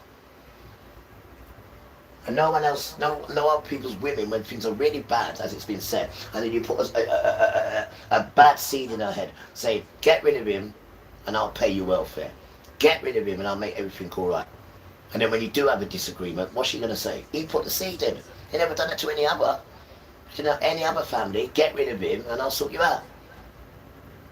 That's Esau, guys. And you can ask any black, brown child if that's not happened to them, up and down the country. Crack, cocaine, heroin, we all woke up one morning, there's a pile of it there, there's a pile of it there, there's a pile of it there. In the projects and in the ghettos. That's how we got on that nonsense. We ain't got money for that. They put that there. And when you're so broke and nothing's going on, right? And then there's a stack of guns next to it as well. A stack of heroin and cocaine. Not even cocaine, crack. Because crack and brown chill, it mashes up, bro. It takes the power out of it. It's engineered, that crack. It's engineered. Because when white boys smoke it, it's the nicest pipe. When a brown boy smokes it now, oh man. And then they put guns next to it. They didn't do that in your community, did they, guys? They didn't put these things in your community, did they? And then change your second name. Did they change your second name? You never went through none of these things at all. You had an easy life, guys, without realizing it. And then on top of that, you persecute the children. On top of that. And then you wonder why father's coming to murder you all. And it says, not one of you's looked after the sheep. They're scattered everywhere. And not one of you's looked at. I read it to you earlier on, and that was to all you lot. And I didn't even realise that he made me read the whole chapter 34, 35, and 36. And I post this today on the post, it's there. This, go and read it, guys. Go and read it, because what it says at the bottom is, understand. This is what is happening in the world today. Read these chapters. And it's there. We put it there for them. And I read it today as well. Because you guys have no idea what's going on, beautiful children, because they've lied. They've tried to cover up everything. And Father says, I'm reading it now. The light's coming on, guys. What's done in the dark, the light's coming on now. And some wickedness has gone under. Some wickedness, and you've been wicked to the children without even realising who the children were, thinking that these pagans are the children. Then you're insulting Father. But the thing tells you what colour he's in there. But because you're so paganistically racist, you just don't see it. And then they tell you to read the book from halfway in the middle. I mean, you've got the audacity or the common sense to say, no, let me read it from the beginning. Every other book you read from the beginning, but this particular book now, you read from where it suits you. You're a joke, man. You don't need, put the book down. You don't do the book, no grace if you don't start a book from the beginning. And you start every other book in the world from the beginning. But this particular book here, you want to start from where it suits you, where you're in it, so they say. It's an insult to the holy book, the Kodesh book. You should stop reading it. Because you ain't going to understand the book. Because if it was about Jesus, he would have started off in the beginning with Jesus, wouldn't it not?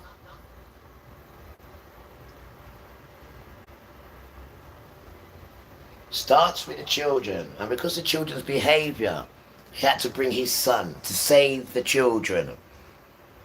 But you're fixated on the son. When you should be fixated on the children. You can't get through Jesus without the children. Stupid idiot. That just doesn't make sense. Because it's all for the children. And we're bringing you in. You're coming to our dance. You come in the side of us or behind us or through Jesus. Providing you get on with the children. Because there's no animosity. You know, everything's set up for the children to come back to. Everything's for them. And who they're bringing with them. And who comes through with Jesus, providing you come through the right way, loving the children. And all Gentiles who've come through this way tell you that they love the children. And then the children says, come. And that's how you come in. You can't say, I don't like you, don't know. No, it doesn't work like that, man. Go sit down. Right? There is no Jesus at all. This is a brown thing, though. It's a Hebrew thing. There is no Jesus. Right? And the Esau thing is to stay here and then die. That's what that is. And they don't like Jesus. They tell you, put poo-poo on him and don't read the Torah. We'll kill you if you read the Torah. They're the same as Rory and his grandchild. Tell you not to read it. You'll be put to death. Yeah, because they work for Esau. It's not damn hard, guys. Come on. Use your common sense. And why do you lose your life, man? We know your children are Satan, but there is a way out. If you don't want to be a child of Satan, you'll be crazy to me. Oh God, oh God, oh yeah. Within Western is on play. East, West, outside, stay.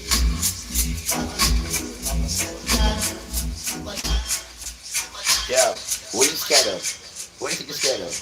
Huh? You're scared to die, ain't you, man? Yeah, because they built you up in a plastic world of stuff.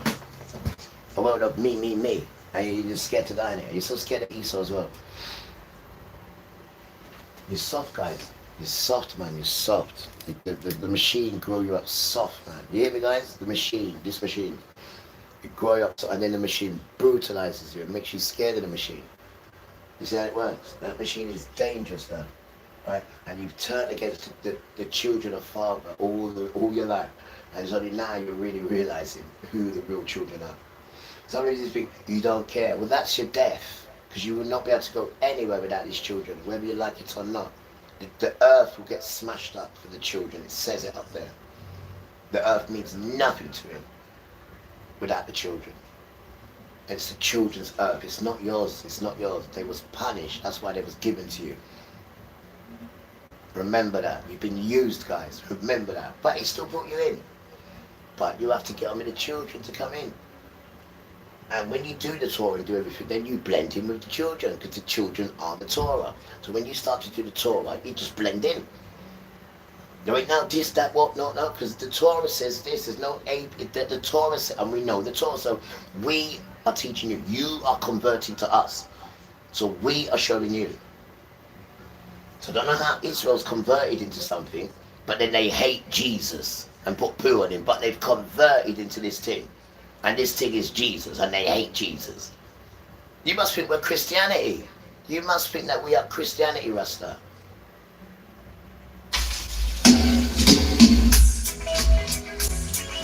Oh God, oh God, oh yeah. Within Western business on play. East, West, outside, stay. What we make on the sun can, but you are champions. Pass the over, pass the over. Oh gosh, when we hear it's a wild mix, played by the one Christian. Why? You have a bad soul and it's a show. Pass the over, see, pass it over. Oh gosh, finally up in the dance, I said, Johnny, I did too much by you. To the bars have no revenue. Watch them, baby, don't touch them. Got the it's not the low fat. Got the it's not the low fat. Come and buy out the bar. Come and buy out the bar. Come buy out the bar. I'll be Western in the South Lane. East, West, outside to make them stay in. You know what I say. What we play, no have a sundown. No, but I'm you a champion. Pass it over.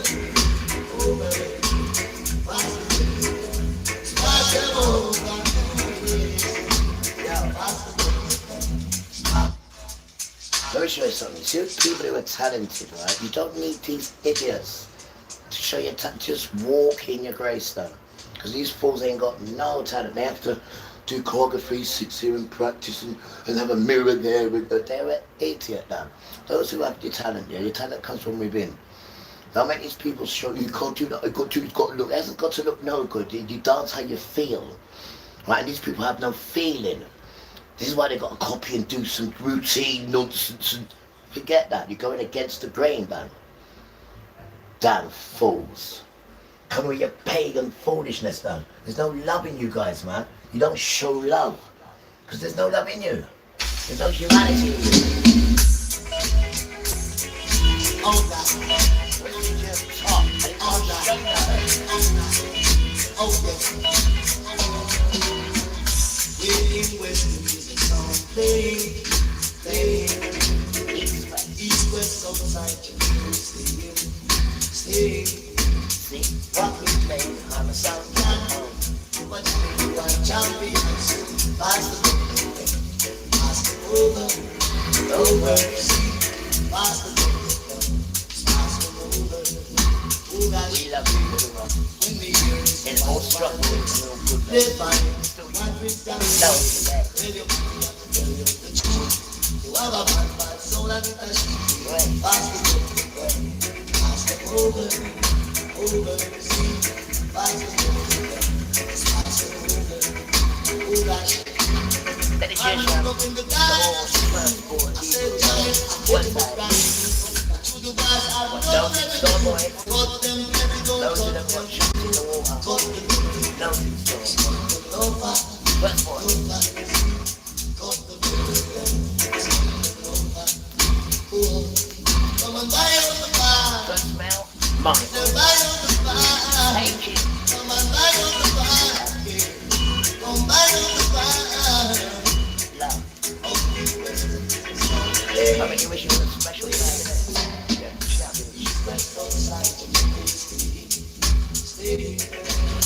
What we play now, I'm so down. Super down, you are champion. Pass over. They would love you. They would never put your name on your birthday. Ever. Your name in the book. Your name in the book. It's your name in the book.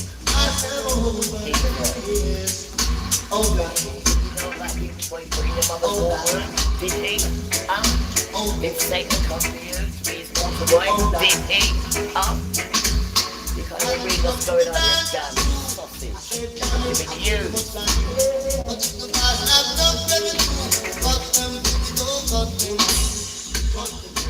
Good joke. They would have been used for anything but this. No, right? No son of royalty. That's why I've got no children. No children. Just it's not that. That his children. Right? His son. I am a bird. Damn right there. No intermingle, right? Hebrew, all the way to eternity. No intermingle. I'm not intermingle, I've been preserved. I can preserve myself better. Yeah. They must preserve me how this time. Religion is what? I preserve myself, and then it absolutely destroys me. Don't be stupid, though. I know my destiny, though. You told me. No.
just to depress you, nothing to uplift you, but you don't know how to uplift people. Tramp. That system not built to uplift no one, it's built to bring you down now, and it brings you over. I mean, you honor these broken sons with stolen property and stolen land, full of blood, acres, oceans of innocent blood. Damn Trump.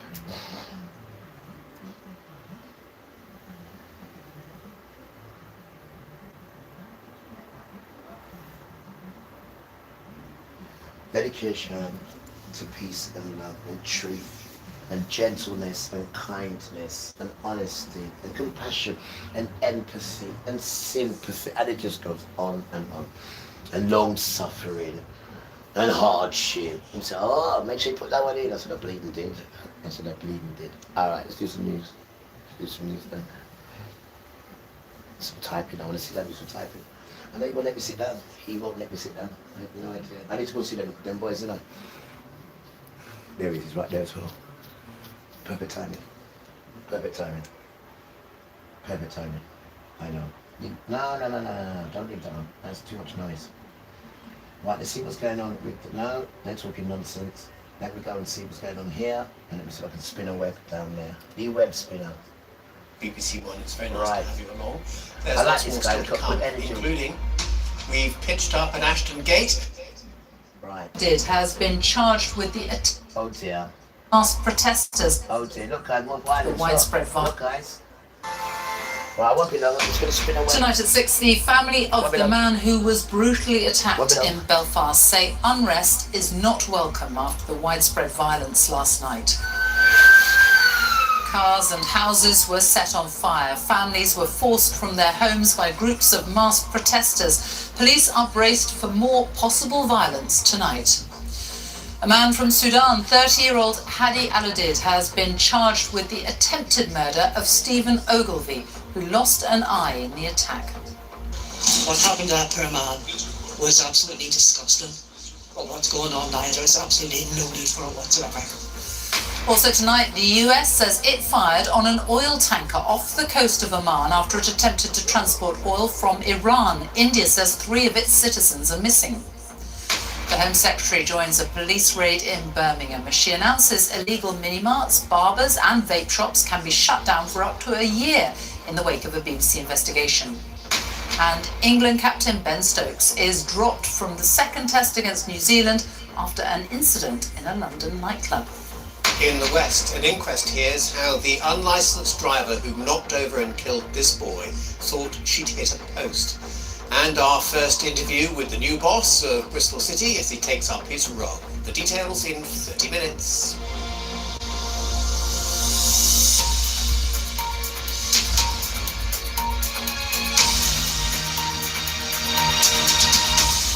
Good evening and welcome to the BBC News at 6. Hundreds more police officers are on the streets tonight in Northern Ireland, and public transport has been stopped early with more possible protests expected following the brutal attack on a man in North Belfast on Monday night. 44-year-old Stephen Ogilvie lost an eye when he was pinned to the ground and stabbed multiple times in the street.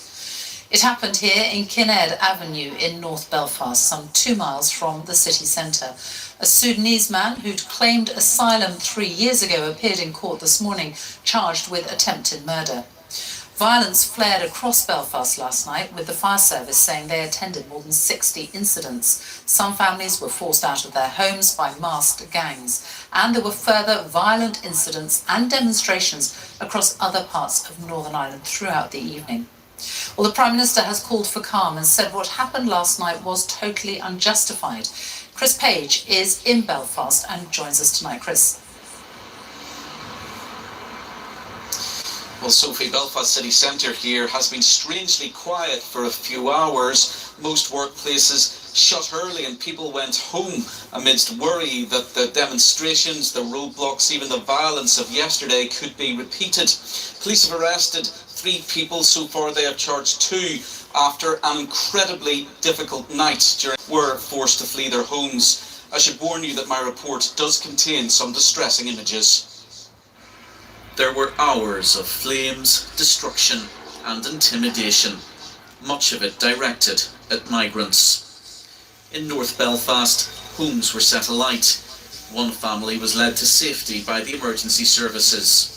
This morning, blackened shells of houses told the story of a terrifying night.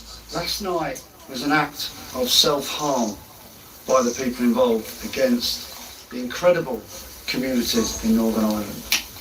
This has got to stop. We cannot have a society that allows this to happen. We have to make a stand. So please, no more. The trouble broke out 24 hours after the stabbing in North Belfast. A video circulated online showed some people confronting the alleged attacker before police arrived. The victim, Stephen Ogilvie, lost an eye and suffered other injuries to his neck and back. The Prime Minister has condemned the rioting and the knife attack. I want to thank the Police Service of Northern Ireland and other first responders and members of the public who responded with such bravery. And our thoughts are with the victim. But let me be clear, Mr. Speaker. The acts of violence and arson that followed are totally unjustified. In a statement, the family of Stephen Ogilvie said they wanted to profoundly thank the local people who bravely stepped in during the attack. They said, "Your quick actions absolutely saved his life, and we will never forget what you did for him in that moment." They went on, "We do not want this terrible tragedy to be used to divide people or fuel hostility." This morning, a Sudanese man appeared before Belfast Magistrates Court charged over the stabbing. 30-year-old Hadi Aladid is accused of attempted murder. He's also charged with threatening to kill an NHS radiographer in a hospital. The suspect was remanded into custody. Meanwhile, concerns about further street protests and violence led to this. Rush hour has come early in Belfast today. It's only lunchtime now, but the roads are noticeably full of people heading home because schools, businesses and other workplaces have closed early. Public transport stopped too. The city centre was eerily empty by 2 o'clock, with shop windows shuttered and people reflecting on the last 2 days. There's a terrible push over the whole city. It is very depressing. It is very sad. What happened to that poor man was absolutely disgusting. But what's going on now, there's absolutely no need for it whatsoever. It's terrible. Terrible atmosphere. I don't know what's going on. The buses and all are off. Scary. Yeah, bizarre. It's happening, the whole city shuts down. Reminds me of the bad old days, you know, in a sense. The conflict in Northern Ireland? Well, yeah, these sort of things happened back then. Shops closed early, people were going home early. There's a mood of deep concern. Police, politicians and community leaders are hoping and pleading for a peaceful evening. Chris Page, BBC News, Belfast. Well, there are more police on the streets tonight, and some residents have been returning home today after last night's violence. Lendrick Street was the epicentre of the unrest, and many of the people who live there have been speaking to our correspondent Sarah Gervin about what they witnessed and about their shock following what happened in their neighbourhood. Last night, Belfast was burning. This morning, it was still smouldering. In these streets, some have paid a high price. This family forced to flee their home under police protection. One family evacuated last night had a 2-month-old baby. And when this bus went up in flames, smoke leaked into nearby family homes. I knew the bus was on fire next to my door. It's very difficult to understand it. They were asking me myself, and I said, "Daddy, is it because we have this color of skin?" I said, no, boys, no, it's okay. I switched off the TV because I don't know what to tell them. I'm protecting my children. I just want peace for my children. Lendrick Street in the east of the city was the focus of targeted violence. Groups of men wearing masks attacked cars and houses they believed belonged to immigrants, with some shouting "foreigners out." Social media messages had encouraged them to turn out on the streets to protest, wearing dark clothes. Some managed to escape, saying it seemed clear why their street had been singled out. I assume because it's a street where lots of immigrants live. It was terrifying, so I had to escape through the back door with my dog, because it was the only option, because my front door was full on fire. Other neighbours could only watch on as their homes and belongings went up in flames. This street, a snapshot of a violent night. We see standing there watching your own house get burnt. That's a feeling I'll never get over. Like, I wouldn't wish that upon no one. I understand everybody's angry. I am angry too. But then again, what's this resolve? What's this actually do? They get burning cars out back in your own community. There has been much condemnation about what happened here and in other communities last night, and there have been many calls for calm today. But the reality is, for some people, that they simply do not know when they'll be able to come home or if they'll ever come home again. One street, many lives, a shared fear about what comes next after the night that changed everything. Sarah Gervin, BBC News in Belfast. Well, the disturbances weren't just in Northern Ireland. 2 police officers and 3 members of the public were injured during disturbances in Glasgow last night. Police Scotland said people were attacked because of the colour of their skin. Lorna Gordon is in Glasgow for us. And how widespread were these disturbances? Well, Sophie, there were what police describe as disruptive but peaceful demonstrations in which no arrests were made in Edinburgh, Perth, Falkirk, Ayr and Paisley. It was a different matter, however, here in Glasgow, where hundreds of demonstrators, many of them hooded and masked, carrying banners and chanting, gathered in various locations in the city centre. Bystanders described the atmosphere as ugly and tense. Some shops shut early because of concerns over safety. Worshippers in Glasgow's largest mosque also locked themselves in because they were concerned about their safety.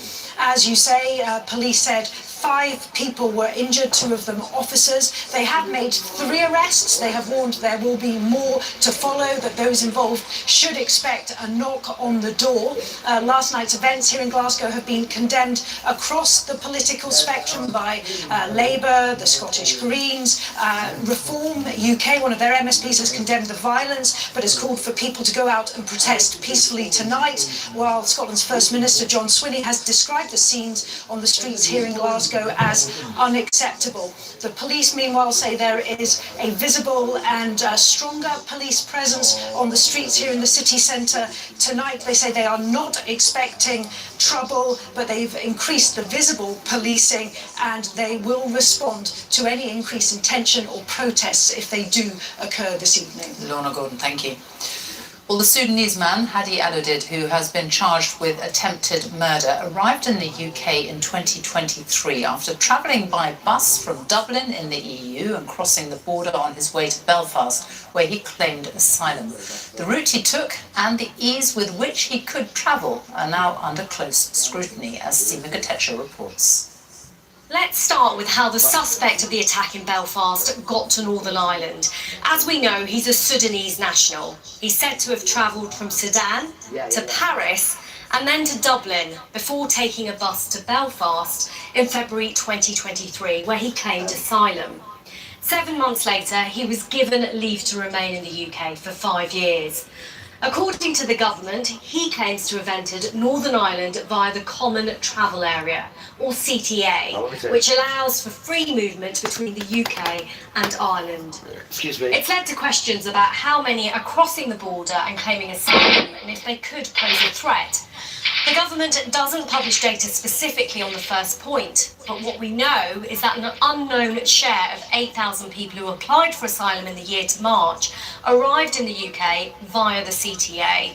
And last year, the Republic of Ireland's government said 87% of people wanting international protection had come from across the border in Northern Ireland, so it was a two-way issue. There's no data on the immigration status of those.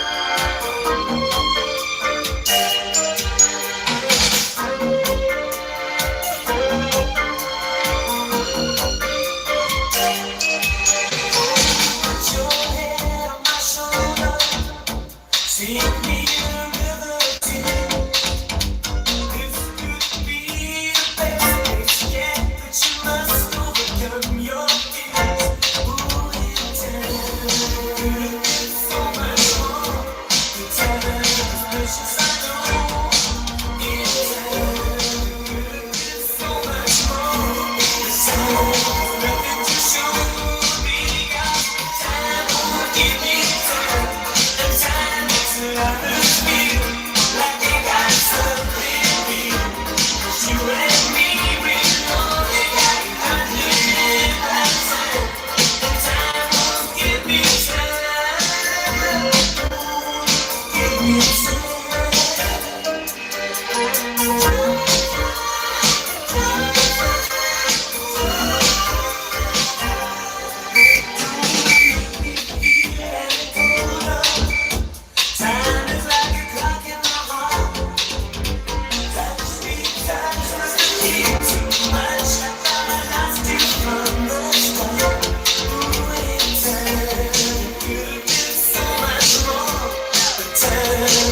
me time to realize my crime. Let me love and steal. I have danced inside your eyes. How can love be real?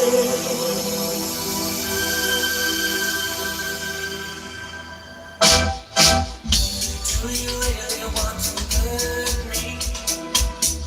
Do you really want to make me cry? Precious kisses, ones that love me. Love never asked you why. In my heart, find you. Choose my color, find the star.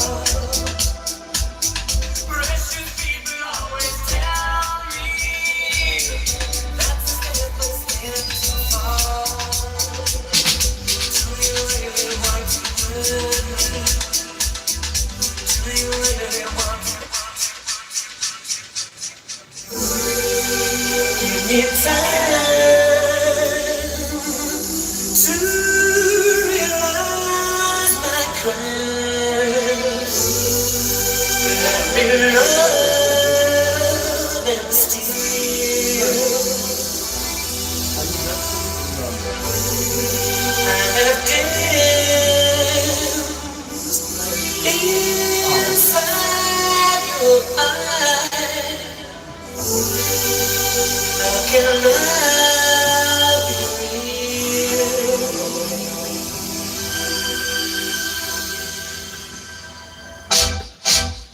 Do you really want to hurt me?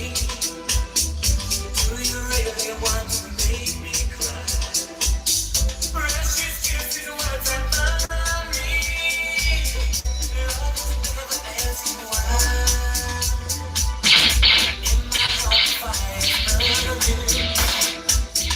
Choose my color, find the star. Precious people always tell me that's a step too far. Do you really want to hurt me? Do you really want to make me cry?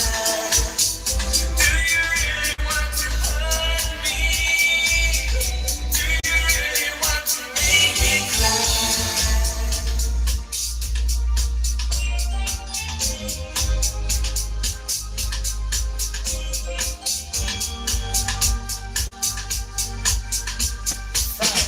Words of you I have spoken. I could waste 1,000 years. Wrapped in sorrow, words I've spoken. Come inside and catch my tears. You've been talking about believe me. If it's true, you do not know. If my life without a reason, I'm prepared to let you go. If it's wrong, you want from me, then take it away. Everything, not what you see, it's over again. Do you really want to hurt me? Do you really want to make me cry? Do you really want to hurt me? Do you really want to make me cry?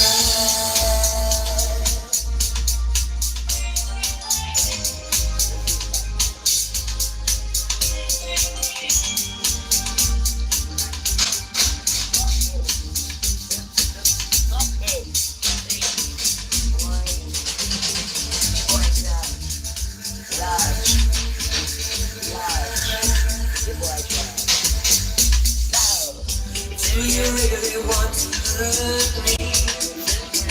Do you really want to make me cry? Do you really want to hurt me? Do you really want to make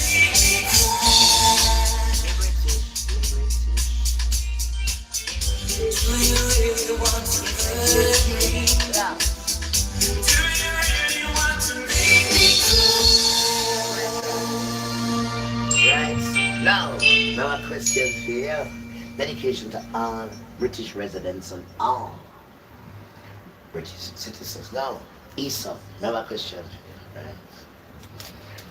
Is there any mixed race Israel children? Is there? Well, hands up, all the mixed race Israel children. Meaning Israel, modern, and Gentiles. Hands up. How many children? Hands up. Now, how many children is the real Israelites to the Gentiles? There's a sea of them. Hands up. There's a sea of mixed race. So how is it, right? Now these people work for you, right? But you will not intermingle with them. How is that? You won't intermingle with none of the races. Why? Because you think that the races are beneath you and you own and control all of it. Apart from who? The real Yasharel. And people still can't see it because they're frightened. And not one of these people have got children with you. Not one of these people have got children with you. Because in their law, they're not allowed to have children with Gentiles because you're beneath them. And that's what the Torah tells you. And you still run around for these children. You're a joke, Rasta. You're an embarrassment to strength and truth. But we now, and it's written in our laws, not to have children with you. But what do? We still had children with you. And look how beautiful the children are. And from them children, follow the Torah. Them children are safe, Rasta. Let me tell you that. Right? But if you have any children with Esau, they're not safe because it says, I want all. Rasta, where it says? Come here. Ecclesiastes, chapter 35. Chapter 36, sorry, verse 10. Surely, in the fire of my anger, I have spoken against the residues of the Gentile nations and against all Edom, modern Israel. Why? That you have appointed my land to yourselves for a possession with the joy of your smelly hearts. That's what it says. Nobody didn't say he could take his land, did he? No one didn't say he could take his land and hurt the children on the land. You know, kill the children on the land, put yourself there.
Nice, look, right? You understand smart.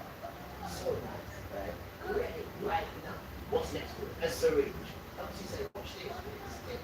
Not you say, and it puts it in. It's fun. As it's doing this. Here it is. You don't have to put part. Give it back his nostril. You never try. Give it back his nostril. So you don't want nothing from father. You down. Not a spine. You don't put your nostril.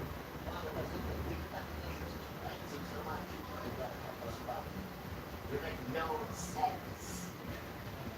So that break which are, they might do that in shit. They might do two legs, right? They might do that. But you won't ever be with that. They're like better than your clothes. Better than that job. You consider. Now you're gonna get wiped out. All because he agrees. But sir, they might not give you that right. That's what he said. I mean, it's really good.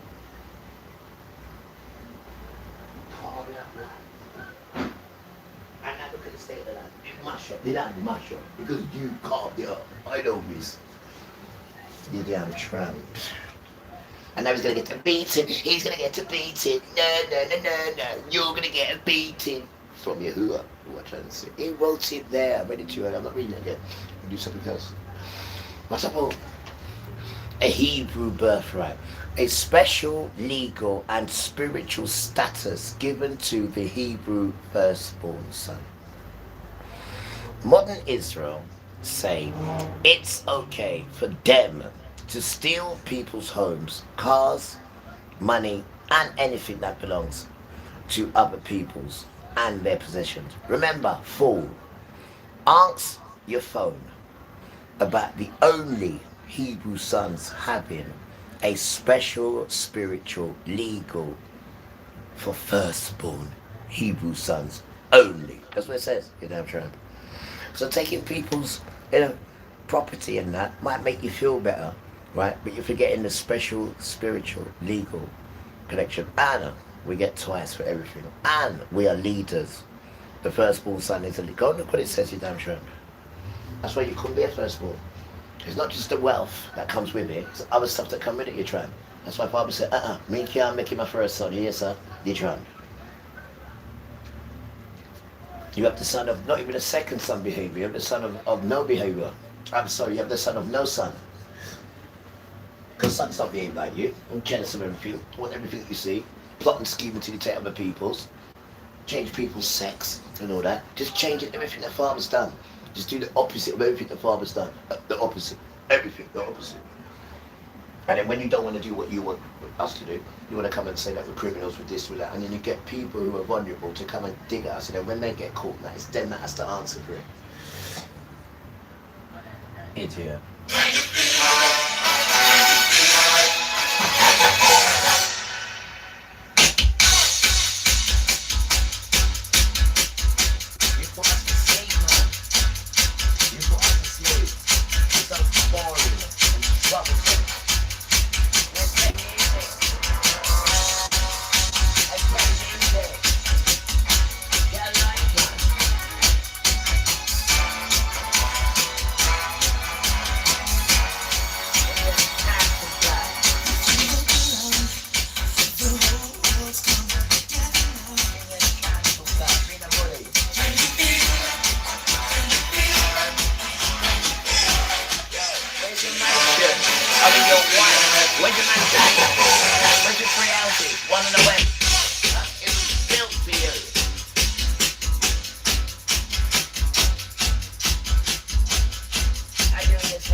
given you all the materials, right?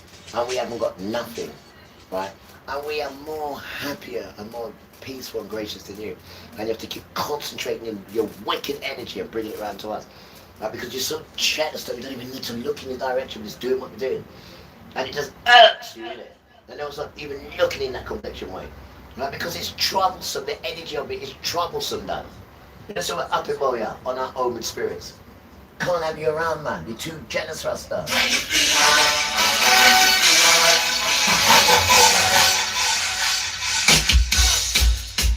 were like music.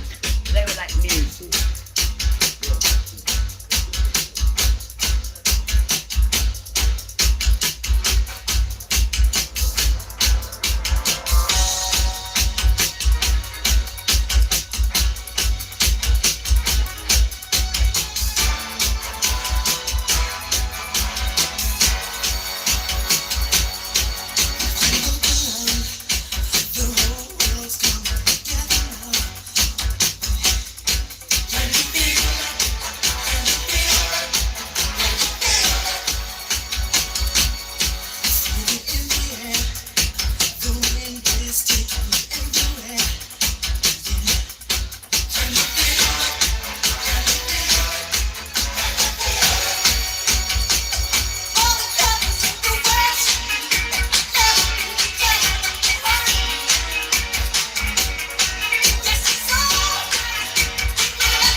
That's how we are. Right? Word. This is not for you yourself. I'm gentle enough. Love spirit coming to me. Yanaka. All these devils.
Convicted of crimes, and this needs to be taken into account when making assumptions. But analysts say there. But as the overhand, because everything he controls at present, so it's easy for him to hurt because you have to rely on him to get you certain things. But don't worry, you're going to need to rely on Father soon. Watch. There is a link between the groups making the highest claims of asylum and those being convicted of crimes. We have quite good data on the number of people convicted of criminal offences in the UK, and that data are broken down by nationality. When we look at some top nationalities among asylum seekers, Afghans, Iraqis, Sudanese, then we see that they're significantly more likely to be convicted of crimes in the UK than other groups and the general population. Some are suggesting there needs to be further assessment of the impact on national security after some high-profile crimes involving foreign nationals. I mean, the reality is that there are people coming from very, very tough parts of the world where they will have experienced trauma and violence, where for that reason they will merit protection and it will not be possible to return them. But equally, there is a risk that those people will then use extreme acts of violence. There are lots of unknowns here and the data is scant, but this horrific crime has triggered more debate around who comes into the country and how, and what could be the consequence of that. Seam architecture there. The United States has hit an oil tanker in the Gulf of Oman, which it says was attempting to transport oil from Iran in violation of its blockade. Video released by the US shows the moment that the Cetabello was struck. India says 3 of its citizens who were on board the ship are missing. A short time ago, President Trump said there would be more strikes on Iran for its failure to sign a peace deal. We hit them hard yesterday. We're going to hit them again hard today, in case you don't turn on your television set. And we'll see what happens with the deal. We're really close to the deal, but they keep tapping us along. They keep playing us for suckers. Well, let's talk to our North America editor, Sarah Smith, who's just returned from the Oval Office when the president was speaking. And Sarah, this does feel like yet another shift in this conflict. Yeah, it was quite a surprise when he suddenly said that we was planning to hit Iran again today and hit them very hard. He went on later to say, yes, we're going to be attacking them hard. So those of us in there who were trying to ask the questions wanted to get some clarification about this, and I have to be honest, I failed to get him to clarify whether he meant that this was going to be another strike that you could describe as a proportional response to the downing of a helicopter a couple of days ago, which is the action the US took yesterday, or whether this was the end of the ceasefire that's been in place for 2 months and a return to something more like a real conflict between the US and Iran. And we couldn't get him to elaborate on what exactly he meant by hitting them hard. today. The action you just mentioned against the oil tanker in the Gulf, that's something quite separate. That's the United States enforcing the blockade it has on the Strait of Hormuz to stop any ships that are filled with Iranian oil and being able to get in or out. So that's not what he was talking about. We wait to see what's happened. And it's quite a change of heart because, I mean, just yesterday he was still sounding incredibly enthusiastic about the prospects of a peace deal, saying he thought they were just 2 or 3 days away.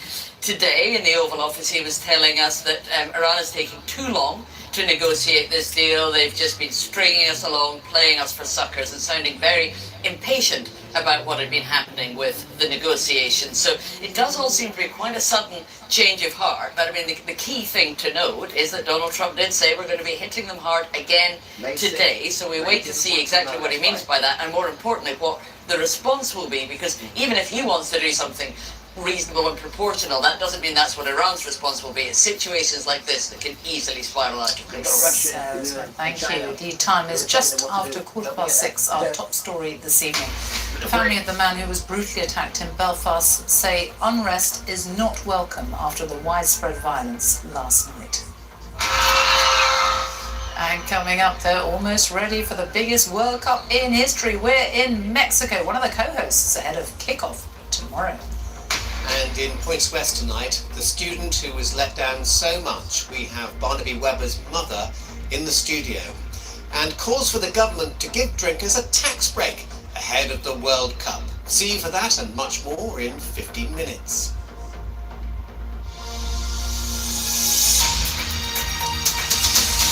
England captain Ben Stokes has been dropped from the second test against New Zealand at the Oval following an incident in a nightclub in London on Sunday night. Bowler Gus Atkinson is also out of the squad after the pair broke the team's midnight curfew. It means a return to captaincy for Joe Root, who steps in as an interim. Here's Andy Swiss. On Sunday, he was all smiles. Now he's out of the team. Ben Stokes and bowler Gus Atkinson celebrating victory in the first test, but they won't be playing in the second. The England and Wales Cricket Board say the pair have not been made available for selection after they were involved in an incident in this London nightclub in the early hours of Monday morning, breaching the team's newly introduced midnight curfew. If Stokes was already under pressure after this winter's Ashes debacle, well, it's only growing.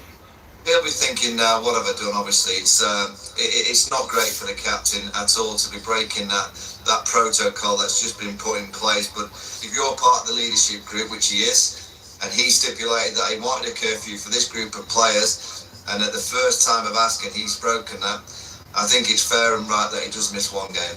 England have been dogged by disciplinary issues. Stokes' most obvious replacement as captain, his vice-captain Harry Brook, was himself involved in a nightclub incident just last year. So instead, England have turned to a very familiar figure. England's greatest. Joe Root was the skipper before Stokes. Now he's stepping up as interim captain for at least the next match. But what now for Stokes? Well, he's being given time to consider his options. And the ECB has denied any suggestion he's been asked to resign.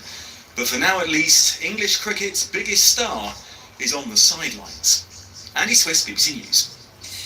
Illegal mini-marts, barbers and vape shops in England and Wales can be shut down for up to a year under new powers announced by the government. The move follows a series of reports by our UK editor Ed Thomas into organised crime on the high street, and here is his latest report.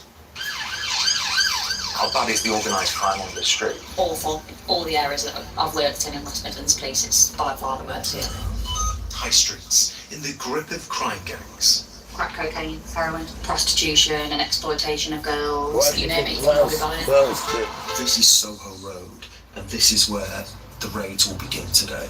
A street out of control. There you go, you see that? Spotters around. For all to see. Wanted to know why there's a big police presence. Yeah. Do you feel safe on the street? When I'm wearing this, yes. If you didn't have... Not if I wasn't in my kit, no. We spend 24 hours undercover here. Do you have any cheap cigarettes? Yeah, I got £3, £3.50, £4, £4.50, £5. Working with a Kurdish journalist. Robert Turkey, Chester. We visited dozens of shops. I'm very blue.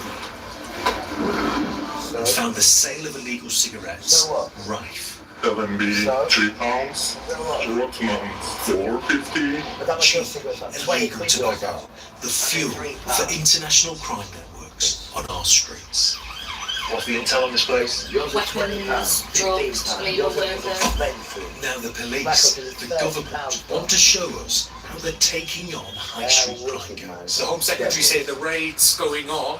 Property's going to be searched. We've got trading standards coming in. This is a street where she used to visit as a child. Not far from where you grew up? No, not far. I mean, I'm a small heat girl, but Soho Road is very well known to me. Turn rough. Illegal cigarettes is what we found across the country. Mark's height. Hello, Judy. Yeah. Does it seem the key? Yeah, I moved it. I thought I moved it. Yes, brother.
passion grows. All the dreams it can bring.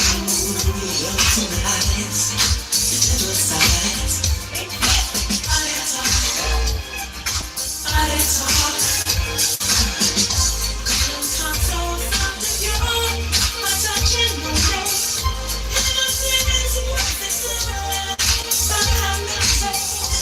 We're so on far. Good expression, not rejection. We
you have to know how to, when it comes, it is going to come well.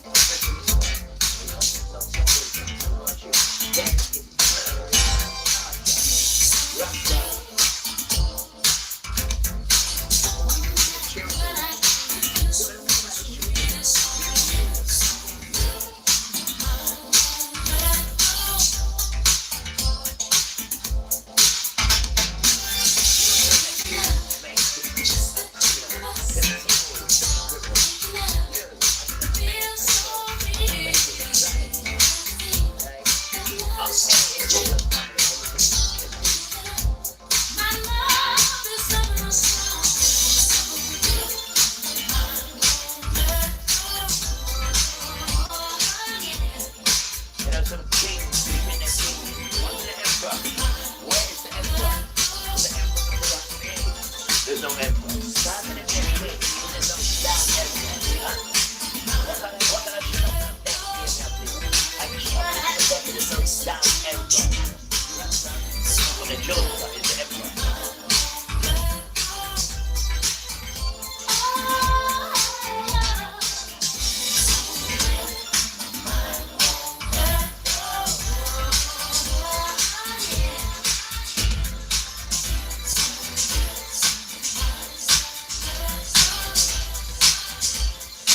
Remember, one day, silly boy, equals 1,000 years, right? And humans don't even live one day. Used to just clear under one day, right? Because 990 odd was the highest, right? That was equals nearly one day. But because of the behavior, it's all right. No boy now live till 120 years. So that is not even half a day, that there. And you're thinking that you're something just for this little thing here, this little period here. You really think you're in control? I mean, what happens in 10, 15, 20, 30, 40 years time? What happens then? You didn't think this thing through, did you? You didn't think this thing through, did you? I told you already, empires are complete. Why? There is a rock, miss, and it says all empires will be a heap just like Esau's, where the jackals go there and do their business. They go there and they multiply, and they go there and they do their poo-poo. All empires, and the rock is chucked in the ocean, ready to be born. There will never, ever, ever be empires again, because the examples of all empires, every single one of them, brutalizes the earth and brutalizes the people, and then turns the people into vulnerable. It's the system that turns people into vulnerable. It's the system that gives people disease. Right? Because it's even the way you live and your behavior, because your behavior brings you disease and infection, your behavior. So even if you are a clean person, right, you will still get the diseases. But if you're a nasty person, which most of you are because of where you come from, so you'll have that as a disease, plus he chucks it at you for your behavior, right? Plus you haven't got no melanin, guys, so you haven't got no support when you go outside. Right? This is why you were safer in the damn cave, right? With all that caveman behavior business. But as soon as you came out the cave, the first thing you did was got rid of your missus and your child, and you swapped them with the Irish, right? And you're not even embarrassed about it, Rasta. And you cannot come out the bleeding cave and have that kind of caveman behavior. You cannot be swapping humans, your own humans, right? The best assets is women. You're swapping women singly, and you're swapping women when they're pregnant, and you're calling it 2-in-1. And out of foolishness then, right? And there is no apology for that behavior, right? But we always tell you, sisters, we are so sorry that you've been through anything as wicked as that. I mean, even when we keep reading it, we cry. And I went to the post office yesterday and I see the book was in there. They've still got many of the books in there. A Shocking Tale of Bristol by Brian Robinson. And the picture of it's got Colston's face, but with a statue, and it's sprayed in red, where the good British spray him fierce and chuck him down the river, and chuck that firstborn in the river. And then they wanted to come and do the children problem. And they did, they brought them to court, everything, but the British public said nah, and they bust case. So we say to them four, which was 3 white boys and 1 white sister. Just for that move there, you're coming with us. Well, you like it now, you really should have done it. You are coming with us. That move there got you home. So when we're coming out of here and we're going to the wilderness, in the woods, like we read earlier on, the damn woods, maybe you can show me how to do camping karate, because we're all going to be there, right? And whatever we need to know, we just ask. And if we don't know, we say, Father, and we say, no, go and ask the king, because I'm the empress. Sorry. They say, Emmanuel, how we do? And we just all gathered, man. Just stop it. And he says, where's that boy? I said, I'm here. He said, right. You got your Michael Jackson shoes? And I said, he said, give me that to you. I said, what about real Michael? He said, he's here as well. You're going to give him a chance? I'm going to. Good. Give everybody another chance, Father. That's why we want to get the, we call it now, the Ark of Covenant. And we want to give that to you and say, look, Father, we know everyone's done all sorts of nonsense, but we've all been lied to, man. And as soon as we come at the damn Adam, so that definitely means we was born in sin. You know, to give us another chance, we'll give you back your coat. We're not using it as no bargaining tool. We wouldn't even think of it, right? But we're just saying, you know, as we like to spin the webs, and you let us spin a web, and we go right over to Rome, right? And as him Syria, he said, put me in the pigs. I said, no, just give me back the covenant now. And then when he gave it, said, tell Yahuwah to bless me. I said, this something like, we call it, the boy. He said, chop them in the river. Which one? What do you mean which one? Stop like you're stupid. The Pharaoh. And as soon as we went to defeat him, they said, look, just take the kids, take whatever you want, and tell Yahuwah to bless me. Why did he buckle? Because we killed his firstborn. Firstborn we killed. And his firstborn then he got no riches or anything with it. You get me? But when he realized that, Father wiped out all firstborn, he give us back. You see it? He give us back. So he's starting to realize now, don't mess around with these children, because these children are deadly. Yeah, he's come out of his Kodesh inhabitants. He's come out of it now. He's come out of it now. He's come out. And he does the things in the damn clouds, man. It's absolutely magical. And privileged now to put his name on a pedestal higher than high. Wow, this is not a joke, it's damn real, man. And his name is Yahuwah, and he said it many times. My name is Yahuwah. You will know what my name is. Yahuwah Trezebet. I kept hearing that in there. Yahuwah Trezebet, Yahuwah Elohim. That is my name. You will know my name. That is my name. Yahuwah Trezebet. Sovereign Yahuwah. The Most High Yahuwah. Yahuwah El. The man's got so much names, he's got more names than I have. But his name's not Lord or God. They're pagan names. They're pagan gods' names. These are the gods what they've been praising for time began. And it's only when Father gave us them. So it's only when Father gave us to them. And we had the religion book in our hand. And then they took the book from us because we had no power. And then they changed it. And then they started to do this thing. Because 1,500 years before Christ even came to them in Christianity, they was doing the paganism.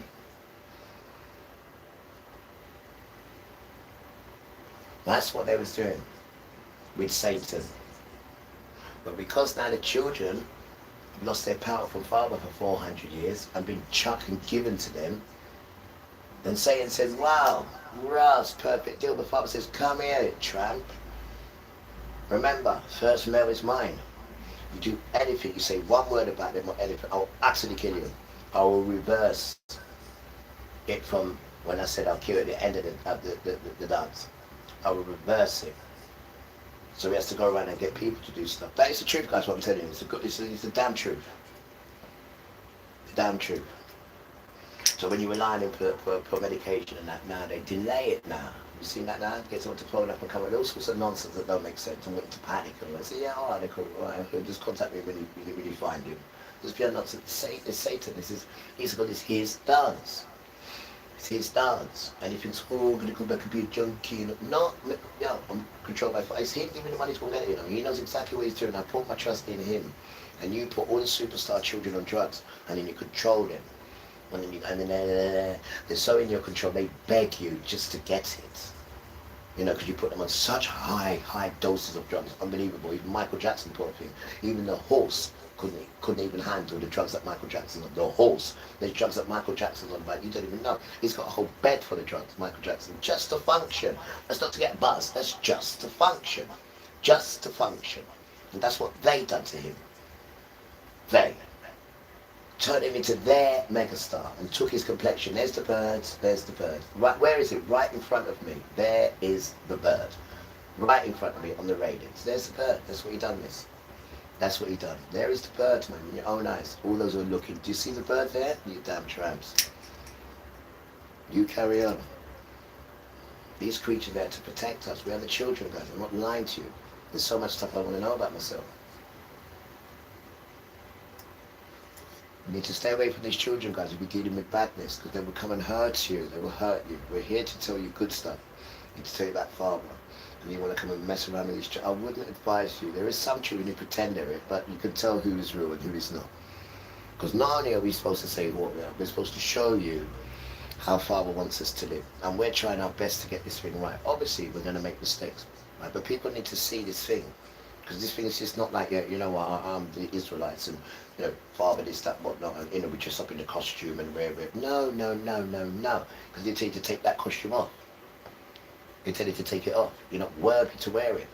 What are you doing wearing a turban? How dare you? Where is my gold name on it? Why are you doing wet Rasta? You're still there. So, we need to leave cameras on and show people how we live. Show them how you cook food, how Father says to cook food. This is what Leviticus is there for, chapter 11. To show people how to do it. You don't even show them these things, but you're the children. You don't even read the Bible in front of people. Make mistakes and read. Show them how you live, man. It's nothing sexy, it's nothing, right? You have to get the basics right first, before he puts anything in any of us stuff. Because don't forget, they're here to put stuff in us and to rechange the stuff. This is not who we are. We have powers, guys, all of us. But to get the powers, you have to water it. And to water it, you have to water it what it says. It says, don't touch the carcass of the pig. Satan says, forget that. We're going to put salt and pepper on it and we're going to eat it. But I just said, don't touch it. The carcass means when something's dead. I said, don't touch it when it's dead. And you're telling me you're going to go and put salt and pepper on it and you're going to eat it. So when you put that inside you, what do you think it's going to do? Make you think that Mighty Mouse? That thing is going to make you super sick. Why? Because I told you, I gave you a command. I said, don't eat that. It's a command. Don't eat it.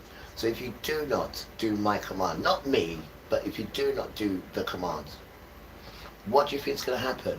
Oh, it's all right. Don't worry about it. He just doesn't want to do it. Really? Really? It's that law in it. Do as we will. But the earth, beautiful children, has its own law. The earth. It has its own law. And whether you want to abide by it or not, then it sees that as unrighteousness, and then you perish in your own unrighteousness. Because it has its own law, and the law is truth. And the sky is the truth, and the ground is the truth. So when you do truth, they shower you. When you do truth, the ground, you walk in it, you glide in it. And that's the law of it. It won't change. It will not change for nobody.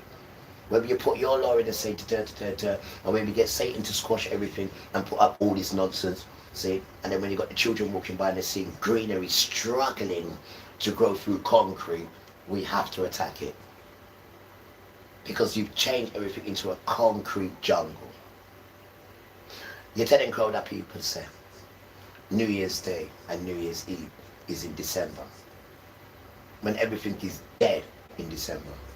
And everything comes to light at April's Fool's Day. Why do you think he calls it April Fool's Day? Because April is New Year's Day, darling. Whether you like it or not, right? And you know that they're outside, because everything reborns again on April, right? We're in the 3rd month. Yeah, and many other countries live like that. And they live by the sun. The sun is the time. Not these going back forward and going forward and back. Not that nonsense. That's Satan's foolishness. Right? And celebrating peer gods. There's multiple Rasta. Multiple gods. These people celebrate. The sun, the moon, the star. And the sun don't like it, it burns it. The moon doesn't belong to them, so they're making cakes. The same shape as the moon. But the moon goddess.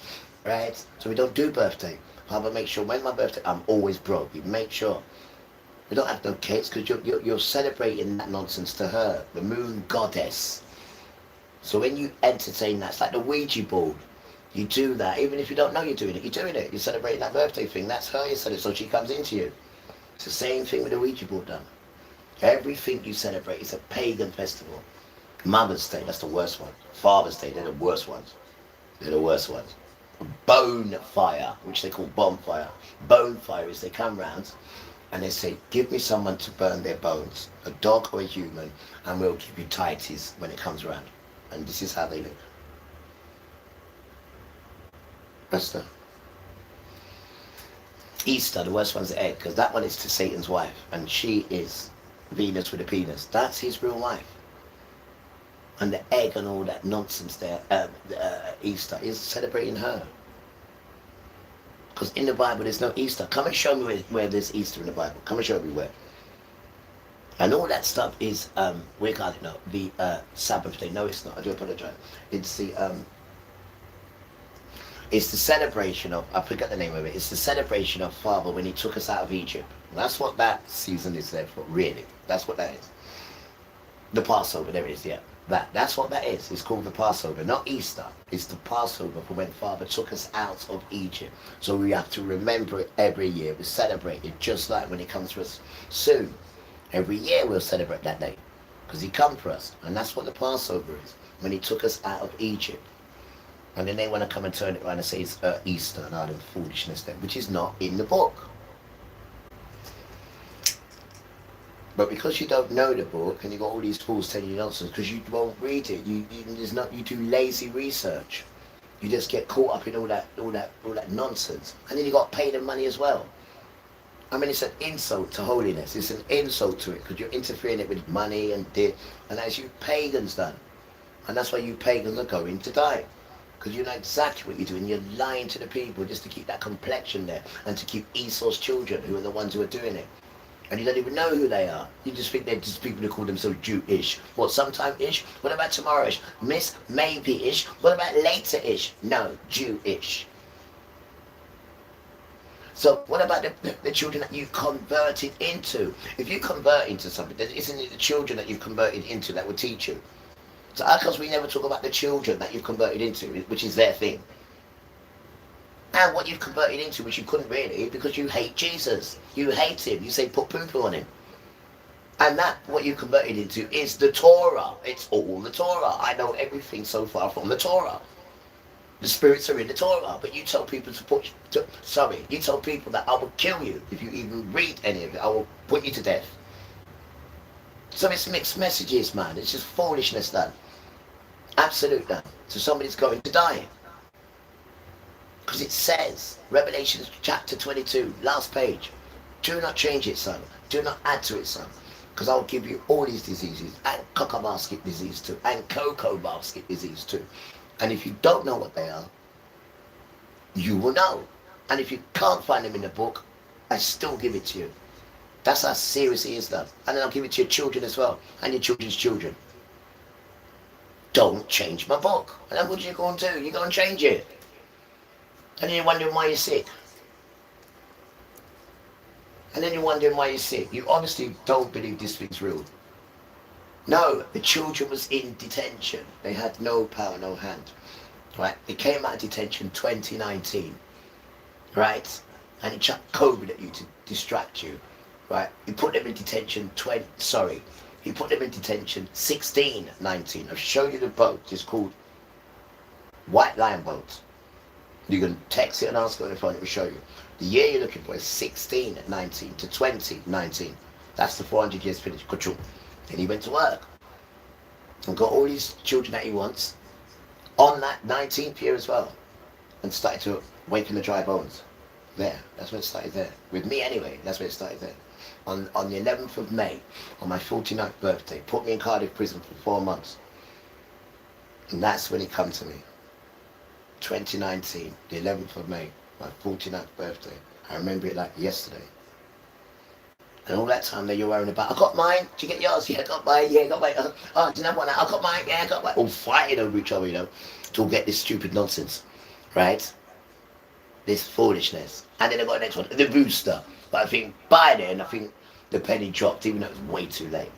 The penny dropped, right? Now hear this. Boy, now hear this. Do you know, guys, you know the electrician? I've said this already, but I'll say it again. Become in love with you, right? Now, you know the electrician, man? The guy that fixes things, yeah? Now, you know all these towers where they control the phone and, you know, You can't use it without your phone, the towers. So we all love the towers. But anyway, you know when it goes wrong? Right, you need the electrician, right, to come in and do him electrician's work. Anyway, so when he got to the first one, it was so weird. This guy, right? So he looks at the circuit board. It says COVID. So he said, so let's lock it up on it and go to the next one over. That's all. It's so weird.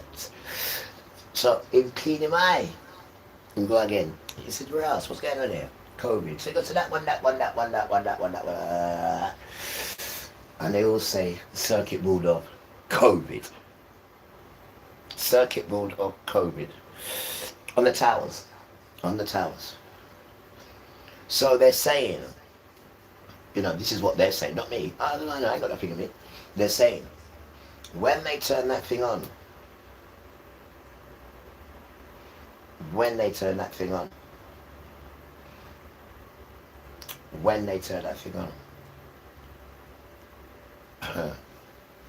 this is how wicked this dance is, guys.